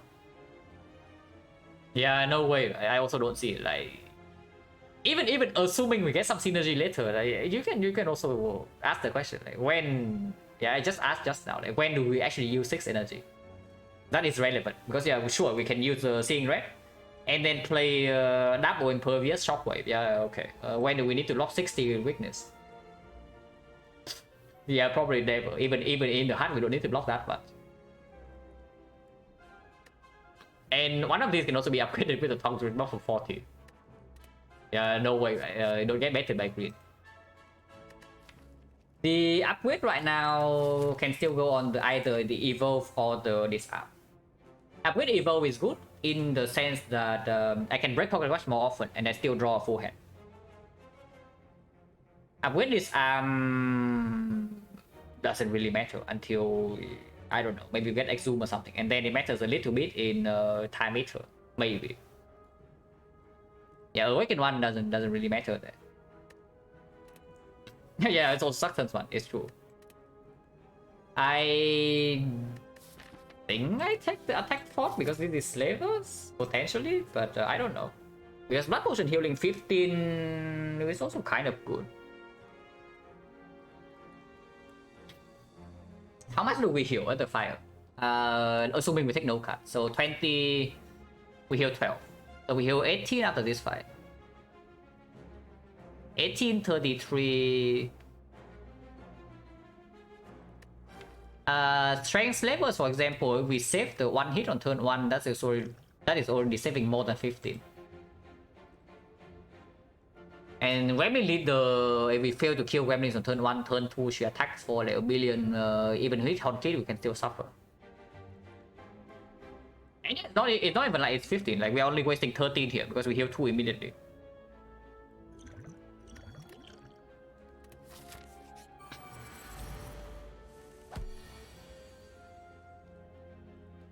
I mean, we can kill both Gremlins right now if I open the attack potion. So do I do that or not? Because I can also just do Shockwave Strike on the Shield Gremlin and leave the Wizard alive.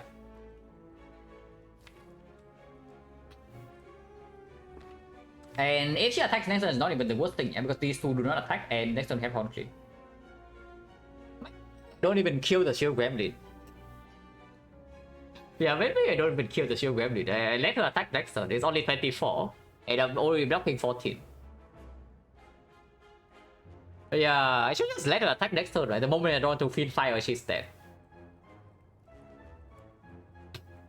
So maybe even just go on the leader instead of the wizard. Like, we don't even need to care about this thing.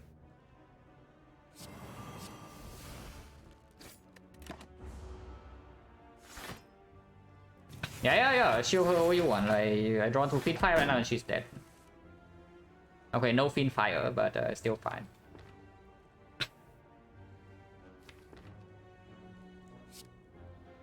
Full block.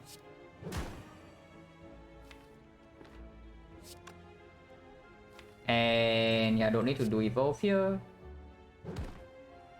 Could have considered Battle Trance first instead of Anger, so that if I draw to Fiend Fire, kill immediately. Because now I can actually miss the Fiend Fire. I don't, so she's dead.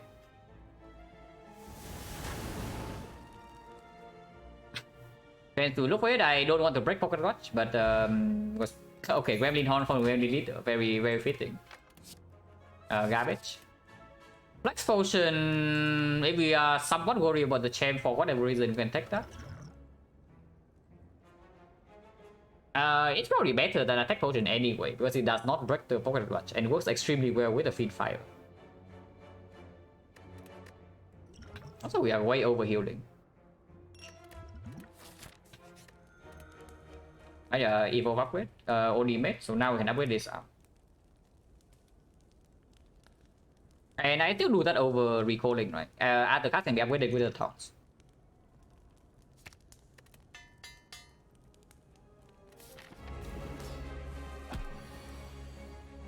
So how early do I want to play Shockwave? Because maybe immediately is a good time. We don't need that long to... We don't even need to reduce to the loop. We can also just save the feed fire and just one-shot this thing. So playing feed fire, playing the shockwave immediately is probably just good. Our scaling in this fight, just scaling our block, not our damage. I mean, also a little bit of damage, but in the process, we also exhaust our strongest attack. Like 8.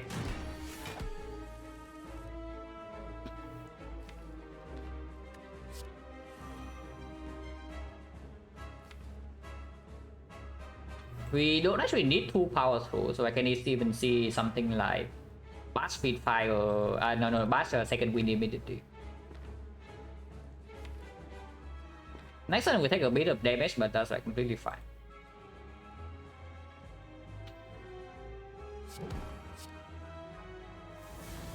Just casually second winding away the impervious, no problem.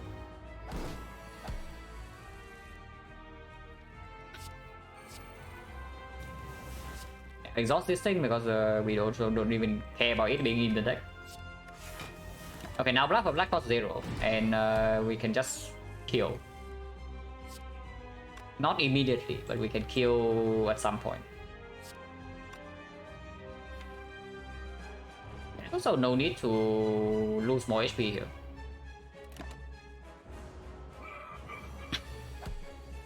He's buffing.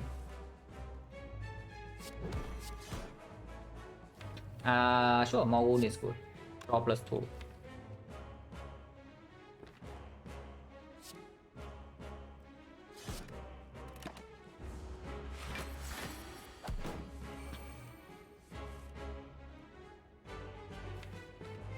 No longer need battle trance, right? So I can just do blood for blood, power 2, second wind. I can also just do power 2, second wind first. Wound in the deck is not even bad. And then blood for blood.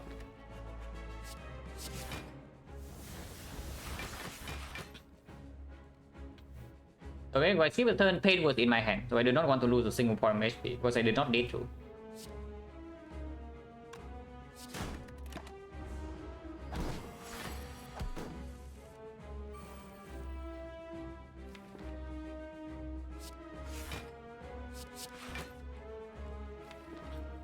And vulnerable.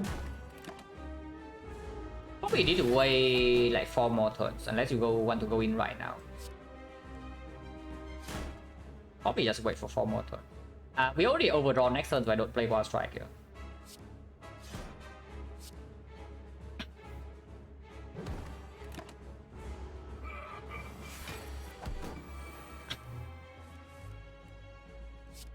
$27 is too much damage. 14 is fine.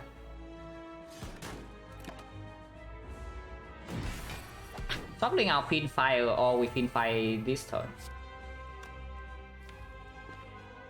Yeah, probably not, right? Just second win this turn.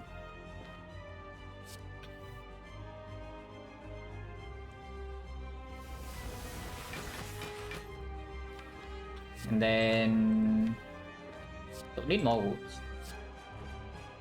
13 is good. Yeah, 13 is good. Okay, now we can split. Now we can split. Finfire is drawn this hand, perfect. So we can do blood for blood. Power 2 block this and then Finfire. Like 7 more and then fight over.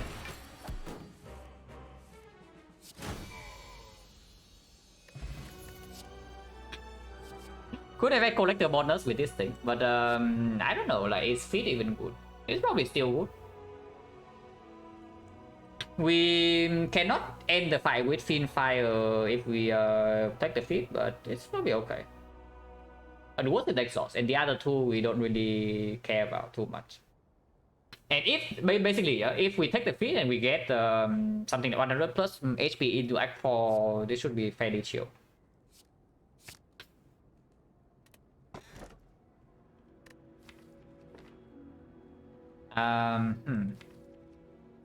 We can transform some garbage. P plus, yeah, eventually P plus, yes. We can transform some garbage here. So what do we want to do? Probably not. Probably not the back with I mean, back Ironclad is also not that good anyway. Like maybe Heart of Iron is good enough. The Dome, yeah, not interested. We also don't even need the energy. And then so of course we take Astrolabe. But I'm wondering what the third transform is. Like after 2 strike, is it Anger or is it Wild Strike or is it something else? It's probably just between Anger or Wild Strike. Probably still Wild Strike, right? It's probably still Wild Strike.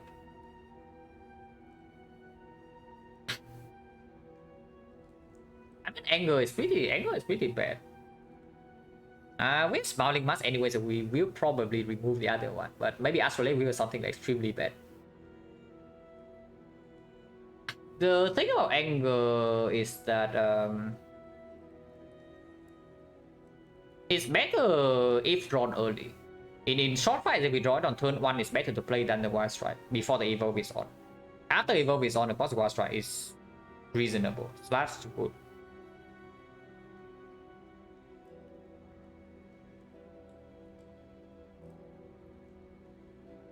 Anger is 8. With Vulnerable is 12. That's not enough to kill a Retromancer Dagger. Gonna get Anger plus anyway, yeah, for the Astrolabe. That's actually something to consider though, because if I get a second Wild Strike, I'm not that unhappy. If I get a second Anger, I'm like very unhappy. But that is actually true. Like we can get one a similar copy from the Astrolabe.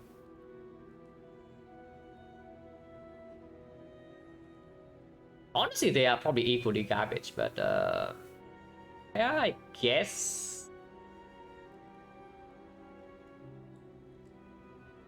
Are we ever going to resort to Anger in the hard fight?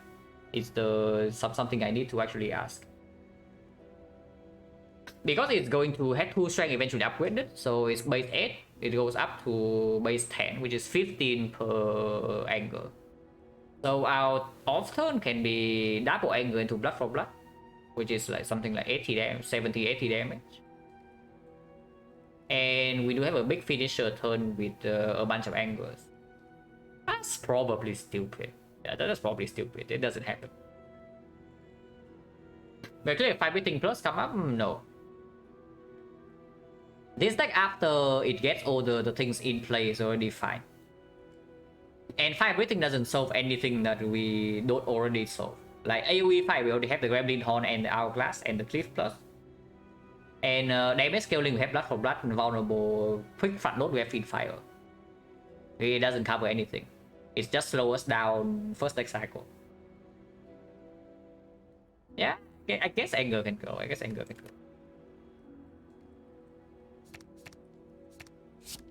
Oh. Oh. Yeah, okay. Interesting. I mean, it's not actually very good, the corruption. But yeah, it's still, it can play, It's not actually that good. But we still have 2 impervious for front load block, power second wind, so for very short fight, we still probably play it. As better, no. Astrolabe doesn't change the amount of cards, so we still have the same amount, unfortunately. Okay, we are the elites. We farm maximum, and we... Honestly, I don't even... How many removes do we have? Now that I have Emulate close in the deck, yeah, the cliff can go. So 1 remove.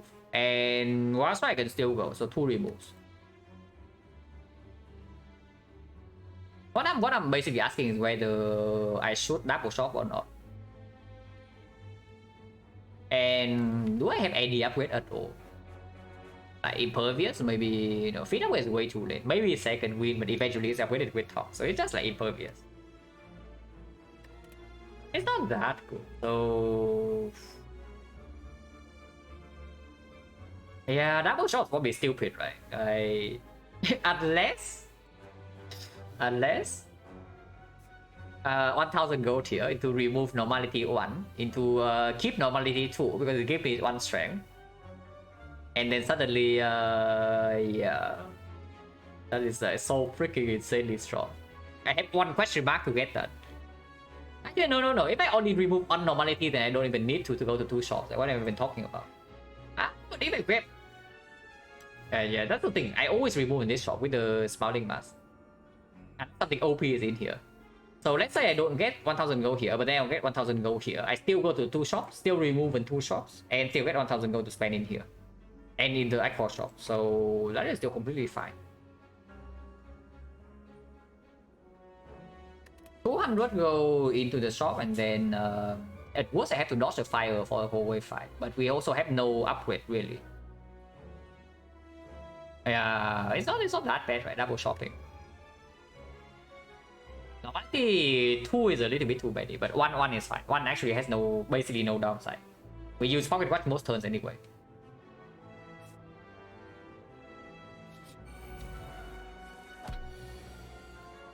Okay, hopefully Hourglass doesn't kill these things before I get my feet plus. Yes, it will be feet plus.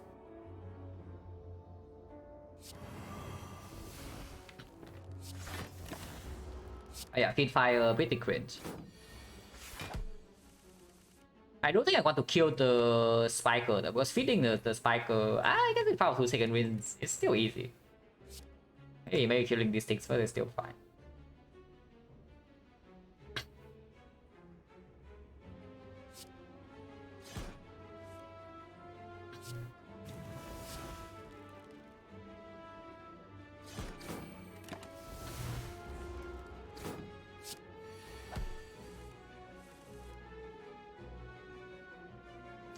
Evolve second win. Like 2 doesn't matter. 2 is 0. And we have a second power through, so we can burn the first one.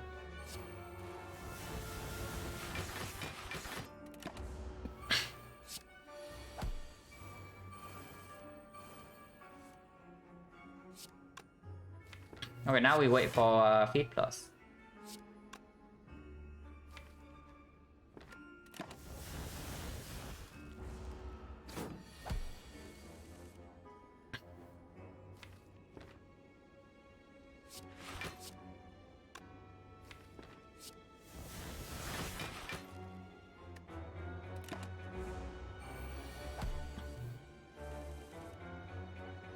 Eventually it has to be feed plus.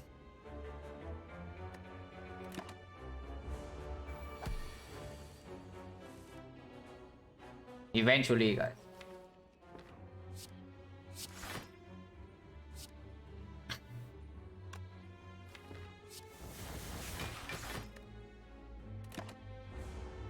We don't really have that many turns. We have like 5 more turns. Okay, feed plus is here, and it's exactly 2, so we can kill right away.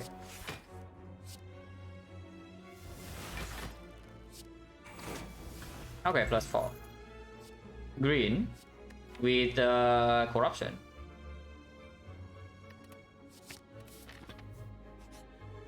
It is not normalities, but we still take 3. Man, Fizz is crying right now. Panacea. Triple Shockwave plus and Bash plus, probably not. Thinking ahead is still a War Cry plus, which is fine. Deep Breath, whatever. If anything in here, maybe Panacea for first cycle of Heart and Flex Potion sometimes, Battle Trend sometimes. Deep Breath is strong. Deep Breath is strong, but only after we exhaust everything down. Before that, not so much.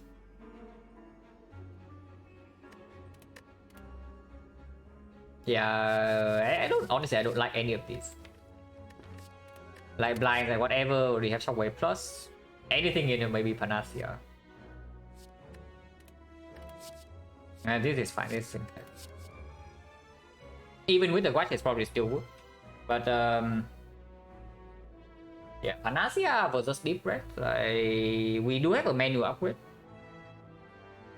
But honestly, manually upgrading Panacea is also good, you know, because then we either can play Battle Chains like twice we can draw extra after battle trends like twice, or we block vulnerable and still can use a potion or whatever, or save up for the battle trend.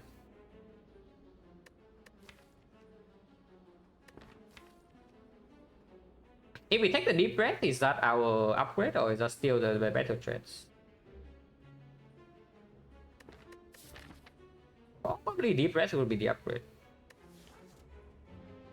How important is Panacea? Because we also have a feed plus now, yeah? Okay, feed plus is some fights. Let's assume that we feed every single fight, maybe minus two edits. Then, but no feed plus. Then how much HP do we have? 1, 2, maybe upgrade here, so 3, 4, 5, 6, 7. 1, 2, 3, 4, yeah, 5, 6, 7 minus 2, so 5 feet. So we have plus 15. Plus 15. Yeah, 94. 94 is not completely safe in Act 4, that we can just face tank 67, no consequence.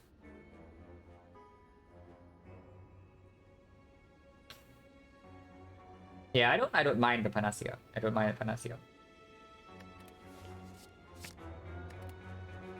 It needs to be drawn on turn 1 though, which is something that if we want to block vulnerable. But even afterwards, we can still maybe save a speed potion, or we can even carry the flex potion.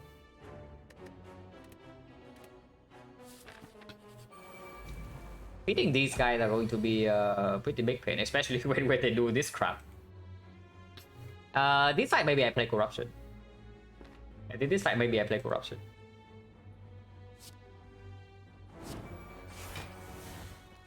Ow. Okay, we don't play Immolate.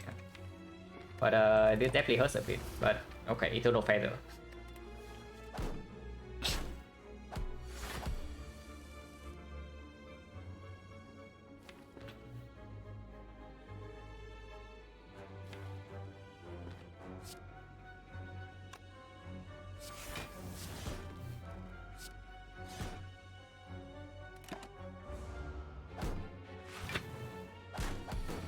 We do have the horn in this fight. Okay, feed plus is here.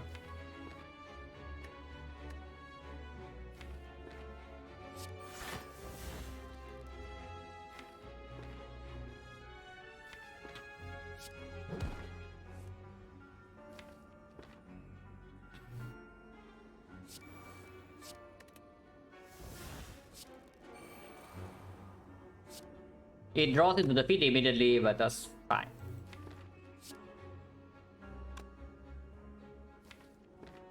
Oh, we can kill this guy, but this guy doesn't have block next turn. Maybe that's better.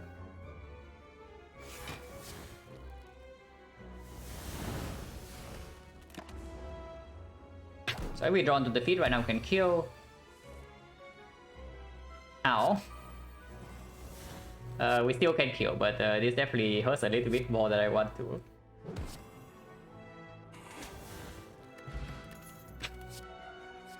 Oh. Why are they all green? No, really, why are they all green? Can somebody tell me why they are all green? I mean, of course we take this. No matter whether we play Dark, we play Corruption or not, we actually still take this thing. Okay, now the Dark Embrace might mean that I take the Energy Potion over the Flex Spot, even with the Panacea. Corruption Dark Embrace, I mean, I don't even know whether we are actually playing Corruption or not in Act 4. Probably not. But it is like Dark Embrace, Power 2 second win. But yeah, I take the Energy Pot. You're no pain. I mean, I don't know about you. This cut seems quite good. Yeah, that's good, right? And then we remove probably still one strike before clip. Yeah, the Funeral Pit that we never saw last run is here. We can also take a magnetism to feed multiple times per fight if we would like to, but this thing blocks us from that. Yeah, like this double chopping is completely fine. We can still remove second shot. We get normalities in here. I guess we still take normalities. And then there's not a lot of relics we would care about buying anyway. Without the body slam, I still don't want to remove the pen. Yeah, without the body slam, I still don't want to remove the pen. Our damage is not guaranteed to be insane yet in Act 4. Our block is insane. So something like a barricade right now, maybe I could also pick before I see a thing that guarantees so that solves our damage.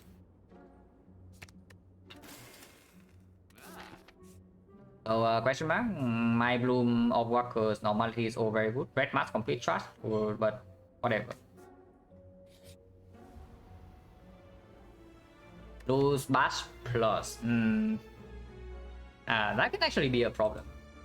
I mean, we can lose the defense. Losing a defense is completely fine. Defense is not a card that I would manually remove with corruption, like Dark Embrace, Second Wind in my deck, but yeah, just taking a remove for free is still good, right? Oh yeah, we just probably toss the defense. It's still a bad card. It's just that it's the bad card we can get rid of. So manually removing this doesn't make a lot of sense.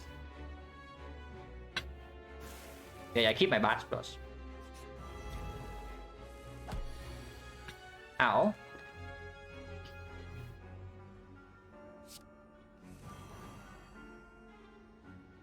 This fight, do I play corruption or not? If I don't play corruption, I get the pocket watch. That's probably good. That's probably good.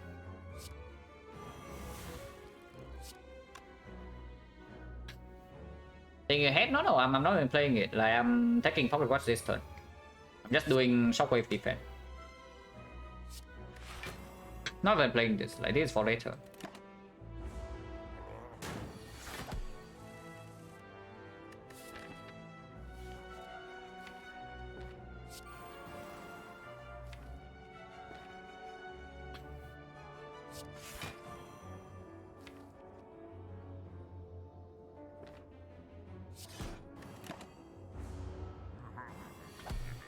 Oh yeah, you also see that we need the pocket watch, right? Otherwise we are like a little bit too slow.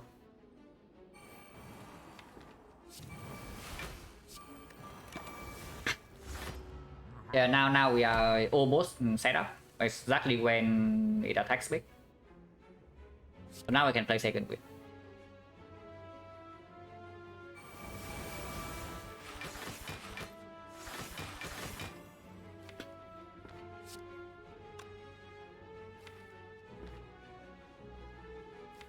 And yeah, I don't think I'm playing corruption at all in this fight.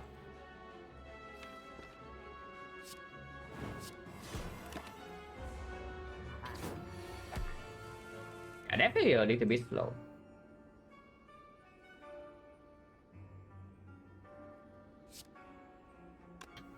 That's stupid, not playing corruption. That's probably just stupid, right?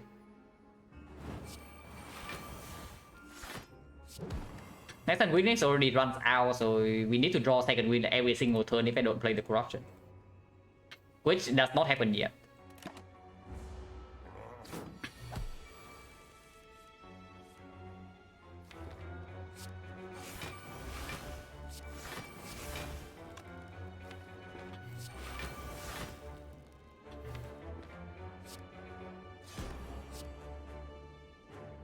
One, two, three, four, five, six, seven, eight. That's not kill. So now we can feed.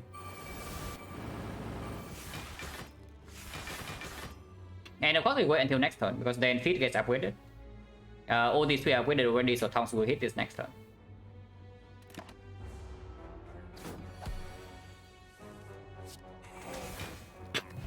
I need those good. Blood potion in the current slot actually is not too bad.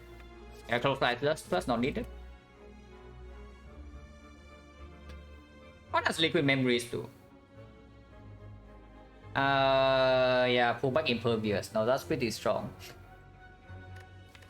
Energy potion is also like very strong because it pulls back. It allows us to play all the powers like no matter how we draw. But maybe we have enough time in this act that I should just toss the energy potion away and take the thing. And take the blood potion and continue on. Because right now we are not even guaranteed to have a full heal. And I guess we can upgrade our Fear No Pain now in the fire. How do we kill her? I mean, we have Exodia with Blood for Blood, with 2 innate strength, with permanent vulnerable, so I sure hope we can kill her.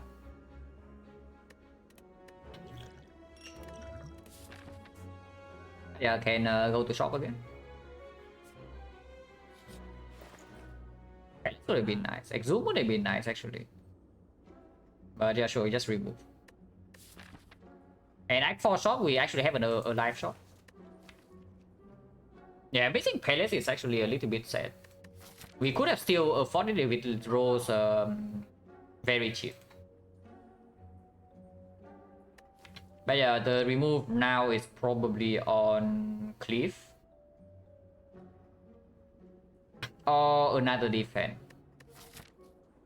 Removing Cliff maybe give us a small risk against Retromancer, but we also have the Immolate.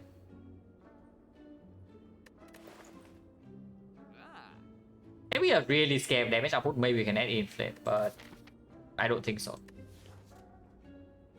Yeah, Cliff can probably go now.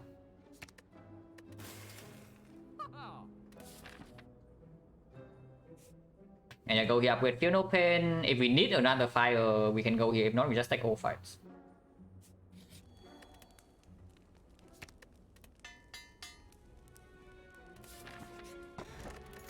Okay, back go Fiend Fire. Interesting.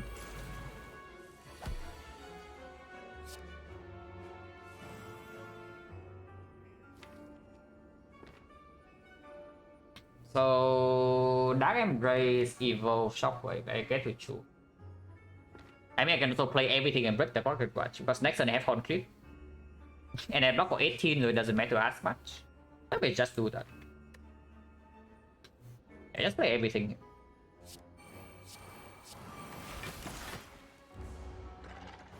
I don't need to take Pocket Watch every turn. Yeah, he's competent, but how much do we care really?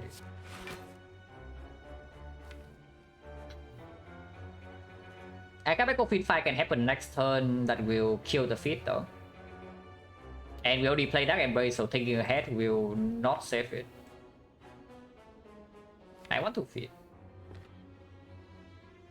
Maybe Ecstatic Vulnerable is good and we don't even care about Akabeko feed fire. That's fine.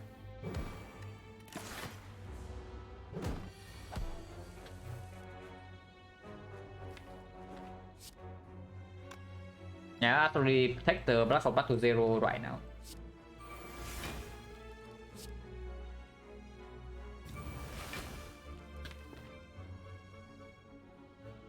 I can exhaust the pain right now, can leave it in the deck and we do Feed Fire next turn, for example.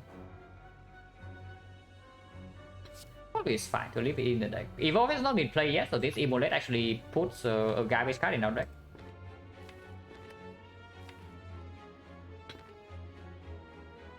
Whatever, this can be played. Don't need to think too hard.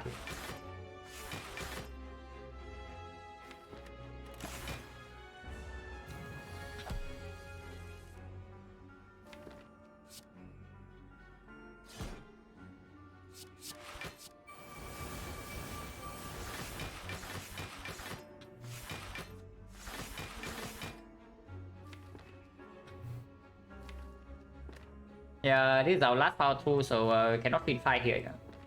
And we can, but that's not going to be very pretty, so let's not.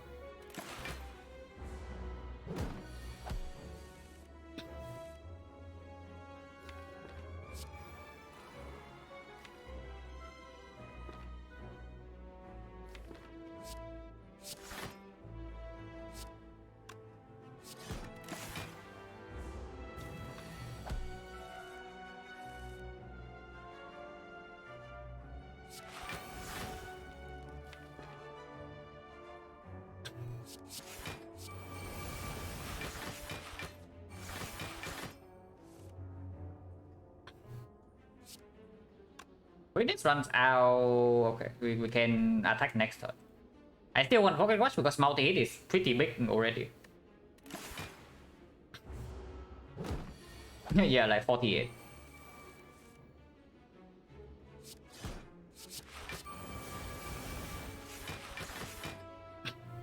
Yeah, like we can do this loop 2 times per turn. So damage output like, is that really bad or what? This is already 72 damage. And that is only because we are stoning this guy to feed, yeah? Not that we cannot kill him.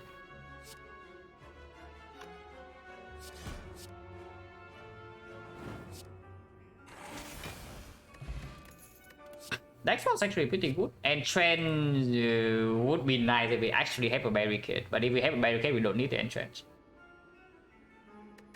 Combo Strike, extremely unnecessary, even with the free upgrade. It improves our damage output by quite a lot, but we can also just keep the battle trends around. Yeah, body slap would be pretty decent, yes. I mean, Promo Strike Plus is a good card to draw on turn 1 though, so is that really a bad thing? Maybe it's not. Maybe it's not. We will have it upgraded in Act 4. In Act 3, it should not kill us, and yeah, in 5 Act 4, we have a free upgrade. Well, kick barricade, absolutely, yes. Because if I have the barricade, I just play corruption, then play my entire deck immediately. Instead of having to keep the power 2 secondary round to block every turn. I play my entire deck immediately on maybe turn 1 or turn 2, and then I generate, I don't know, 300 block. And yeah, just attack every single turn, and Hut is dead. Almost right, it's probably okay. Next spot? Pretty strong. Not exceptionally strong. It's like okay.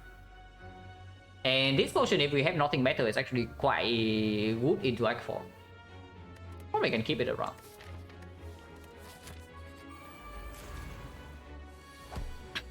Yeah, Power Strike Plus immediately here.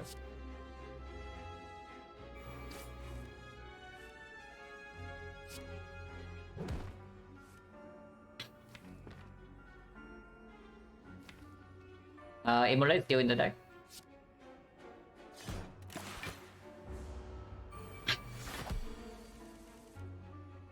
Which happens next turn, I suppose. I think I can make sure right now to do, let's say, battle tracks.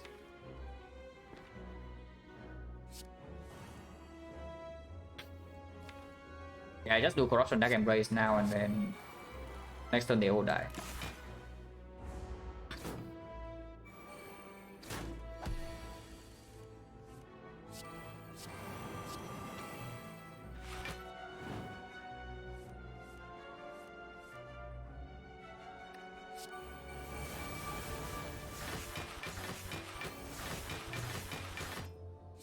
Yeah, you see, if we actually want to deal damage, we can deal damage very quickly.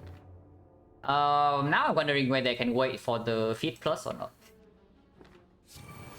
Yeah, can I? I mean, everything else already upgraded, right? So if I exhaust all the skill this turn, I will get feed plus next turn. Let's do that.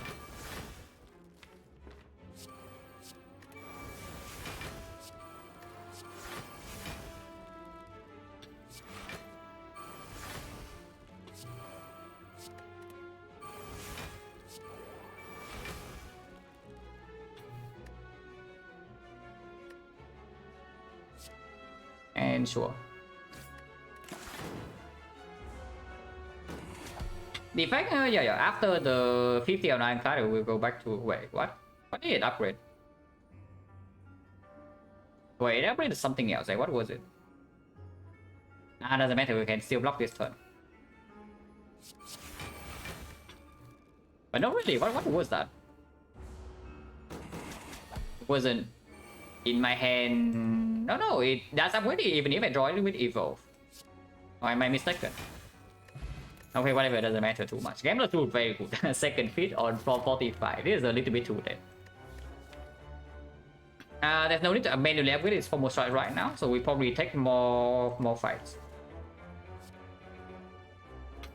Do it with Evolve. I guess maybe it's like kind of an animation thing, but you can also see. I guess second time around it wasn't drawn with the Evolve. It was in the first 5 cards. So yeah, I can see it. Like Reckless Charge actually is very good, yeah.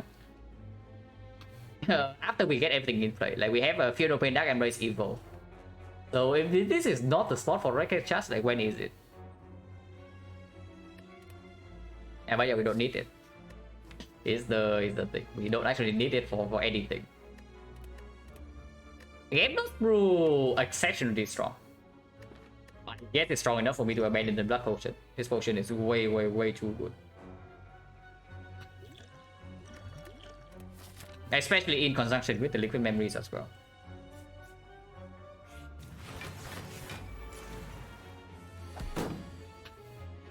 Whew. Well, pretty scary there, the jaw one. We have no dual wheel, no exhume, so we can only hit once here.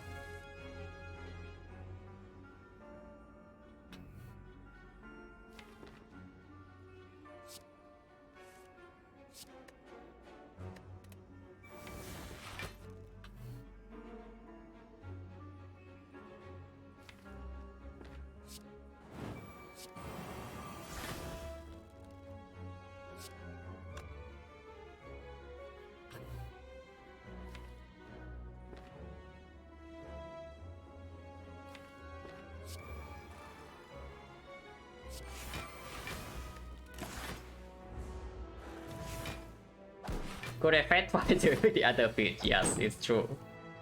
You're definitely not wrong there. This is way too much damage. It kills all of them. I don't want that.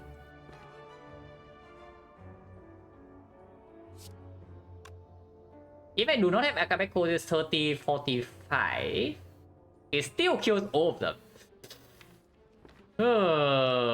Immolate is a little bit too strong, yeah? I guess we can do it the other way. Let's make like this.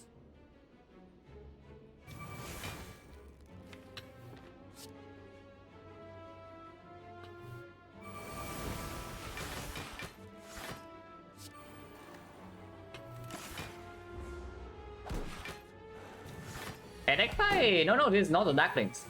Like, this fight is not the Darklings. Like, there's no headache here. We just kill them one by one.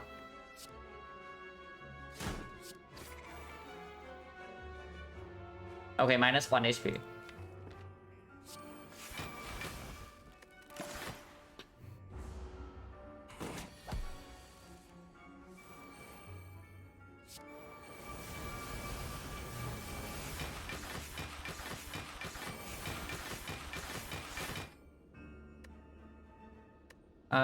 Still one power through, so I guess I play this power through. And then do this.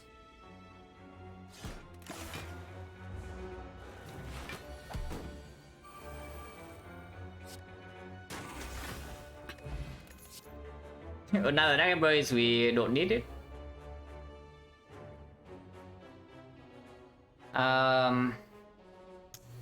Struck. Only if we play Corruption. If we don't play Corruption, the Struck is fairly worthless. It's just there to be exhausted with second wind. And I don't know, are we playing Corruption in the hard fight or not? Yeah, are we actually doing it or not? I don't really know. We don't need a second Dark Embrace. We already pocket watch to draw. We are not extremely reliant on Dark Embrace to draw to our deck. And 2 copies after we get both of them now is definitely overkill. It is probably... I mean, picking the Struck makes the Corruption Slam stronger. So any fight we play the Corruption first, the Struck, I mean it makes it slightly stronger, we also don't need it. Yeah, when does it actually matter that we have one more Struck to block with this deck? In the hard fight, yes. But in the hard fight, I have a feeling we don't even play the Corruption. And if that's the case, the Struck is just a brick. Yeah, no way, right? No way.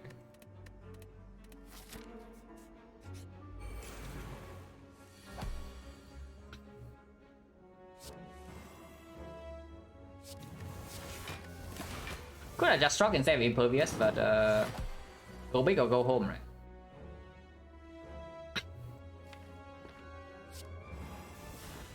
and just second win this. I mean, I'm thinking ahead to improve it and then second win.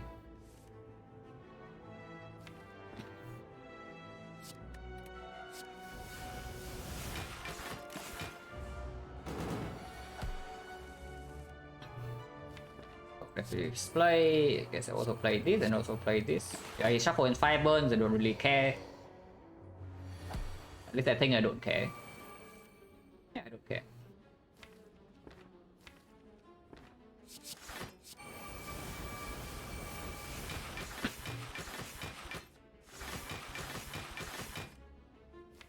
Next turn we have the Thin Fire still untouched. If we don't draw onto the field. And we don't, so that's very good. This exhausts the second wind, that's fine. Wait, no. It's way too much damage. What am I talking about? Ah.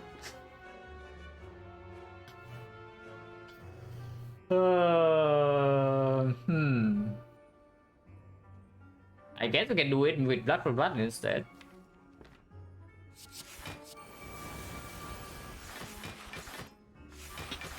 That's way too much damage. It's 48. I might take a big hit or whatever. We have Eternal Fader. Okay, this is a good Thin Fire hand. It is actually a good Thin Fire hand that we do that.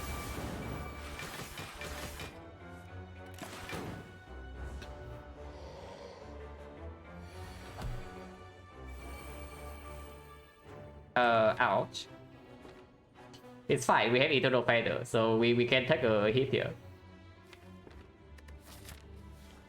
If he burns again next turn, maybe I cannot fool around here for too long. But your bottom deck in second wind is a little bit sad, you know. We can fix this problem by starting with a fit and maybe I draw half the time into second wind, but it's fine. We have a heal.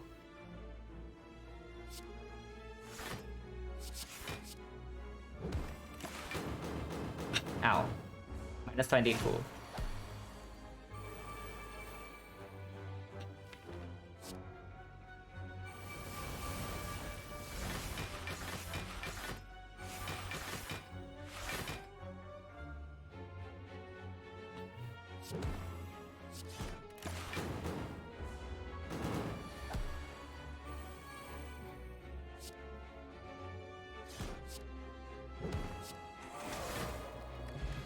Terraforming trade, okay.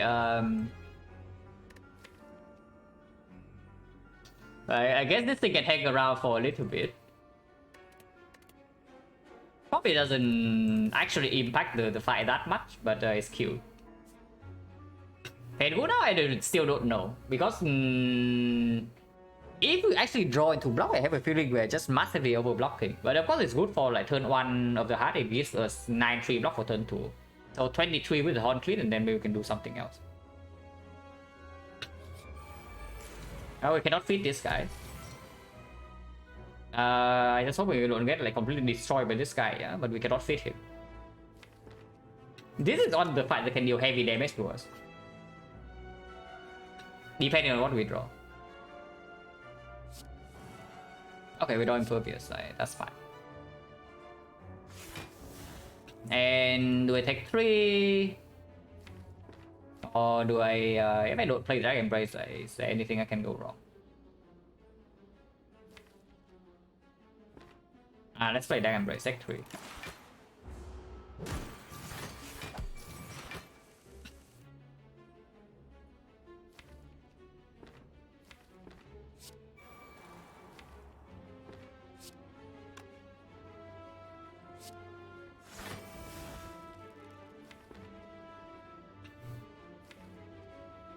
Don't need to do anything here. Next time we can just play Corruption. This fight is not long enough for us to not play Corruption.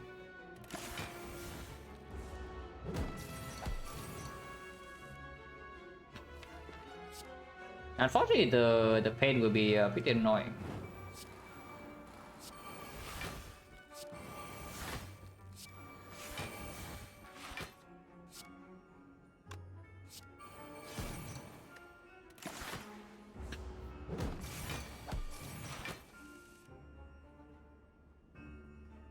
Free energy, no, pocket watch.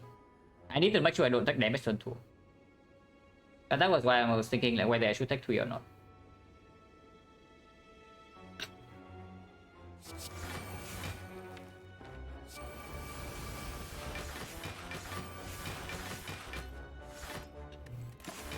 I have to take 1 more because the pain is still in here.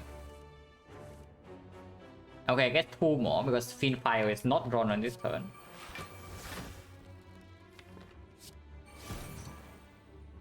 I don't know, playing Fiend Fire right here, there's no problem. I also do this. Is there any problem? No problem. Next time we can do Blood for Blood into defend, draw again, Blood for Blood again, Battle Trance again, Blood for Blood again. Okay, that works. The Fiend Fire can be played right now.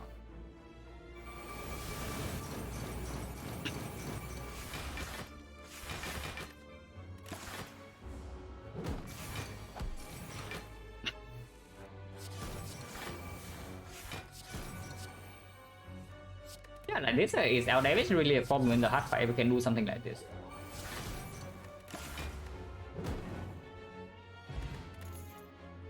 Dual wheel. Okay, if we have dual wheel, we absolutely don't have any damage problem. If we dual wheel the Blood for Blood, that also allows us to play the corruption immediately. So is that good or not? Because dual wheel can be combo with both the liquid memories and the gambler's rule. Yeah, it's good, right? Like, it's not a body slam, it's not a barricade, but it soaks our damage like just the same.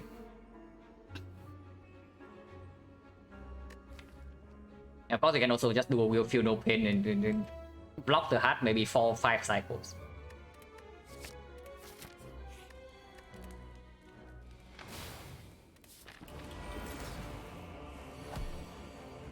Oh, feed up winded right away, that's pretty nice. This guy big attacking on turn 1 is not so nice though, so we are taking a hit. Ow.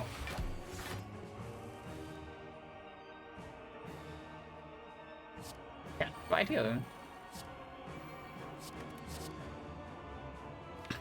Like, this is already 200, 100 something damage. So no pocket watch, but that's probably fine. This is way too much damage to give up. I'm sure I can even play this. And of course, pain play, we have 18 block this turn. And he doesn't attack, but we also block the vulnerable.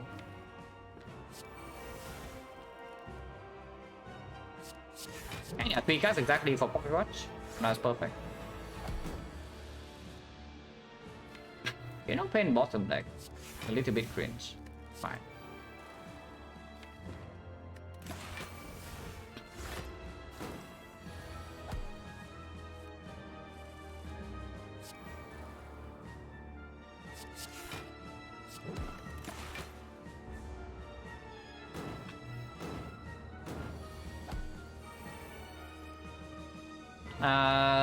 Trying to fit in this fight is not that easy, or maybe we can play dual wheel on it sometimes.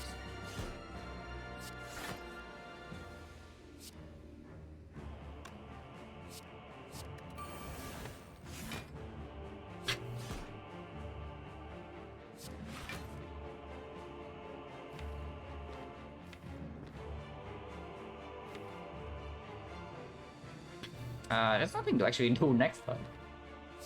We do this then.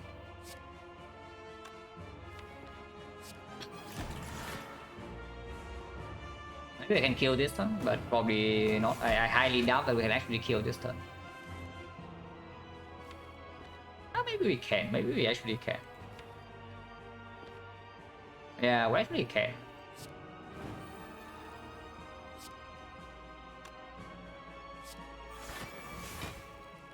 We absolutely can.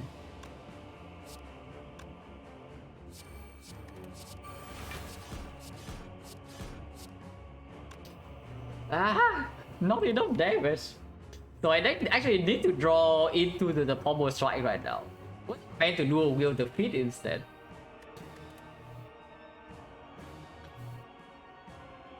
Okay. We can continue to try. It's not over yet.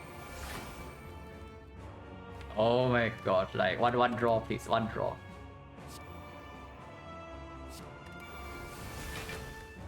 That's not the one I wanted.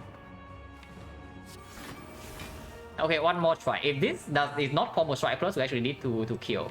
I mean, we don't need to, but after this, I have a feeling maybe we don't kill, we might take unnecessary damage. And it's not combo strike. Okay, so goodbye.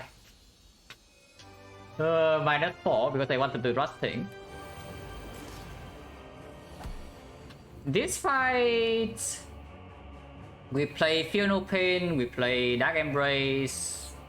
I guess we play Evil and we play Disarm Motherboard and ignore corruption. And yeah, like, I don't know, but Dual Wheel seems to be performing pretty well. Mark HP way too optimistic. I don't think we can actually stall this guy for that long, so we just feed the main bird.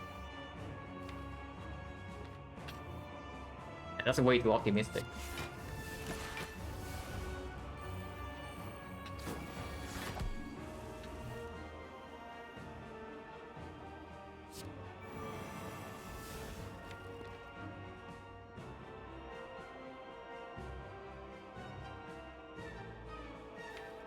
If I draw exactly into power 2 right now, it's still fine. I only need 1 power 2, 1 second wind, don't need 2 copy.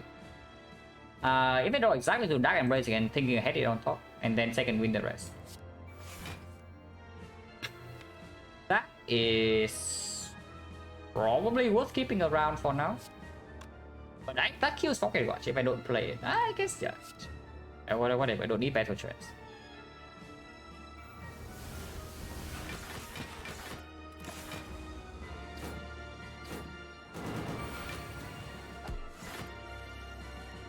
And we actually do not play the corruption. We will play both of these though next turn.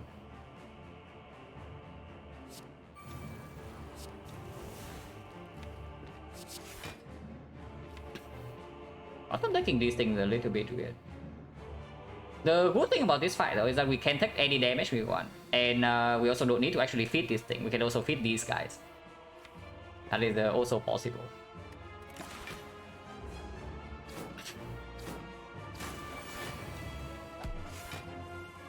But unfortunately, Ebola just one-shot both of these, so what can you do?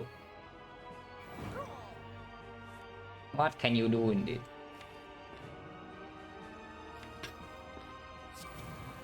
Next turn is the multi-hit, so I want to Pocket Watch too.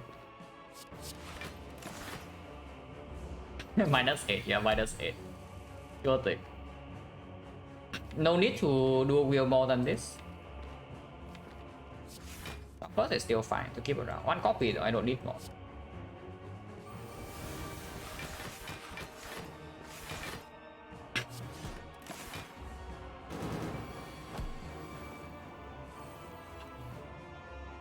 Do I even need Dark Embrace?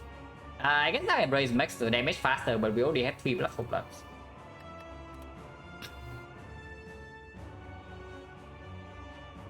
Yeah, we don't actually need 3 Dark Embrace, the Dark Embrace. Sure, I guess we can exhaust. Don't really need the Pommel Strike either, but it doesn't matter too much.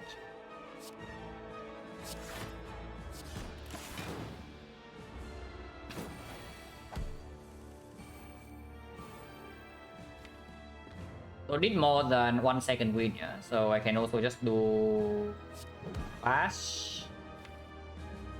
I guess playing Dark Embrace to... Yeah. Actually, yeah. Dark Embrace needed to be played. We can still do it next turn, but not playing it immediately was actually not very good. I might actually take damage next turn. I have to feed fire. Oh, that's -4 max HP. That'd be pretty sad.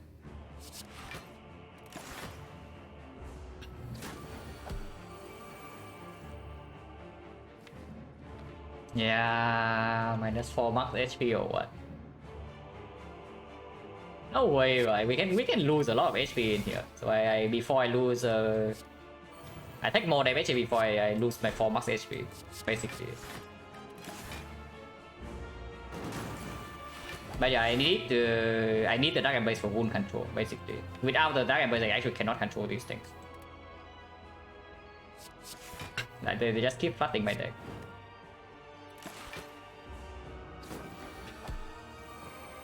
Because I cannot second wind into the second wind.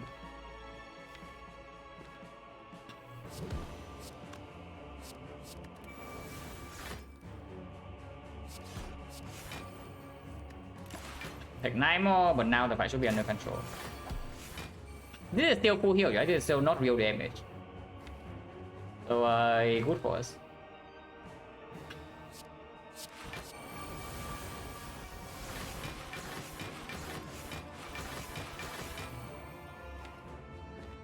This end can be feed fire.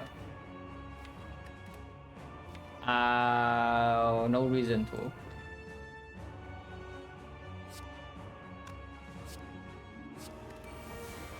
Instead we can do that.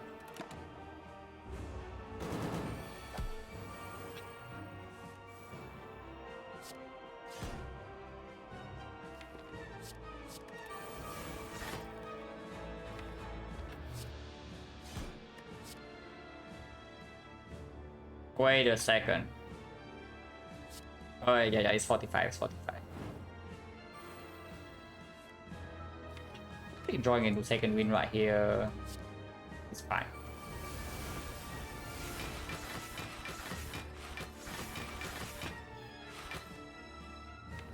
Yeah, next turn is good enough.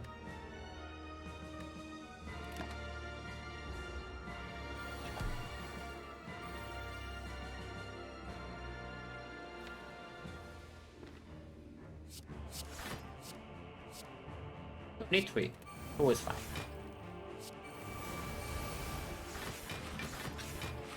Okay, now they just have a loop. We exhaust the Evolate and then we have a loop every turn.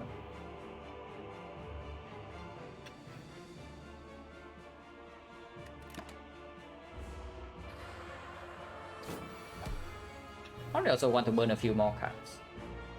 Like, I don't need 2 power truths. I do not need 2 power truths.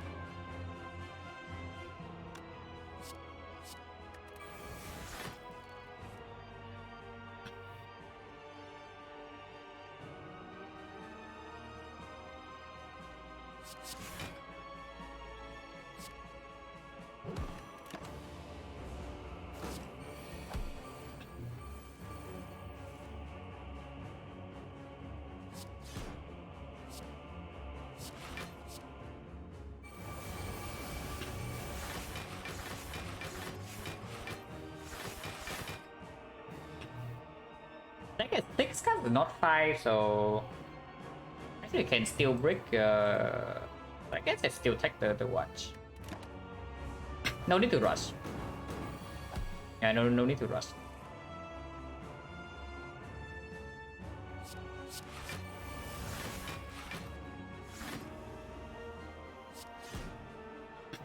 It's a little bit too slow. And it's shuffled in void, so I cannot actually break next turn if I just do this.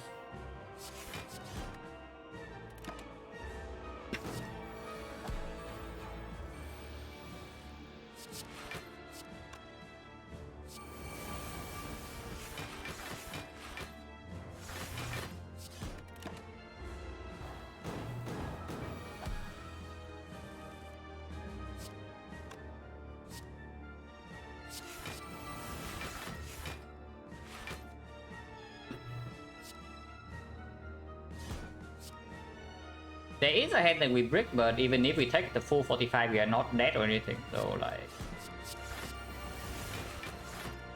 you don't need to second win there. Probably was a bad idea. That's fine though. Still cosmetic damage.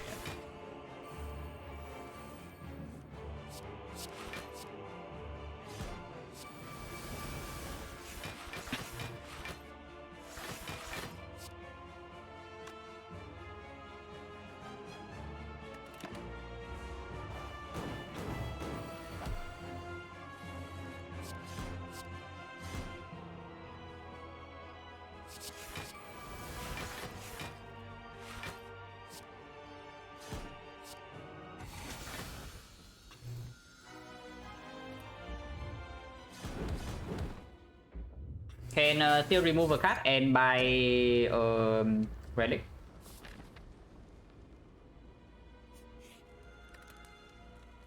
Power Strike upgrade. There's nothing else in here. Like maybe Panacea, but we don't even have anything to work with anymore. So it's just block vulnerable. I don't care about blocking weakness. It does allow us to play battle trend and still block vulnerable, but that's not good enough to be upgraded over this. Cauldron, yes. Honestly, the second win is not too bad. Auto Tornado I could also buy. We could have had 5 Imperviouses. Yeah, it's actually true. The 5th Impervious is here. Probably just remove and then take the second win. But what is the remove? Immolate probably, yeah. Immolate extremely cringe. We don't need this anyway. In the hard fight, this is our damage. Everything else can be exhausted with second win. Cauldron with these 2 potions already, and it also costing me the discard, probably not.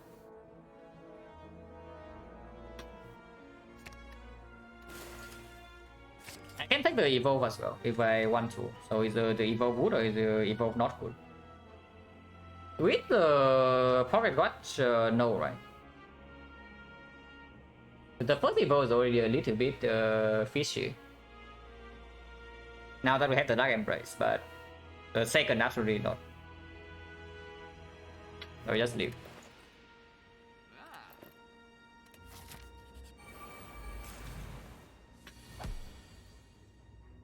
Okay, so that we need to take pocket watch here, yeah?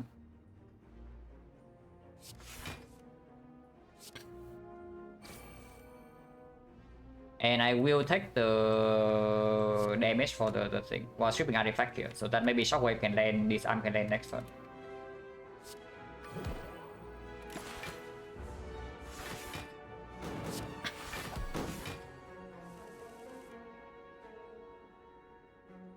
Okay. Now, cost potion solves this turn, but if possible, I do not want the potion at all in this fight. Start with Burning Pack or with Thinking Ahead. Even if I start with Burning Pack first, I can still play both Corruption and the Dark Embrace. Oh yeah, probably. This gives the most reach. Okay. So Impervious Power 2 then.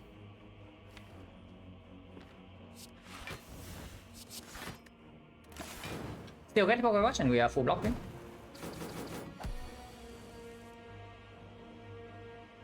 Okay, it's time to go in, man. We play everything.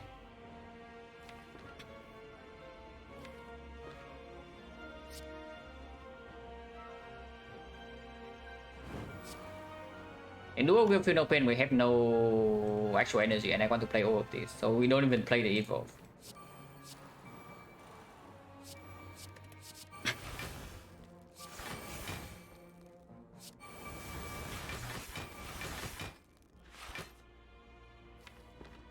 Which may or may not end up being a problem, but we'll see.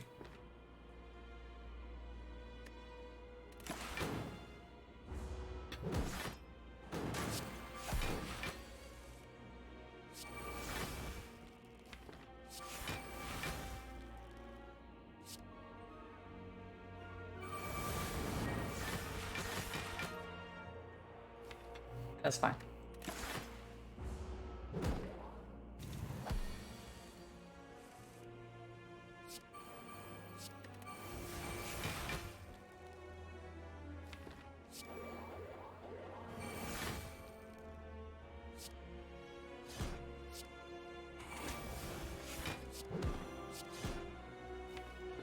I will just kill this turn.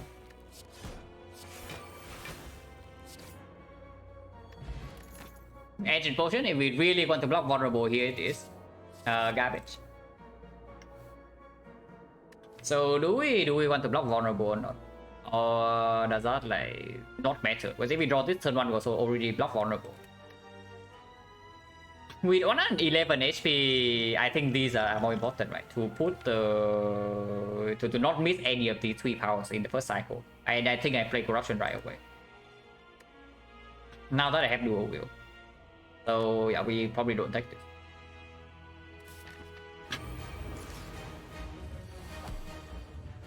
Especially if I have dual wield on field open. Yeah, with dual wield on field open, I am absolutely playing the Corruption immediately. Now, I cannot play all Feel No Pains though. I cannot play all Feel No Pains if I want the Pocket Watch, which I do. So I can do one Feel No Pain, play one Feel No Pain, and then play the Shockwave, if I even want the Shockwave. Or I can Liquid Memories and Shockwave afterwards, because yeah, Liquid Memories on... What else do I use Liquid Memories on? Because the redraw on the dual wheel on the Blood for Blood, I can just do it later. I can don't need to do it this turn.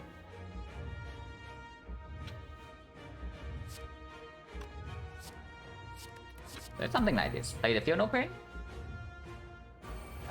Play the Feel No Pain again. Don't play this one. Get the Pocket Watch with 8 Feel No Pain online, and next turn we can Shockwave with Liquid Memories.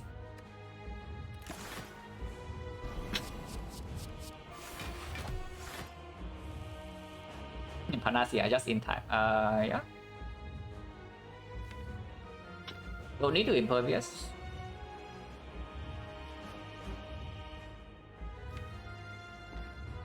This arm not being drawn this turn is a little bit annoying. Doesn't really matter so much.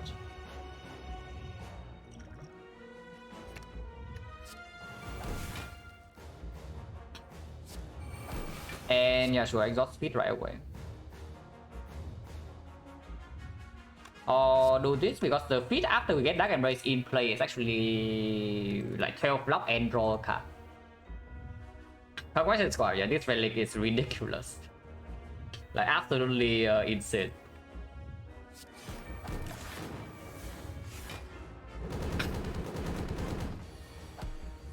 Yeah, only 50, and we just play our entire thing. Yeah. We can choose to exhaust the corruption right now if we want to, and play into power 2 second wind instead. That probably also is completely fine. But I think the corruption line is slightly stronger.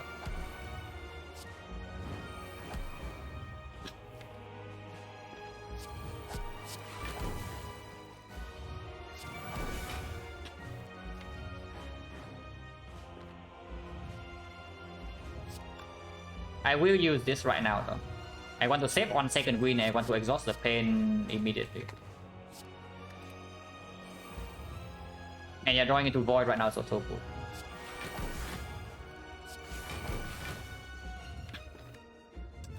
Pain is exactly the bottom. Okay, that's more than enough block. I don't overdo because we do run out of block at some point. We're playing corruption first cycle. So definitely do not overdo it.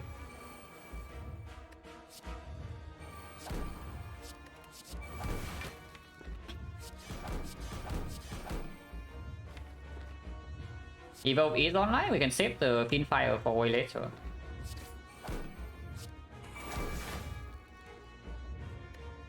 Yeah, no need to burn more block than this.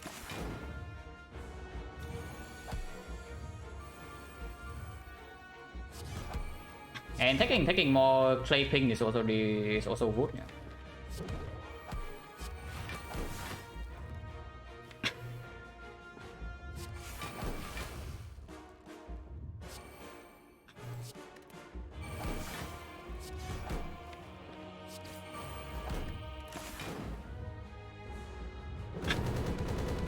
Look, completely fine.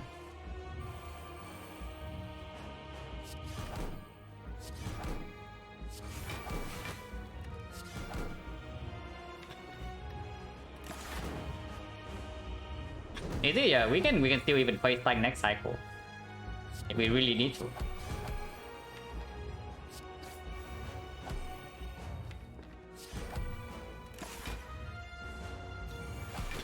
Deny only, no problem.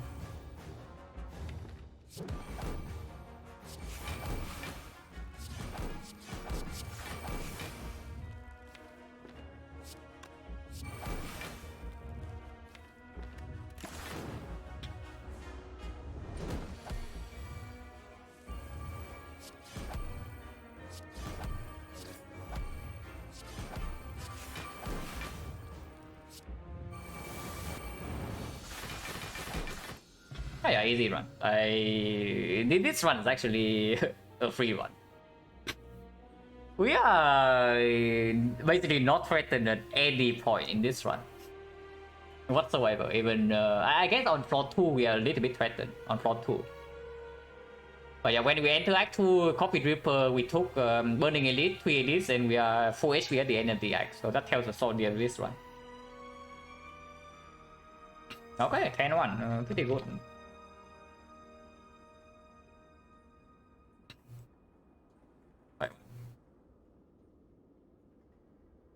Wait, Twitch is the Twitch UI just got worse or what? I update my title and it doesn't actually also close the pedal, but whatever, doesn't matter. Do I think my average time for Ironclad was silence longer? Definitely silent. But I don't know, maybe I guess some really tough Ironclad runs in a row and then... Because the thing about Ironclad is that I still think a lot in Act 1, yeah? But if the run is very strong after Act 2, you can play a lot looser on Ironclad. Like, especially with this, like, yeah, I throw away like 20 HP, or who cares? Yeah, I throw away 20 HP, I heal back to full immediately, and then nothing of value was lost. So a strong Ironclad run, you kind of just like turn your brain off click cards. If it's like what's record, I mean, yeah, sure. If we keep high rolling 90 more runs, yes. I don't think my Ironclad is pretty strong, but probably not quite 80% yet.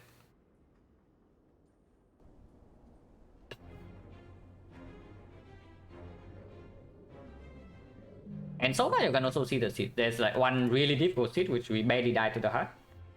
And this one is free. This one is almost free, but ended up not being so. So sure. So like out of 11 runs, I would say we have 6 high rolls. 6 high rolls, 4 moderate, like average rolls, and 1 really low roll which we died to the heart. So absolutely so far 11 runs way above average, like variance wise. So don't draw too many conclusions. That's basically it.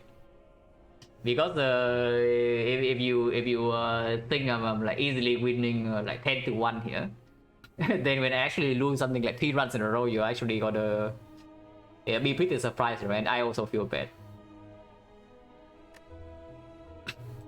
But yeah, it is very important to be objective with like whether you are high rolling or not.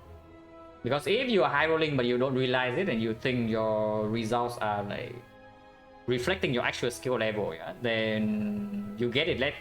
You basically kind of just hinders your own progress, you know. Absolutely best tag class, yeah, sure thing. Yeah, sure thing. Yeah, that's absolutely it for me. So who's on? I'm assuming coach is on this hour. Oh, coach is on, but there's also Peter and there's also Beatty. There's also Bad Terrence. Okay, I have not seen Bad Terrence streaming like forever, so I will send you guys there.